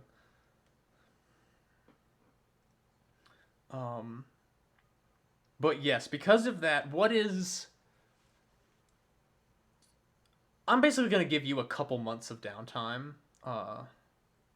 What is like Sega's first couple of objectives that she wants to achieve? Knowing that the world is going into an age of chaos, try and be a center of stability and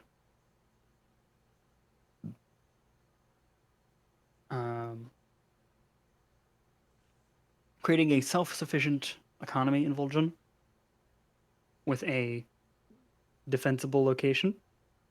So, building up some fortifications, setting up an army if I need to, that I would need to, so that the town can protect itself. It doesn't need me to do it. As well as doing some lore stuff around like domain lore, to like research like what things are going on in the world at post eclipse, what crazy shenanigans are going on now that I should like be most aware of or be able to take advantage of.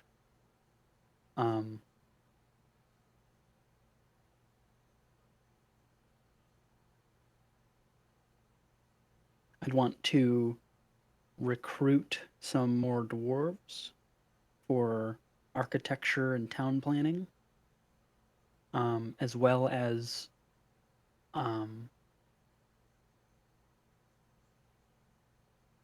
don't want just dwarves for that. I want them for like the sake of stability consulting, but like with a melting pot idea, I want to make sure that Vol'jin's original identity is preserved, as well as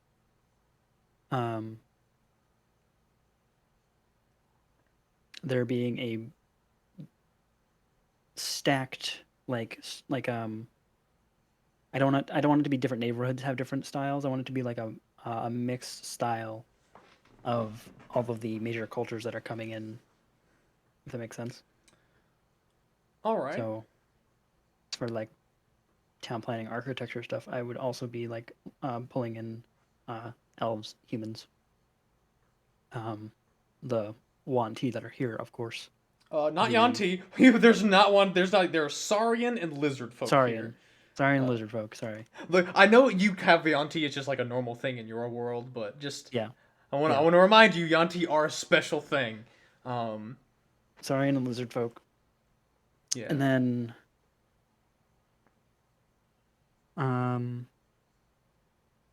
seeing what kind of locations I can actually establish for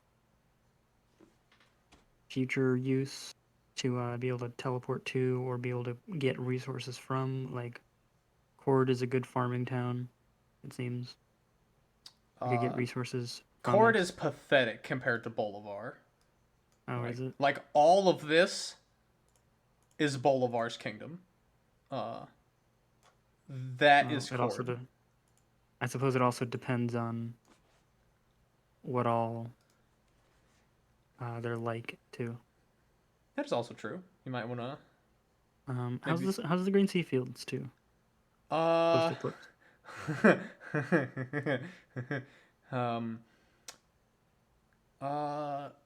There's gonna be okay. So you know how I've mentioned one of my post-eclipse plans has a lot of warfare involved.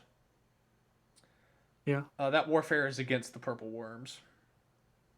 Okay. That are now possessed by a bunch of undead spirits. So update on that coming soon. How are the orc clans in the Badlands? Are they being ravaged by that? Hold on. The Badlands actually aren't being affected by that much. Weirdly, after the rampage of the worms, they seem to all go back. I'm just telling you this above game because it'll be very easy for you to figure out.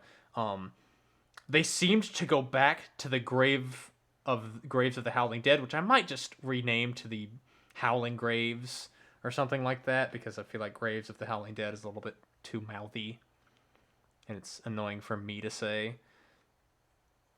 But there's also update coming soon on that with the crusade that is being launched from the wall, that is going to be based out of Havast, that is going to be combating the mass undead problem that is evolving here and also here. All right. On the front of my own religion being founded,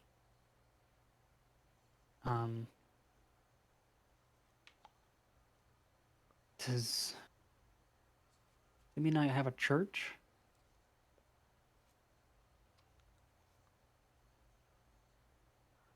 Sorry, what? Does that mean I have a church? Could people purify holy water? People create holy water on their own here because of my own religion following. None of your followers know how to make holy water. So they would have to figure out how to make that and then try to make it. So, but you also don't know if it'll be holy when dedicated to you or not, because that hasn't been attempted yet.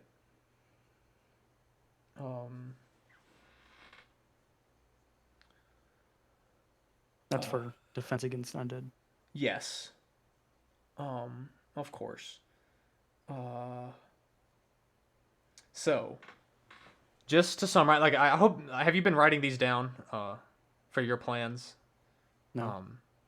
Because, like, this has been good, but I feel like another proper, like, downtime activity, domain action kind of session will be happening in the future with Sega. Sure. Because your plans are not necessarily, you know, like, one day, one and done, you know, a couple weeks. You've got, these plans are going to take... How is Growlo? Growlo's fucked. Growlo is a shithole and awful. Are the people there willing to accept my invitation? I will have to think about that, frankly. Do they seem like people I'd want?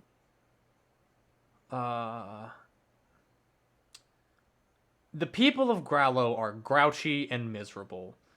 Lots of the people who, like, here's the other thing. The people of Growlo, like, will straight up tell you, Growlo used to be a way bigger town. Growlo used to be way bigger and way nicer, but it is now a shithole.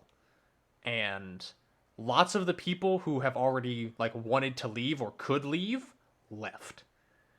Some of them want to leave, but they are literally cursed. Like, not even metaphorically, they are literally cursed to stay there.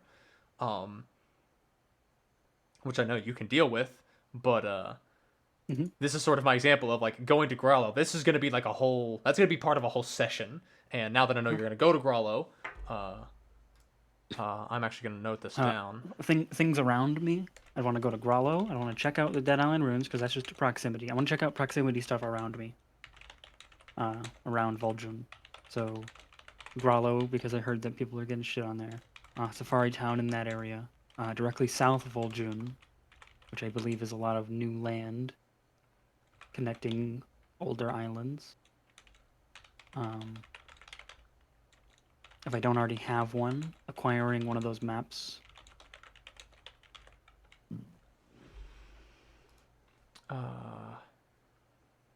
Okay, you also want to, like, just building up Growlo, or building up Vol'jun.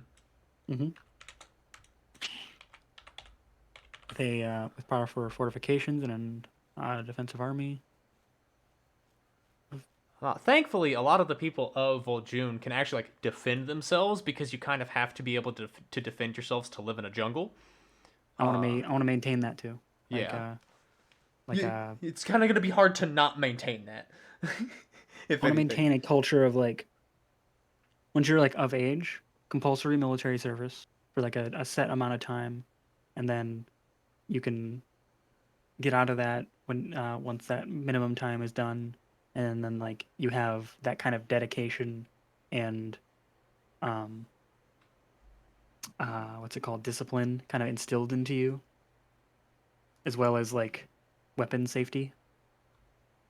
Like, every citizen would end up having weapon safety stuff? Well, just straight up, most every single citizen already knows weapon safety because by the time you're old enough to shoot a bow or draw a sword, you've been taught how to hunt in Vol'jun. Just straight up. Mm-hmm. Like this town is a town of hunters mostly. There's a difference between like, there's a difference between like military grade weapon safety versus what your uncle taught, what your dad and your uncle taught you. Yes, that's true, but I'm having just enough trying to like raise that bar. yeah, that's all. you want to raise the bar, but it's gonna be way easier to raise that bar because the bar is already like almost there, frankly. Yeah, I want to raise that bar and like set up a system to maintain it there. All right. Okay, that's So I should end up with a population that like there's a standing army, they're fairly young, and then everyone else also has weapons and are well trained to use those when they need to. Oh yeah. Oh, hold on. Also, because of this, I'm gonna need to roll on the follower chart. Hold on. Can I roll it? Yes, you will roll it. But what would this? Okay, so strongholds and followers is about a stronghold. Technically speaking, there is a Yanti temple that is being used as like the governmental base of control. You could keep that as a temple for the like literally the temple stuff. You could turn it into an establishment.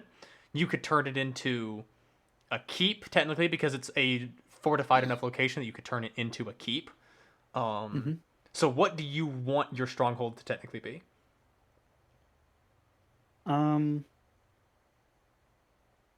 What do the Saurians and lizard folk want done with the temple?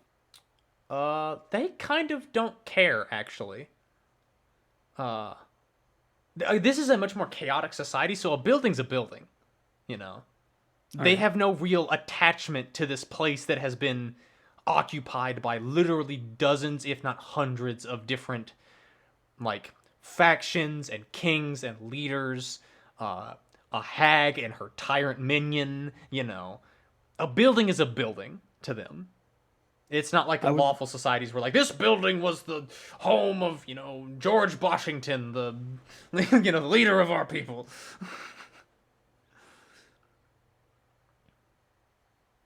I think I would want it to be...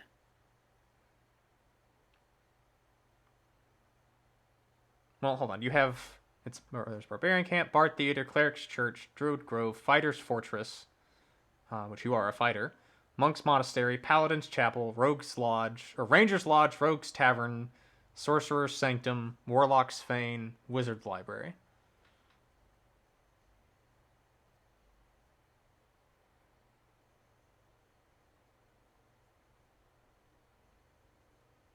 Turn it into a keep first. Okay. So, I think that's technically a fighter's fortress. Hold on. Probably. And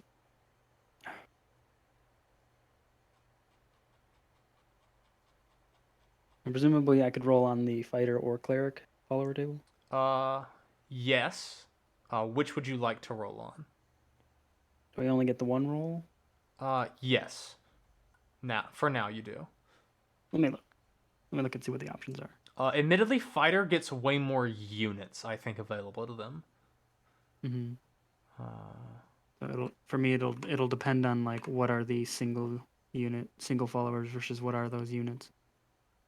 So let me go look at cleric. God, I still love the Druid Grove's art. Sorry, I've been looking at lots of Druid's Grove stuff because shocker. Fuck you.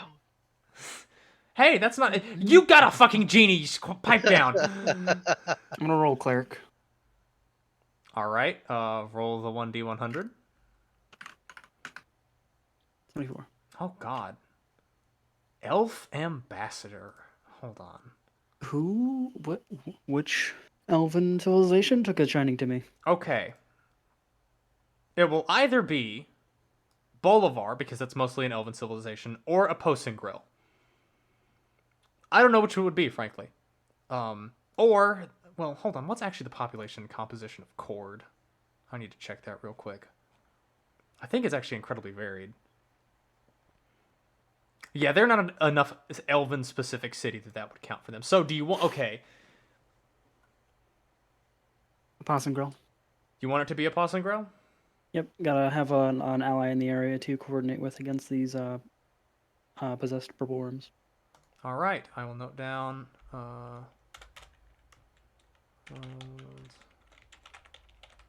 They love my cooking.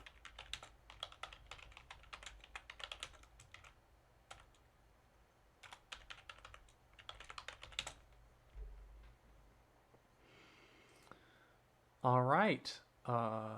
So that is I'll need to come up with that elven and best. Fido, what if I made it barf? No, barf is mine.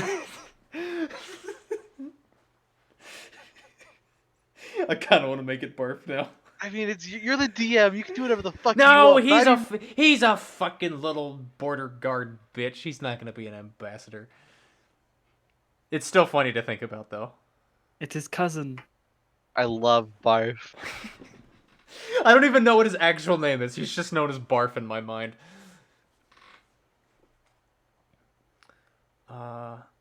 Okay. So that is that taken care of. So, I'm definitely looking forward to us doing this downtime session, but considering this is going to be a bit more like long-term kind of stuff, I need to figure out like kind of what has happened over the next couple of weeks and figure out, like, I know a lot of the results of what has happened because of the eclipse. And when you do your lore check, I could give you a lot of information about that. But I still need to come up with some other stuff. I need to more thoroughly prepare Grollo because I have notes about that place, but not like an expansive list of shit. As well as just coming up with literally any details about Safari Town and giving it an actual name. I can go there last. No, once I actually, like...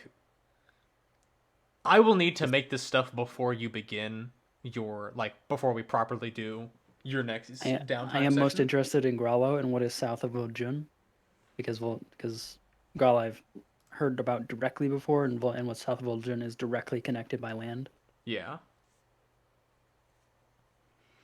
And I definitely have the priority to prepare that kind of stuff. And I think I am just going to keep it like as a one domain action is a week. So I'm just going to keep it standard for my world as well. First thing the Monopoly's focusing on is being able to have Ojun defend itself. And you are not technically in intrigue with... Yes, you're not technically in intrigue with anyone yet, although you will open intrigue basically with a Posted and Grill once the Elven Ambassador gets there. That's gonna be more like we're allies now, I think. Because have they heard of me yet? It's been a week. I've been here a week. We will see. It'll probably less be like your allies are more like, hey, we heard about you. You know, and then communications open up from there, but considering that Sega's not, an actual rat bastard, probably it'll result in allies. Yeah, and like, I can cast Legend Lore for them to, show them me. I don't know how that would work, but that would be fun. I know you Just can to, get like- it to work somehow. I don't know how, though. Like, okay, so, what are your qualifications? Well, I can cast Legend Lore on myself and show you. So they just get a montage of the past week. Which I think it's only been a week that I've been awake. Hold on, let me actually check. I Or haven't like opened 10 up my days or fantasy something. calendar in a while. Sega, the volcano was erupted. Oh wow, I'm way behind on when the technical day was. Sega has been awake for 11 days. I'm playing D&D, man. Playing D&D.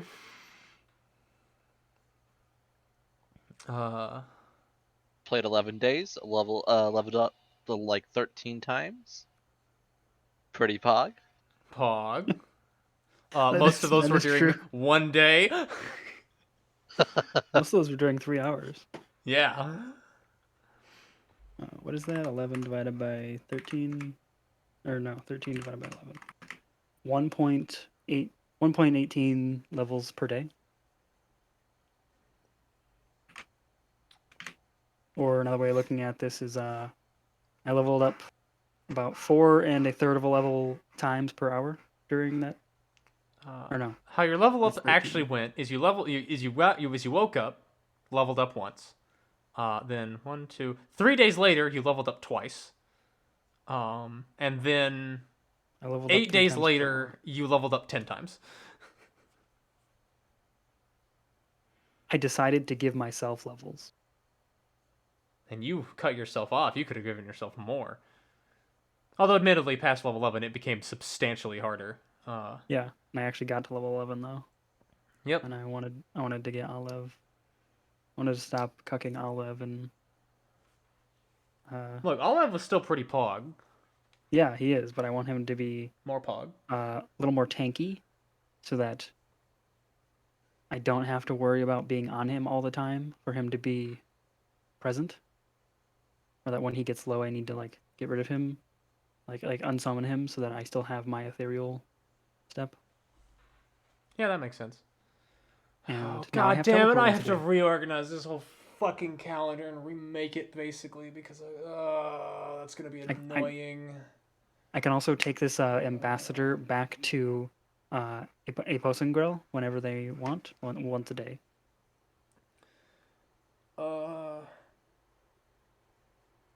Hold on, I'm just going to go ahead and make this note because I know this is going to be true. What's the note? See, here's the thing.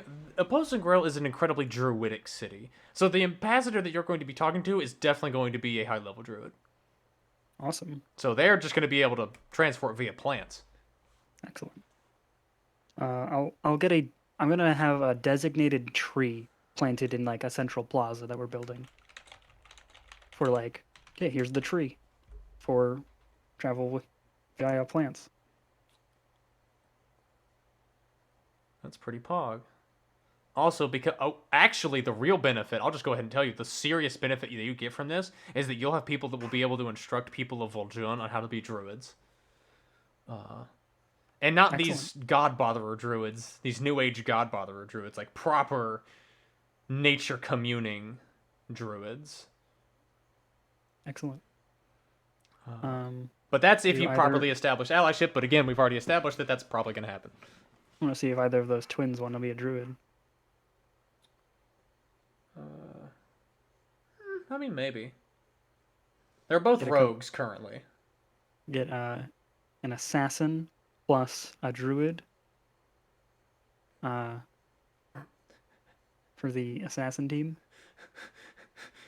Hey, Fido, they don't need to get a rock to get assassinate on their owl attacks. I don't have an owl. Yeah, you don't. I'm sorry about that. Never met the owl. I never met that owl. I just feel super bad because I egged you to get it so much because I thought it was going to be such a pog idea, and you did it, and then I just killed them. I mean, Get him, kill. they carried the first fight, so I'm proud of them for that. Oh, they were incredibly pog. You got to do what I did. Just make your pet into a weapon. I show you salvo. That is true. You did it once already. Don't worry, the Rock Flock plan is only in stage 1. Oh, God. The genie. Don't worry about the genie, man. It's gonna you take a fucking week to think about the genie. No, because now I'm done with working on Sega shit for a while. I'm just gonna be hyper focusing on the genie for the next couple of days. Frankly, I'm probably gonna get you a note on what's going on with the genie on Friday. Pog. That's my prediction. Did you like the art? Yes, it was very sexy. Exactly. And Andro. Did you enjoy watching that, Vido? Oh my god. When you rolled that one on the fucking the wild magic table, I fucking was on the edge of my seat. That was the first one, wasn't it? Yeah, That was the first one. Fuck. Aren't you glad it happened to Sega and not one of your teammates during the middle of that battle? I mean, You know, it only happened to her when she was literally surrounded by a swarm of purple worms. Literal millions of purple worms. I just handled it, too. It was funny. You know what? The only reason you literally didn't die there is because you got the one that was the everything can hear your thoughts within 30 feet, and because worms are so stupid and your constant internal and external screaming from that one effect actually immobilized them. I want to have that on a painting. That moment of pain and like, oh my god, I might die, and then I didn't. Because that was my closest moment to actually dying. Yeah, because like it wouldn't have even been a situation of like, you know, you have enough HP to tank it. It's a purple worm eats you and you dissolve in their stomach because you're immobilized in pain for a minute. And then you're just dissolving I'd inside heal of a them. D4 health every round. Like that would save you. but it would have been kind of like, I don't know, Heartburn. somewhat poetic because of the fucking you destroyed a whole Illithid city with purple worm poison, and then you get dissolved by purple worm poison. I mean, that purple worm stinger doesn't fuck around. That did 75 damage. Nah, I got hit once. Yeah. With a And then I stinger. shrugged. And then you just didn't care. Yeah, I was able to heal it. Yeah, that was pretty 16 of wild. those, I don't think I would have healed that. Okay, so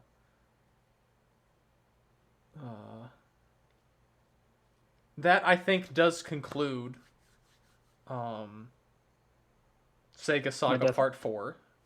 My death ward wears off after 8 hours. Oh, mine does too. Fuck.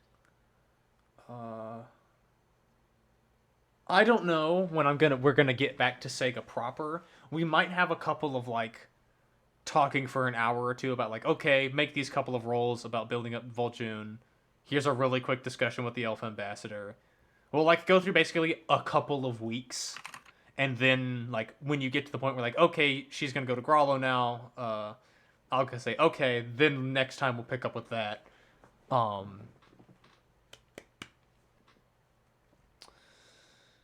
Man. I mean, the next time I'm playing, I'm probably gonna have a visit from Hayes. Probably actually. But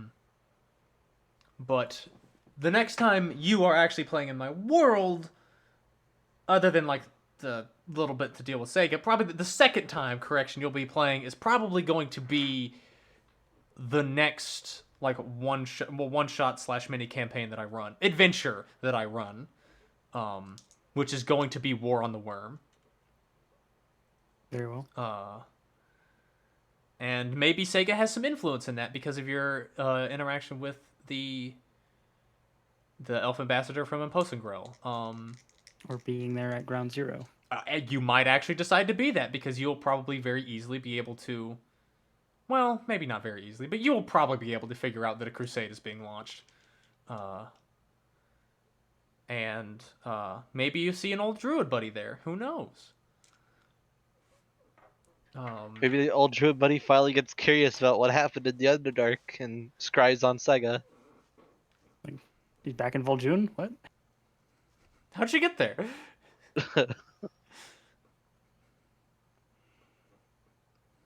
People are bowing to her. Holy shit, she looks a lot stronger the last time I saw her. You wouldn't even be able to tell that. She's just gotten more wise. But yeah, I think I'm going to end the stream. No, I did not mean to click the NVIDIA. Fuck you. Well, that was a good nearly 5-hour stream. I did not expect it to be that long. Goodbye, Internet.